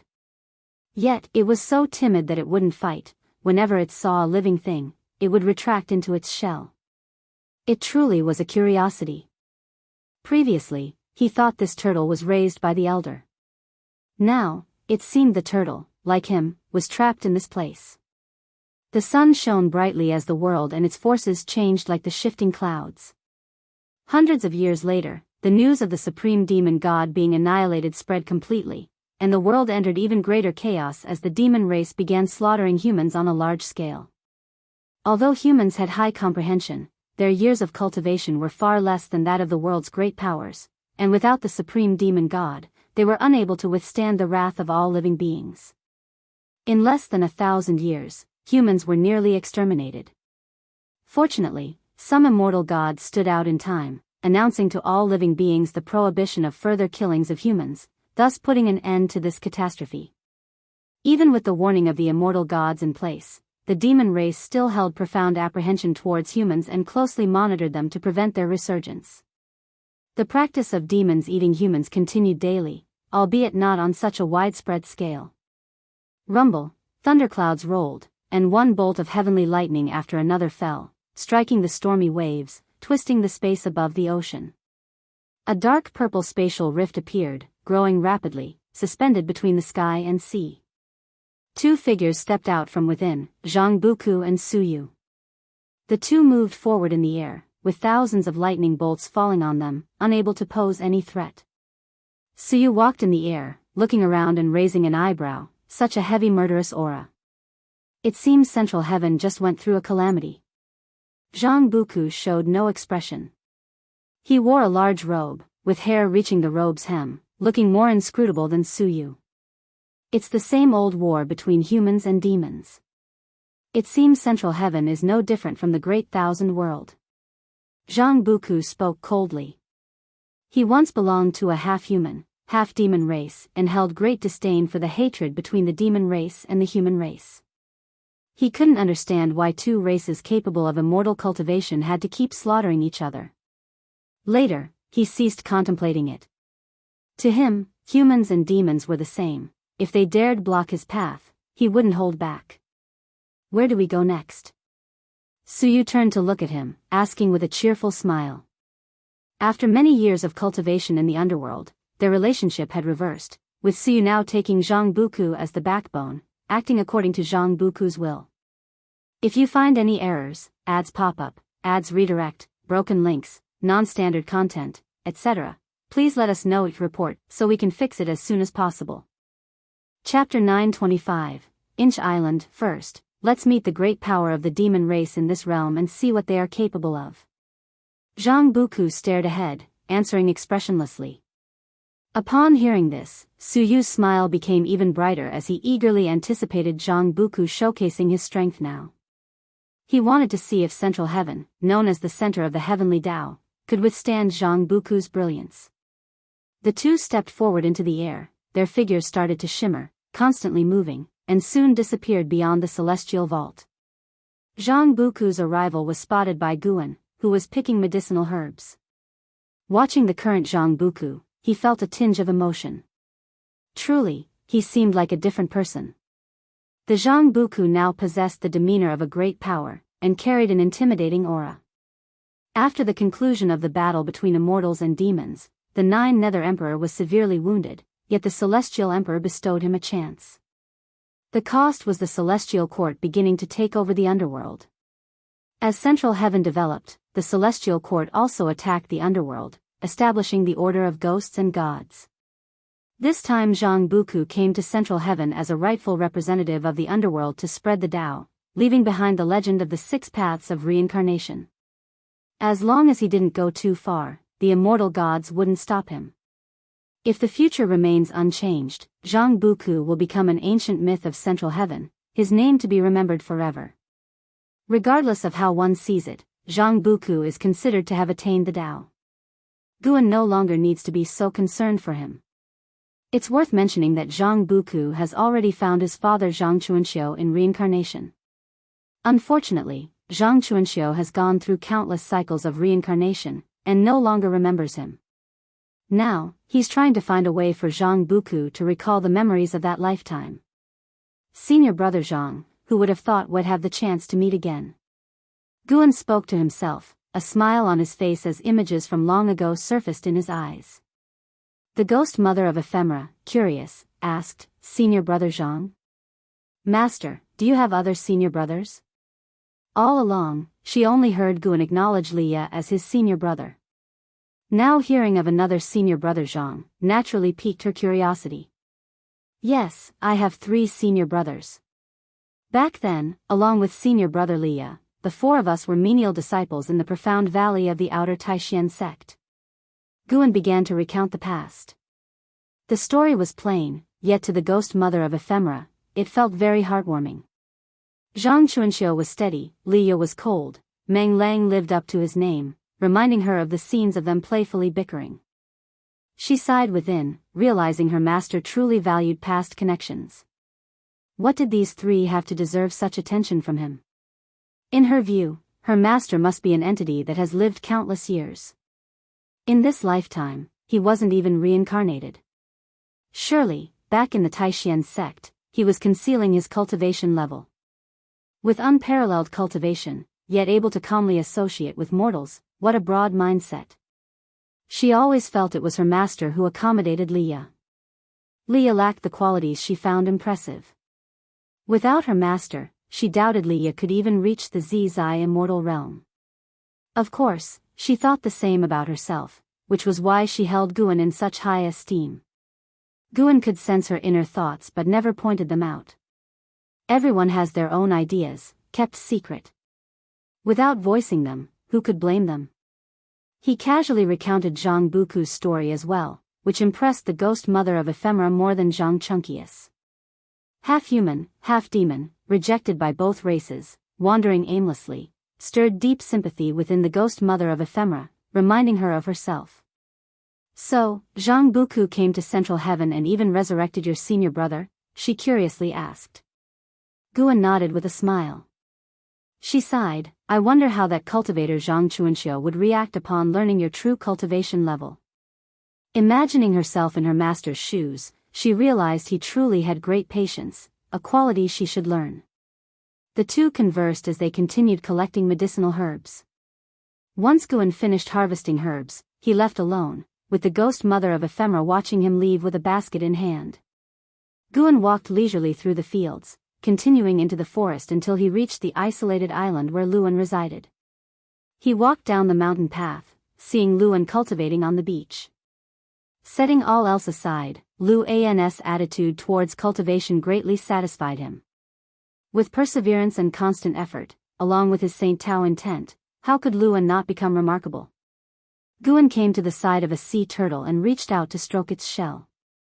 Though the turtle seemed afraid of him, it never left the island. Luan thought it was trapped, but in reality, it chose to stay. Perhaps Guan's Tao intent made it feel that staying would bring Fuyuan. Though the turtle couldn't speak, its spiritual intelligence was not shallow, harboring its own thoughts. Do you think I should name this island? Guan spoke suddenly, startling Luan, who opened his eyes and turned to look at him. Luan's gaze was filled with resentment. Guan always appeared unpredictably, impossible to detect. Though had been startled before, each time left his heart trembling. He worried that more shocks like these might lead him to demonic possession. Despite feeling wronged inside, he didn't dare express it, following Guan's words and suggesting, how about Inch Island? Guan found amusement in the name but appeared puzzled, asking, why the name Inch? Because you resemble Master Pewdie. And aren't you forbidding me from revealing your name? Thinking to himself, Luan awkwardly replied, it just came to mind. Inch is good. Within an inch lies the world, within an inch is the Great Tao. The Great Tao is vast, yet can also be small. From now on, this island shall be called Inch Island. Guan smiled gently, laughing lightly. He wasn't afraid of coincidental names. Chinese mythology should be fictional, even if there were real figures, they couldn't be that powerful. Otherwise, how could the great infinite demon ancestor toy with Earth so easily? Noticing Guan agree to the name, Lu An's expression turned peculiar. Continue cultivating. Make the most of your time. Don't wait till you leave, then regret not cherishing the present, Guan said lazily, then turned to walk in another direction. He planned to fish on another part of Inch Island. Here, fishing was truly fishing. He was growing fond of this island. He didn't intend to inform the Wuxia disciples of the island's existence, wanting a place to be alone. Watching Gu An's back, Luan thought this island would become a holy land someday. He stopped pondering, continuing his cultivation. The senior was right. He had to seize the time. Even if 1,000,000 years felt far off, he didn't want to miss the chance. Since following Guan in cultivation, he realized this 1,000,000-year journey wasn't torment but a rare opportunity hard to come by again. 1,000,000 years later, Wei Yi should still be alive. Maybe Wei Yi would become a leader of the righteous Dao. Then, when he sought Wei Yi out again, he would surely surprise him greatly. The mere thought of it made Lu Angwang's mouth curve upwards uncontrollably. If you find any errors, ads pop up, ads redirect, broken links, non-standard content, etc., please let us know it report so we can fix it as soon as possible. Chapter 926. Emerging from nowhere after the supreme demon god was annihilated, Central Heaven entered another high-speed development phase. The celestial Dao destiny continued to rise, and every few years, astonishing new beings were born. After experiencing a great massacre, the human race's destiny was severed. Countless human cultivators died during the celestial tribulation, and in terms of talent, each generation was weaker than the last, transforming a once powerful race that struck fear in all living beings into something weak. Because of this weakness, the demon race lowered their guard and no longer focused on the human race. An internal competition began within the demon race. The 7 demon emperors of the demon race each occupied territories, recruited soldiers, and expanded their forces rapidly. As the number of demon soldiers increased, their territories bordered each other, inevitably leading to conflicts. Thus, internal strife began within the demon race. In this grand context, great powers started to establish other races, with the human race's former might still fresh in their memories. Daoist techniques began to flourish, various races were born, and the entire world presented a vibrant vitality. Years flew by like a shuttle. The 10,000,000-year period for Luan arrived. Now, he had achieved the level of heaven-encompassing free immortal, just one step away from an innate golden immortal. Such a rapid breakthrough speed was indeed swift. Most importantly, his understanding of the great Tao had surpassed the majority of innate golden immortals. In the future, his path of cultivation would only become smoother. On this day at noon, Luan was summoned to the courtyard by Guan. Luan did not see Guan in the courtyard. He looked at the tightly closed door, his face darkened, having already prepared mentally. He took a deep breath, stood before the door of the pavilion, and paid his respects respectfully. The 10,000,000-year period is up. You should go back now. Gather your things. Gu An's voice floated out from inside the pavilion, the tone calm. Luan immediately knelt down and kowtowed heavily 3 times towards the pavilion. He raised his head and asked, "If I ascend to Central Heaven in the future, may I visit Inch Island to see you? If you can find it, you can naturally come." Hearing Gu An's words, Luan beamed with a smile. He turned and left, his face full of vigor. After these millions of years of cultivation, he had been completely reborn, not just in cultivation level, but in character as well. After the time of 1 stick of incense, Luan, having packed his belongings, stood in front of his building. Looking at the building that had accompanied him for millions of years, his eyes were full of reluctance. After you go back, don't be so extreme, don't trust others too easily, and definitely don't stray off the right path. A voice came from behind him. He saw a blue-robed youth with a turtle shell on his back approaching. The youth had a handsome face, fair skin, like a scholar, exuding an elegant aura. He was the timid sea turtle who took human form millions of years ago and became extremely close to Luan. Luan had shared all his experiences with him. Luan turned to the blue-robed youth and laughed. Xuanwu, you better wait for me. The next time we meet, we must settle who's superior. The blue-robed youth called Xuanwu chuckled softly. I can't possibly lose to you since I've always been cultivating with the master. The two exchanged a glance and both laughed with high spirits, their sharpness evident. Suddenly, a black crack appeared behind Luan, and a strong suction pulled him directly inside, causing him to look panicked. Xuanwu saw this scene and couldn't help shaking his head with an amused smile. The master still loved to scare Luan like this. Xuanwu, prepare to go fishing with me. Gu An's voice floated down from the mountain, and Xuanwu's expression instantly changed from relaxed and carefree to one full of flattering smiles. All right, master, I'm coming right away. Xuanwu immediately rushed away quickly. The golden light shimmered in the forest of Inch Island as the sunlight poured down. The ocean stretched endlessly, and Inch Island, like a leaf floating on the sea's surface, seemed so inconspicuous, always at risk of being swallowed by the ocean. After Luan left, Gu An's life became more peaceful. He no longer taught others in cultivation but began to gain enlightenment himself. In the ensuing years, Wuxia disciples were discovered by outsiders for hiding something, and Zizai, adhering to the rules set by Guan, expelled those disciples who were discovered. Some disciples wanted to leave Wuxia on their own. Having heard too much news from the outside world, they also wanted to venture out for themselves. Every disciple who left Wuxia was personally sent off by Zizai, with the warning to never reveal the cause and effect of Wuxia. Otherwise, no matter where they were, even separated by all heavens, he would clean up the sect. As the Wuxia disciples ventured into the red dust of Central Heaven, the fate of Central Heaven began to show some changes. Such changes were insignificant to the lofty immortal gods. 100 million years became less lengthy for Central Heaven. After 100 million years, the native creatures of Central Heaven achieved the strongest cultivation level of Miao Jin Daoist immortal realm, and Daoist lineages began to rise. After tens of millions of years of evolution, the Wuxia continent remained bustling, but now with fewer Wuxia disciples. Here, mortal generations began to inherit the land while Wuxia disciples were integrated within, always hidden.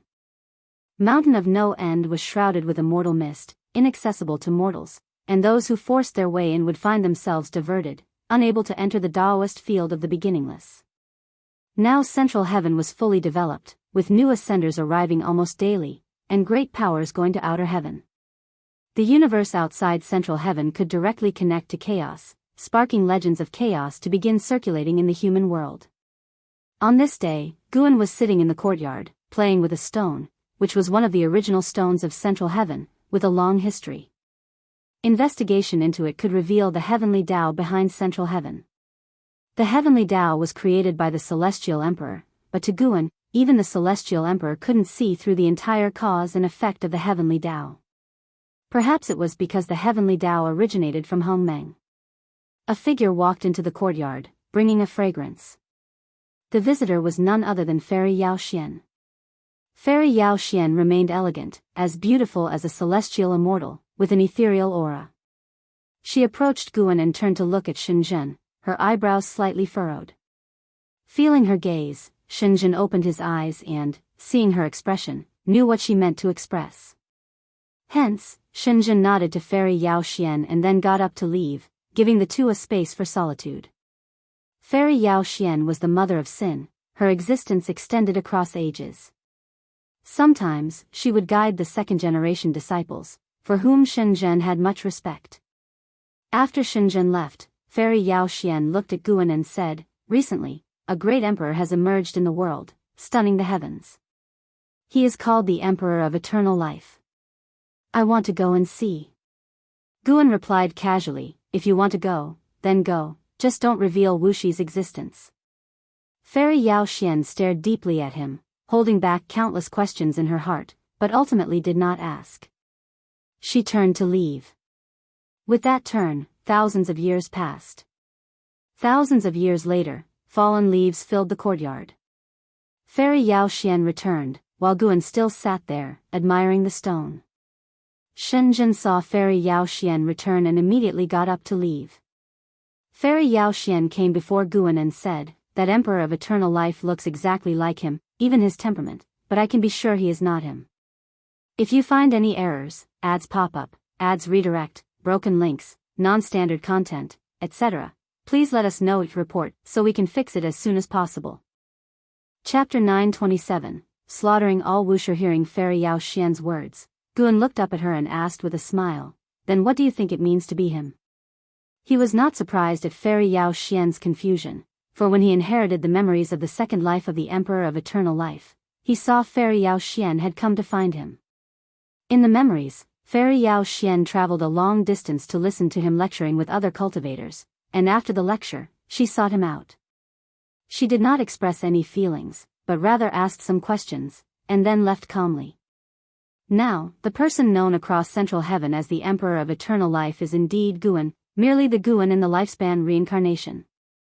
Once the lifespan reincarnation ends, the life of the Emperor of Eternal Life begins. As long as Guan does not appear before the Emperor of Eternal Life, this reincarnated life will become true. Fairy Yao Xian looked at Guan but did not answer, only her eyes showed some lingering resentment. Guan tossed the stone in his hand to her and said, "This stone is one of the original stones of Central Heaven, containing the true essence of the heavenly Tao. By scrutinizing it, you may realize the wonders of the great Tao creating the universe and the world. Perhaps you can find the essence of your own existence through it." Fairy Yao Xian looked at the stone in her hand, her brows furrowed. This stone looks so ordinary, can it truly help comprehend the heavenly Tao? Guan stood up and said with a smile, "The Emperor of Eternal Life you desire is in your heart, is that not enough? Originally, you did not live for someone, you also have your own Tao-seeking goals, do you not?" Having said that, Guan stepped forward, brushing past her shoulder. Fairy Yao Xian lowered her head, and after Guan walked out of the courtyard, she clenched the stone tightly in her hand and turned to leave. The Emperor of Eternal Life is renowned throughout the world, his prestige immense, but to Central Heaven, he is not yet the most dazzling existence. As Guan walked down the mountain road, he could hear the name most frequently mentioned by the beings on the continent, a dragon. Dragon Emperor. This was the first dragon born in Central Heaven, born full with the Tai Ching golden immortal realm perfection, its dragon might vast, causing countless races to feel instinctive fear. This dragon also has an associated magical treasure, a dragon spear. Having been born for less than 10,000 years, it crossed into the heaven-opening Daoist immortal realm, achieving Miaozhen Daoist immortal in less than 100,000 years. Compared to Central Heaven's history, it is still very young, but it has already ranked among the top in the world. The Dragon Emperor is very arrogant, having already declared he will become the strongest in Central Heaven. He will challenge each dojo in the world to prove himself. The news spread across the world, reaching this continent as well. Guan, however, is not interested in the Dragon Emperor, for the future of the Dragon Emperor is already within his sight. The Dragon Emperor is destined to yield under the Celestial Court. After ranking in the immortal class, the Dragon Emperor will lose his brilliance, just like those immortal gods, forever a puppet of the heavenly Tao rules, forced to endure even when his descendants are slaughtered. Central Heaven, a land of heroes, Guan finds it quite amusing, as if watching a series of films. Though he will not partake in worldly conflicts, should outsiders attempt to destroy the Wuxia continent, he would strike, for should the disciples be forced to take action, they would undoubtedly expose their cultivation level. In these circumstances, the continent gradually spread tales of immortals, with the mountain of no end shrouded in immortal mist, preventing outsiders from entering. Unconsciously, rumors arose saying an immortal mountain, inhabited by immortals, concealed within the mist. The Wuxia disciples discovered the ancestor protecting the continent, making them more relaxed, for as the Central Heaven spirits grew stronger, they also feared strong enemies invading, forcing them to reveal their true cultivation. With the ancestors' protection, they can exert themselves without worry. Some disciples even started crafting legends of the ancestor. No one dared mention the name of ancestor Master Wuxia, but stories of immortals based on his experiences spread widely across the continent. To date, 3/10 of the disciples have left the continent, and most disciples left of their own will. Guan saw some Wuxia disciples establishing schools, successfully gaining a foothold in Central Heaven. It's worth noting that despite Central Heaven's development to this day, no native being has ascended to immortality, and there will be an even greater conflict in the future. Though the supreme demon god has cast a shadow over Central Heaven, the destruction he brought was not much. The human race flourished despite his ferocity, without any powerful force treating the world as a chessboard for conflict. Tao Emperor, are you finally unable to hold back? Guan muttered to himself, a smile of anticipation appearing on his face. Amidst the vast immortal mist stood a towering peak. At its summit lay a courtyard, where Wuxia, dressed in black, was practicing before a great cauldron. Inside the cauldron were 3 large incense sticks, from which blue smoke rose, swirling above the courtyard. Wuxia frowned deeply, a faint golden pattern appeared on his forehead, and his mana began to escape, with a Dharma aspect manifesting. The Dharma aspect bore a domineering demeanor, radiating an unrivaled aura. Suddenly, a figure appeared next to Wuxia seemingly out of nowhere, placing a hand on his shoulder. Wuxia opened his eyes sharply, the Dharma aspect on his body dissipating instantly. He turned to see Zazai standing beside him, and his brows relaxed. Zazai frowned at him and said, "Demonic possession? Your aura just now almost disturbed the continent. Nowadays, the continent is no longer occupied solely by the Wuxia disciples. Although the Mountain of No End has become an immortal name, should there be truly overwhelming aura spreading out, it would certainly invite trouble." Wuxia's eyes flashed with confusion, and he couldn't help but ask, "Did I lose control just now? Didn't you notice?" "No, I thought I was in enlightenment, my consciousness had entered the great Tao." "It seems your enlightenment took a wrong path," Zazai said seriously. In terms of cultivation level, he was currently slightly weaker than Wuxia, but if it came to a fight to the death, he had absolute confidence to defeat Wuxia. Wuxia also thought the same of him, so Wuxia always listened earnestly to his opinions. Wuxia looked up at Zazai and asked, "Ancestor, can you tell me what happened to me just now?" Zazai did not conceal anything, explaining everything he saw. After listening, Wuxia raised his hand to touch his forehead, his heart full of doubt. Zazai looked at him, also feeling a sense of amazement. The ancestor once said that Wuxia had even greater cause and effect. What could it possibly be? Though Zazai was curious, he did not inquire, for he was powerless to address it. He hoped Wuxia would find the root by himself. How can a person of great power not understand themselves? Wuxia turned back, closed his eyes, and pondered carefully, while Zazai quietly guarded by his side. Soon, Wuxia's mind again immersed into the great Tao. His mana once more uncontrolledly overflowed, and a mysterious Dharma aspect began to manifest. Zazai watched this Dharma aspect, his eyes full of vigilance. This Dharma aspect's form was unlike Wuxia's. He was puzzled in secret, who is this? Seeing Wuxia's aura grow stronger, Zazai had to act again, waking Wuxia. As soon as Wuxia opened his eyes, he showed a look of terror.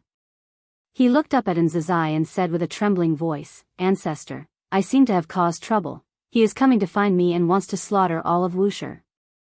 If you find any errors, ads pop up, ads redirect, broken links, non-standard content, etc., please let us know each report so we can fix it as soon as possible."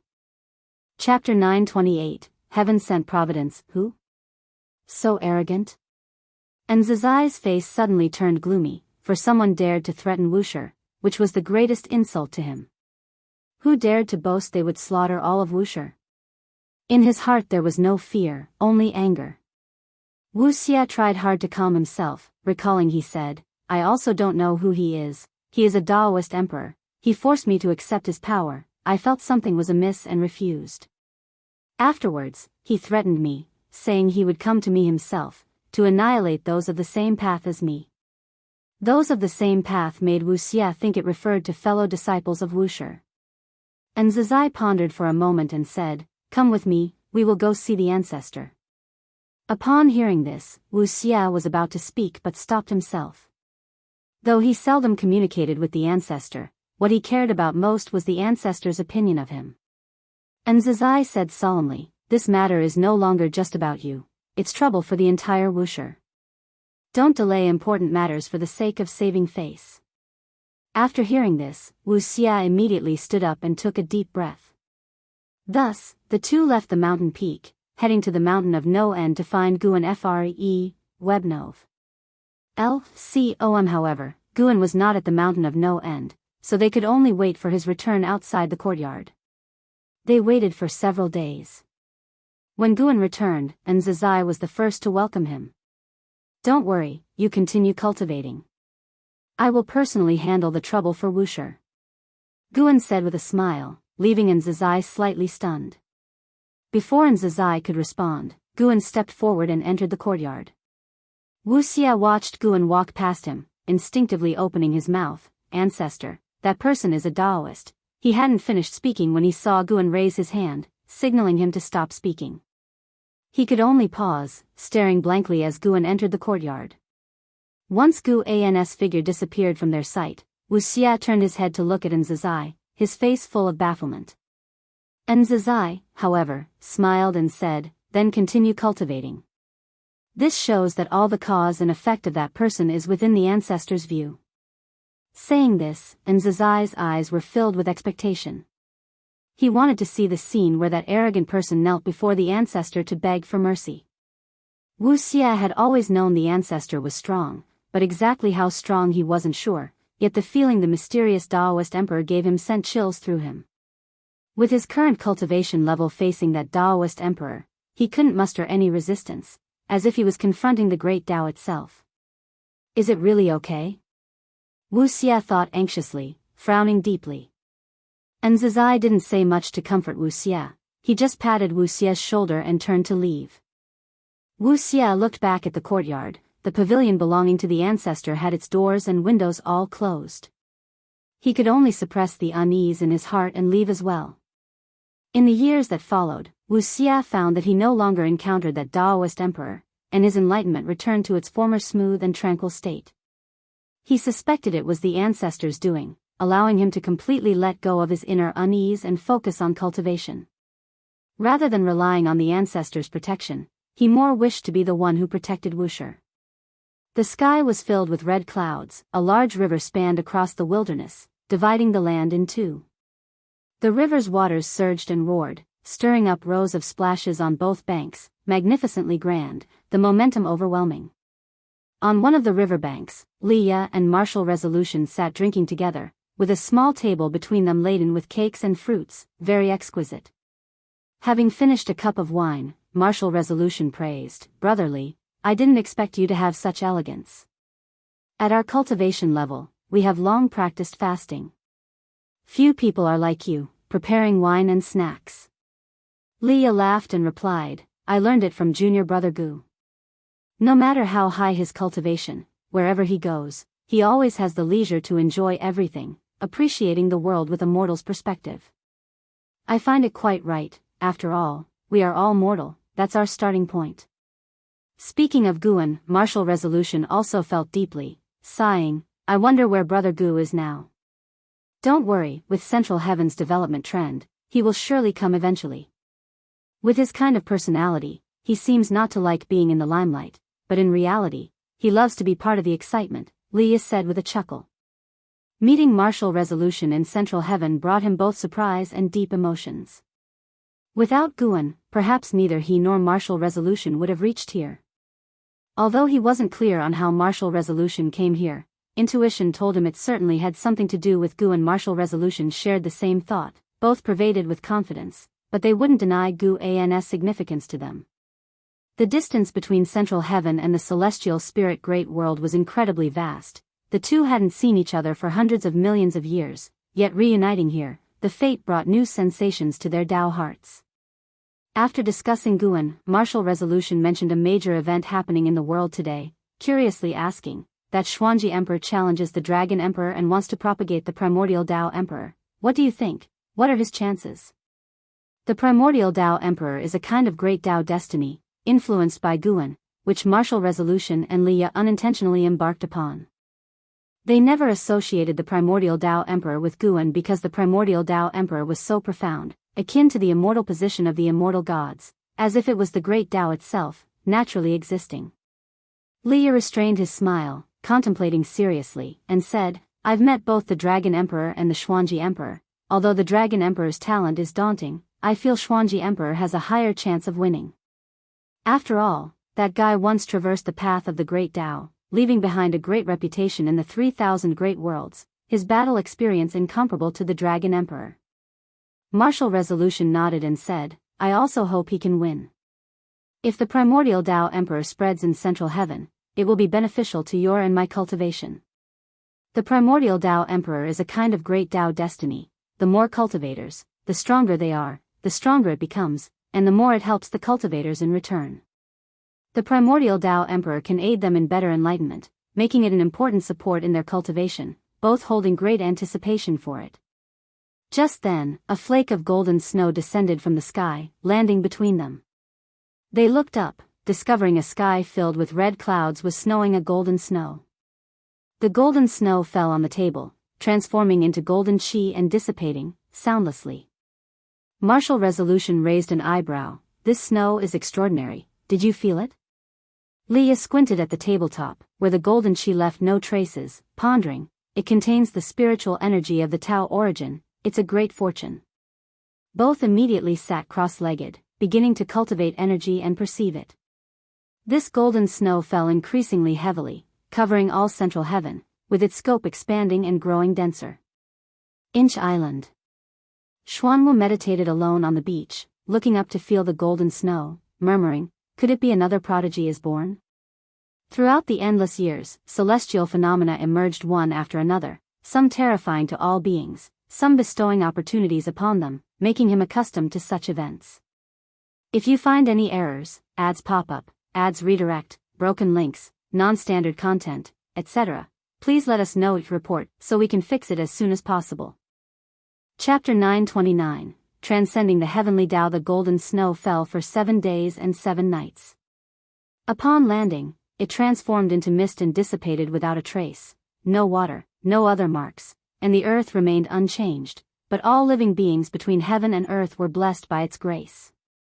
Some beings, through this opportunity, broke through the bottlenecks in their realms that had been stagnant for so long. Some were severely injured, on the brink of death, and were saved by this golden snow. Many others gained insights to create cultivation techniques and divine skills. The myriad creations surging forth in the world made all living beings rejoice, and they were filled with gratitude toward the creator of this miracle. In Central Heaven, every being bathed in the golden snow knew a name. True Yuan Ancestor. This true Yuan Ancestor did not call out to all living beings, yet this name emerged in their hearts, and they could even glimpse his blurred silhouette. Because of this miracle, the true Yuan Ancestor instantly became the supreme great power in the hearts of all beings, for throughout history, no great power has ever bestowed such a miracle on all living beings. The vast majority of beings believed true Yuan Ancestor to be either an immortal god descending to earth or an outer heaven great power arriving. Central Heaven could actually nurture such a great power, indeed a talent of primordial profound venerable immortal quality. Guan rested under a tree, a leaf covering his face, whispering softly. He was alone in this grove, unafraid of being overheard. This true Yuan Ancestor is a newly born being of Central Heaven, and this miracle was bestowed in celebration of his birth, also letting all beings know of his existence and power. True Yuan Ancestor was born as a heaven-opening Daoist immortal, surpassing all beings in talent. He carried a mission, upholding the will of heaven and earth, and Guan could see a trace of the celestial emperor's will surrounding him. He did not have such talent because of the celestial emperor, rather, it was his extraordinary talent that attracted the celestial emperor's attention. The celestial emperor was still in a state of reincarnation but could sense any changes in the heavenly Tao if they occurred. Guan lay under the tree, enjoying the quiet environment while observing this true Yuan Ancestor. Due to the celestial emperor's attention, the fate of the true Yuan Ancestor was constantly changing, with various destinies, some good and some bad. Finally, the celestial emperor's indecisive mind was settled, but unfortunately, what was decided for the true Yuan Ancestor was not a path of enlightenment, but a path of abandonment. Guan felt sympathy for the true Yuan Ancestor, but with no personal ties, he would not help him. He pondered the relationship between the celestial emperor and the heavenly Tao, wondering if the Celestial Emperor had never become a saint because of too deep an obsession. The Celestial Emperor's desire to control the myriad things of the heavenly Tao was exceedingly strong. Although he seemed to be above all, distant from all beings, in reality, the fate of all beings lay in his hands. Even though Guan had attained sainthood, he found that the holy Tao was not fixed. During the growth of his lifespan, he contemplated the different paths to sainthood. Even as a saint, he could not help others achieve sainthood. The primordial Tai true saint transcends even the great Tao. Every saint is equivalent to an entirely new great Tao, a stronger great Tao. Observing the path to sainthood is about observing how to create the great Tao. True Yuan ancestor is the greatest talent in the history of Central Heaven, but the future may not be so. Guan watched True Yuan ancestor, peering into the myriad things of all beings, seeing things even the Celestial Emperor could not see. The heavenly Tao creates heavens and earth create living beings, and among these beings hides a power that surpasses the heavenly Tao. This is a very deep force, not cause and effect or destiny, but an enigmatic power. This profound power gives all beings the hope to transcend the heavenly Tao. Guan immersed himself, entering the consciousness of the heavenly Tao. To him, the heavenly Tao now posed no obstacle. He could enter the heavenly Tao itself, see everything within it, and even access every corner of the heavenly Tao. In the valley, long willows with pink petals swayed in the wind, countless petals danced, and colorful butterflies circled. A stream ran through the valley, and beside it stood a white-haired elder in golden clothes, tall and with an ethereal aura. He gazed at his reflection in the water, brows furrowed. He was the true Yuan ancestor that all beings remembered. At this moment, the true Yuan ancestor had just taken his first step 7 days ago. He looked at his face, contemplating the meaning of his existence. Heavenly Tao. Heaven and earth. Immortal, his eyes flickered as he muttered softly as if asking himself. In these 7 days, he had consolidated his cultivation level, becoming a true heaven-opening Daoist immortal, but he had received many memories in his mind as if they were innate. He was born with a mission, but he felt a deep resistance to this mission from within. He was filled with curiosity about heaven and earth, and this curiosity broke through all shackles.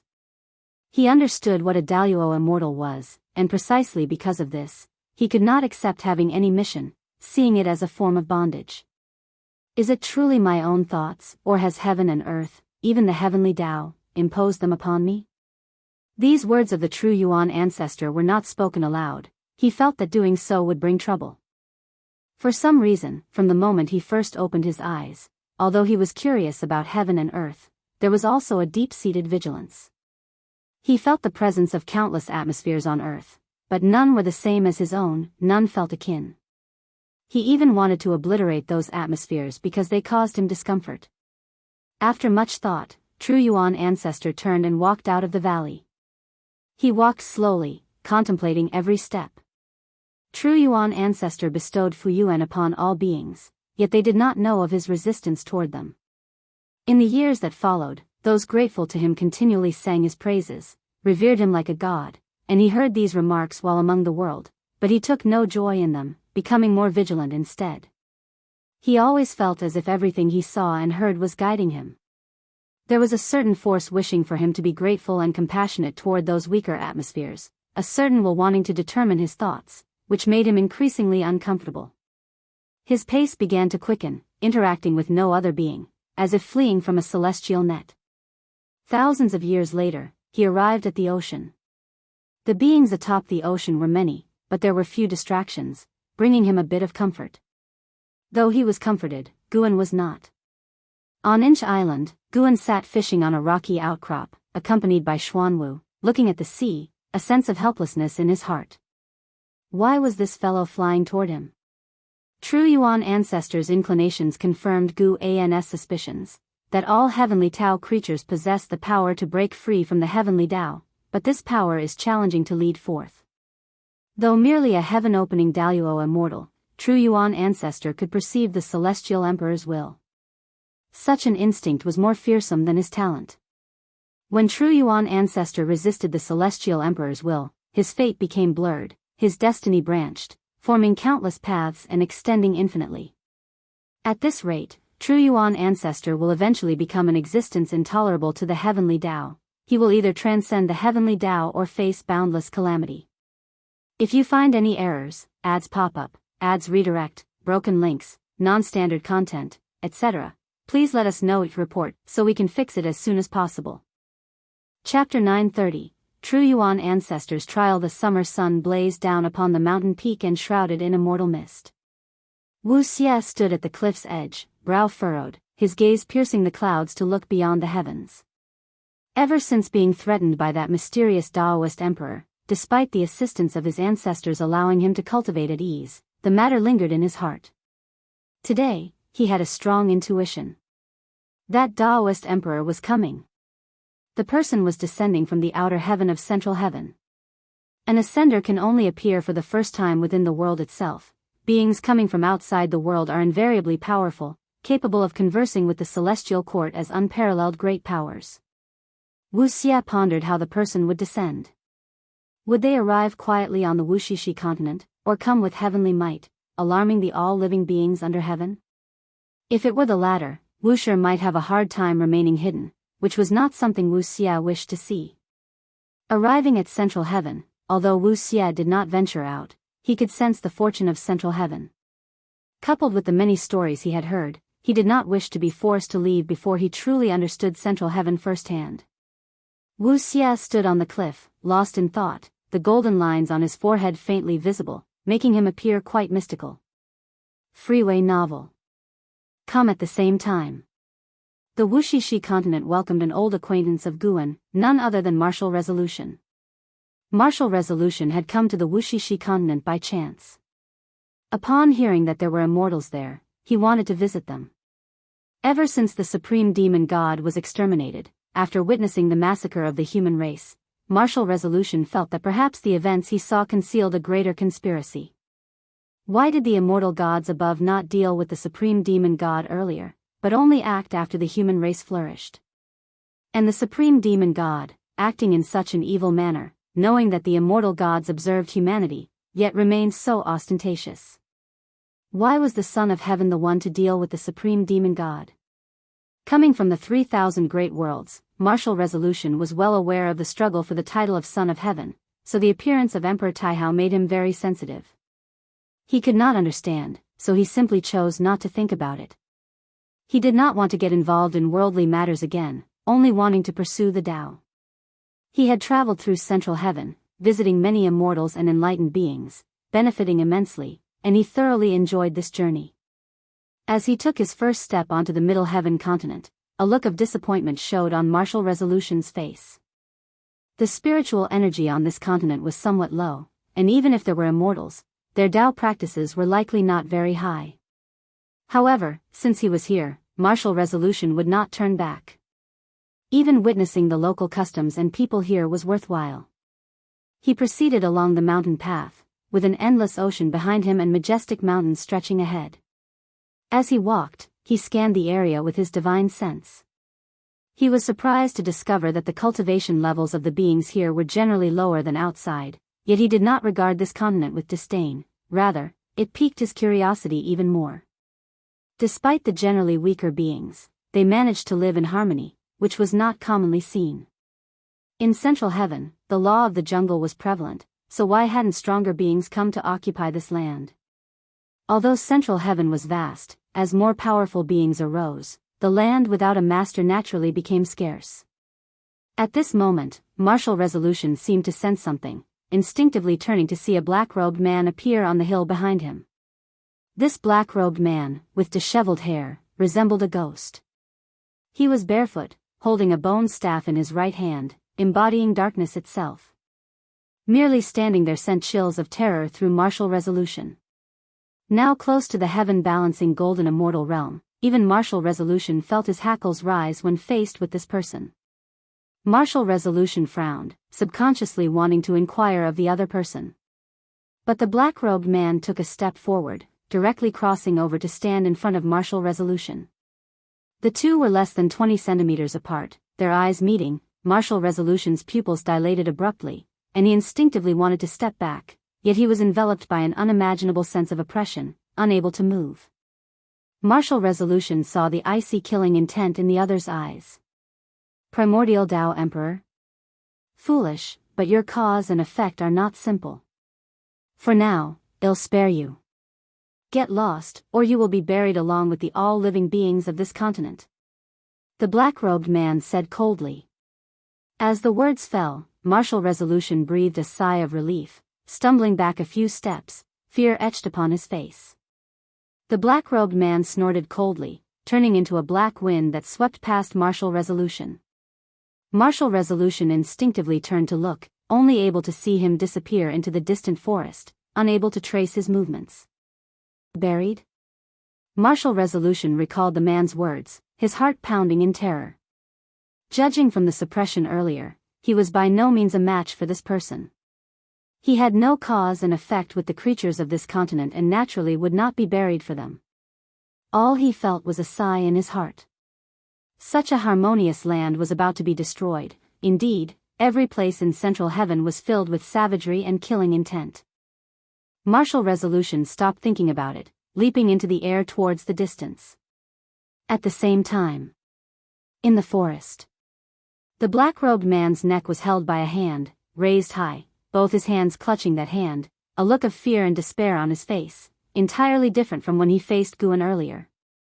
Who exactly are you? The black-robed man asked with a trembling voice. Facing the person before him, he had no power to resist. The other appeared so quickly that he was captured before he could react. Guan held the black-robed man, an amused smile on his face as if discovering an interesting toy. He was too lazy to converse with the black-robed man, directly snapping his neck. Crack. The black-robed man's eyes bulged, and then he quickly shrank, falling into Guan's hand, transforming into a crooked-necked wooden figurine clad in black clothes, resembling a puppet. Guan hung this wooden figure on his belt, then turned to leave. As for martial resolution's departure, Guan felt no regret. He did not want to meet martial resolution just yet. Since the supreme demon god was exterminated, martial resolution's mood had remained heavy, and amid such emotions, his limit on lifespan continued to increase, with his future Dao practice limit also rapidly rising. This was martial resolution's own fortune. Before he walked out of it himself, Guan would not meet him. After taking 7 steps, Guan arrived at Inch Island. He stood on the cliff of Inch Island, his gaze fixed on the distant ocean. Under his watch, rolling thunderclouds gathered over the ocean, as if a storm was imminent. He smiled, tossing the wooden figure hanging from his waist lightly in that direction. I give you a test to see if you can pass through him. Guan murmured softly. He spoke of the true Yuan ancestor. The true Yuan ancestor had come because he felt that the heavenly Dao suppression was weak here at Inch Mountain, which would undoubtedly bring some trouble to Inch Island. However, a meeting of fate was at hand, and Guan was willing to give him a chance. This black-robed man was no simpleton. He was a genuine Dao Extreme Daluo Immortal, also a Daoist emperor. He was a servant of the creator of the Daoist emperor, here to force out Guan, trying to expose Guan to the celestial Dao immortal gods. Unfortunately, this creator had underestimated Guan's Dao practice. As for why he did not dare to show himself, it was because he too feared the celestial court. The heavenly Dao did not allow him. The true Yuan ancestor was merely a heaven-opening Daluo immortal, by no means a match for the Dao Extreme Daluo immortal, so Guan had laid some plans to force that creator to show himself. Guan could directly find that creator, but he hoped even more that the creator would walk before him, to perish in shock and despair, the price for scheming against him. If you find any errors, ads pop up, ads redirect, broken links, non-standard content, etc. Please let us know to report so we can fix it as soon as possible. Chapter 931, Taichi Emperor. In the midst of the storm, the true Yuan ancestor walked forward through the air, his white hair flowing in the wind, golden clothes fluttering, his expression resolute, staring straight ahead. His gaze suddenly fell towards the west. Following his gaze, amidst the raging waves, there was a small island standing quietly. Regardless of how fierce the surrounding waves were, this island was never inundated. He hesitated for a moment, then flew towards that small island. He didn't deliberately fly into this sea region, but encountered sudden changes in the weather along his way. At first, he didn't pay attention, but later he couldn't fly out of this sea region, realizing that he might have inadvertently entered a forbidden area set by the rules of heaven and earth. There are many such forbidden areas, created by the rules, causing creatures to lose direction, or to sink into decadence and rot, with effects that vary. Having traveled extensively, the true Yuan ancestor remained calm, believing he could break through with his abilities. However, reality was not what he expected. After a long time without being able to break free, the true Yuan ancestor became cautious. Now, finally seeing an island, he had to investigate. Perhaps the exit lay on the island. He quickly flew onto the island, hovering in the air, frowning as he inspected, soon drawn to a particular spot on the island. He raised his right hand, commanding from a distance. A wooden figure swiftly flew to him. He didn't touch it, keeping a distance of 20 centimeters from his palm. He furrowed his brows, carefully examining the wooden figure. Across the entire island, only this wooden figure emitted life energy, making him very uncomfortable. His intuition told him that the formation of this forbidden area was related to the wooden figure before him. He probed the wooden figure with his divine sense, and his expression changed dramatically, immediately releasing the figure, letting it drop. Watching the figure fall into the forest below, he tightly frowned. He turned and flew into the distance, afterward exerting all his strength, flying in various directions, yet he couldn't escape the sea domain. He couldn't even expel the storm clouds, as if trapped in a boundless world of torrential rain, without a way out. Several hours later, the true Yuan ancestor returned to the island, entering the forest, found the wooden figure fallen among the grass. His eyes became resolute, deciding to release the terrifying presence within the wooden figure. Born as a heaven-opening Daoist immortal, he had never fought before. He disliked fighting because since birth, he wanted to destroy the energies that displeased him, fearing submission to such instincts. But now, perhaps it was time to test his power, to break barriers with his strength. He still had untapped greater power. The true Yuan ancestor cast a spell on the wooden figure, smashing it instantly. A surge of black fog erupted, swiftly engulfing the entire forest. Amid the dazzling and strange chaos void, a vast star cloud concealed countless realms. These realms appeared like continents, surrounded by various lights, as if stones encased in bubbles. Above these realms, a piece of curved wood pierced through the star cloud, and on the curved wood, stood a figure. This was a man dressed in a dark red robe, his features youthful and handsome, hair black and white intertwined, loosely draped, surrounded by multicolored streams of air, causing his robes to gently flutter.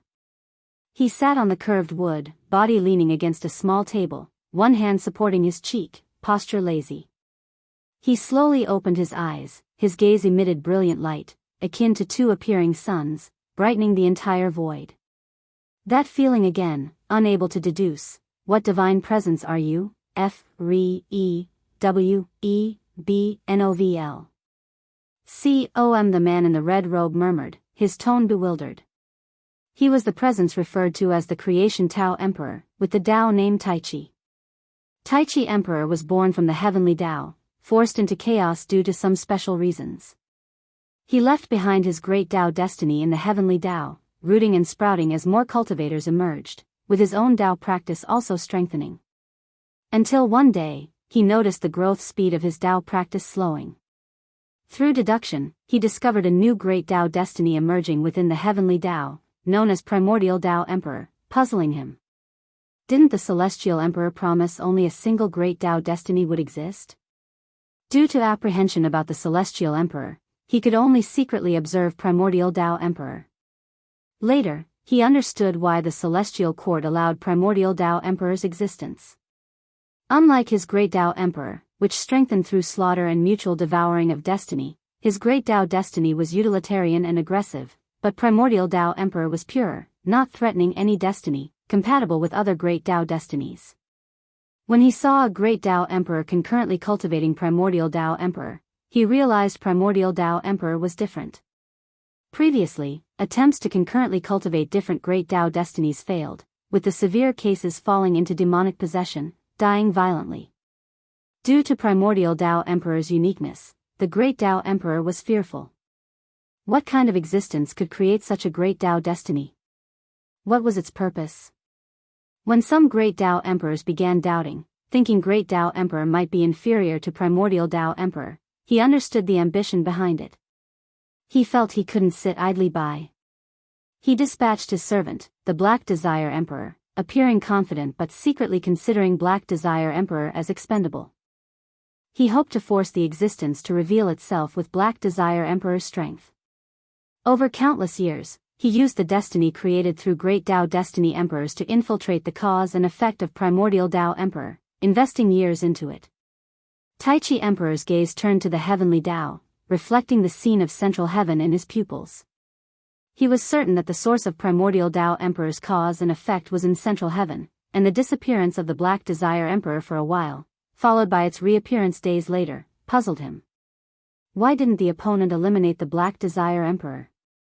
Wasn't Black Desire Emperor strong enough to provoke the opponent? The Black Desire Emperor was Tao Extreme Daoist immortal, defeated silently wouldn't be easy. Most puzzling was, why did the Celestial Emperor indulge such a strong presence? He could discern that primordial Tao Emperor and the heavenly Tao were unrelated, definitely not the Celestial Emperor's scheme. Despite the mystery, he wouldn't report to the Celestial Emperor, for he not only sought to destroy primordial Tao Emperor but also the Celestial Court, where the key lay in eliminating the Celestial Emperor. How powerful was the Celestial Emperor? Tai Chi Emperor lurked within chaos, waiting for an opportunity. As Tai Chi Emperor pondered, his expression subtly changed. That aura, could it be? Tai Chi Emperor showed joy, even suddenly stood up. He sensed the aura of Black Desire Emperor fighting. The joy wasn't for Black Desire Emperor, but the heavenly Tao creature confronting him. Such cause and effect, such aura, surely the variable he had always awaited. If you find any errors, ads pop up, ads redirect, broken links, non-standard content, etc., please let us know each report so we can fix it as soon as possible. Chapter 932, The Heavenly Horse Descends. The sun was bright, and the waves continuously crashed onto the beach, sending up rows of white spray. Xuanwu stood on the beach, gazing at the distant thunderclouds, his brow furrowed, eyes filled with worry. Those thunderclouds had appeared years ago and never dispersed, making him increasingly concerned. He had asked Guan, but Guan just told him not to worry. Stop staring at it, just focus on your cultivation. Guan's voice came, startling Xuanwu into quickly withdrawing his gaze and turning to leave. He hated cultivation the most, but he dared not defy his master's orders. Freu. No. Vel. Calm Guan, who was painting in the courtyard, felt rather helpless about Xuanwu's mindset. Unlike the deep-sea dragon carp, Xuanwu had no desire to become strong. In Xuanwu's heart, striving for strength had no meaning, he preferred sleeping. The challenge with Luan before was also forced by Guan. Guan hoped they could motivate each other, but it failed. After Luan left, Xuanwu frequently slacked off to sleep. Even when the true Yuan ancestor and the Black Desire Emperor fought nearby, it failed to ignite a diligent spirit in Xuanwu. Though Guan was helpless, he wasn't angry. Everyone has choices, and Xuanwu could make his own. He was painting a scene of the battle between the true Yuan ancestor and the Black Desire Emperor. The Black Desire Emperor looked fierce, while the true Yuan ancestor's back was as steady as Mount Tai. He suppressed the cultivation level of the Black Desire Emperor. As the true Yuan ancestor grew stronger, the restrictions on the Black Desire Emperor weakened, so the battle was very intense, with both sides going all out. The reason he painted here was to wait for another presence. The Tai Chi Emperor of the Creation Tao Emperor. He had already seen all the causes and effects of the Tai Chi Emperor, knew everything about him, and knew that the Tai Chi Emperor would soon descend, ready to capture the true Yuan ancestor. Guan painted while watching the battle, feeling quite leisurely. He now increasingly understood the feelings of the Celestial Emperor. But unlike the Celestial Emperor, he had no such strong desire for control. Even towards his disciples, he never forced them to stay by his side, nor cared for the so-called power. Whinny, suddenly, a loud whinny echoed across the sky, causing Xuanwu, who was dragging himself towards his cultivation site, to look up. Immediately, his eyes widened as he saw a glorious golden rainbow appear on the distant horizon. On that golden rainbow galloped a magnificent, large white horse. This horse also had a pair of dragon horns on its head, clearly having reached the Tai-Ching golden immortal realm, its aura surpassing all creatures in the world, giving him an indescribable sacred feeling, making him have the urge to worship. Guan also looked up and saw a figure standing on the head of that white horse, exuding the aura of an immortal god. This reminded Guan of ancient myths, where the offspring of immortal gods would descend to the lower realm to frolic wantonly, without ill intentions yet bringing disaster to the human world. This immortal god's figure was the offspring of a supreme immortal, riding a heavenly horse from the celestial court, wanting to see the legendary central heaven.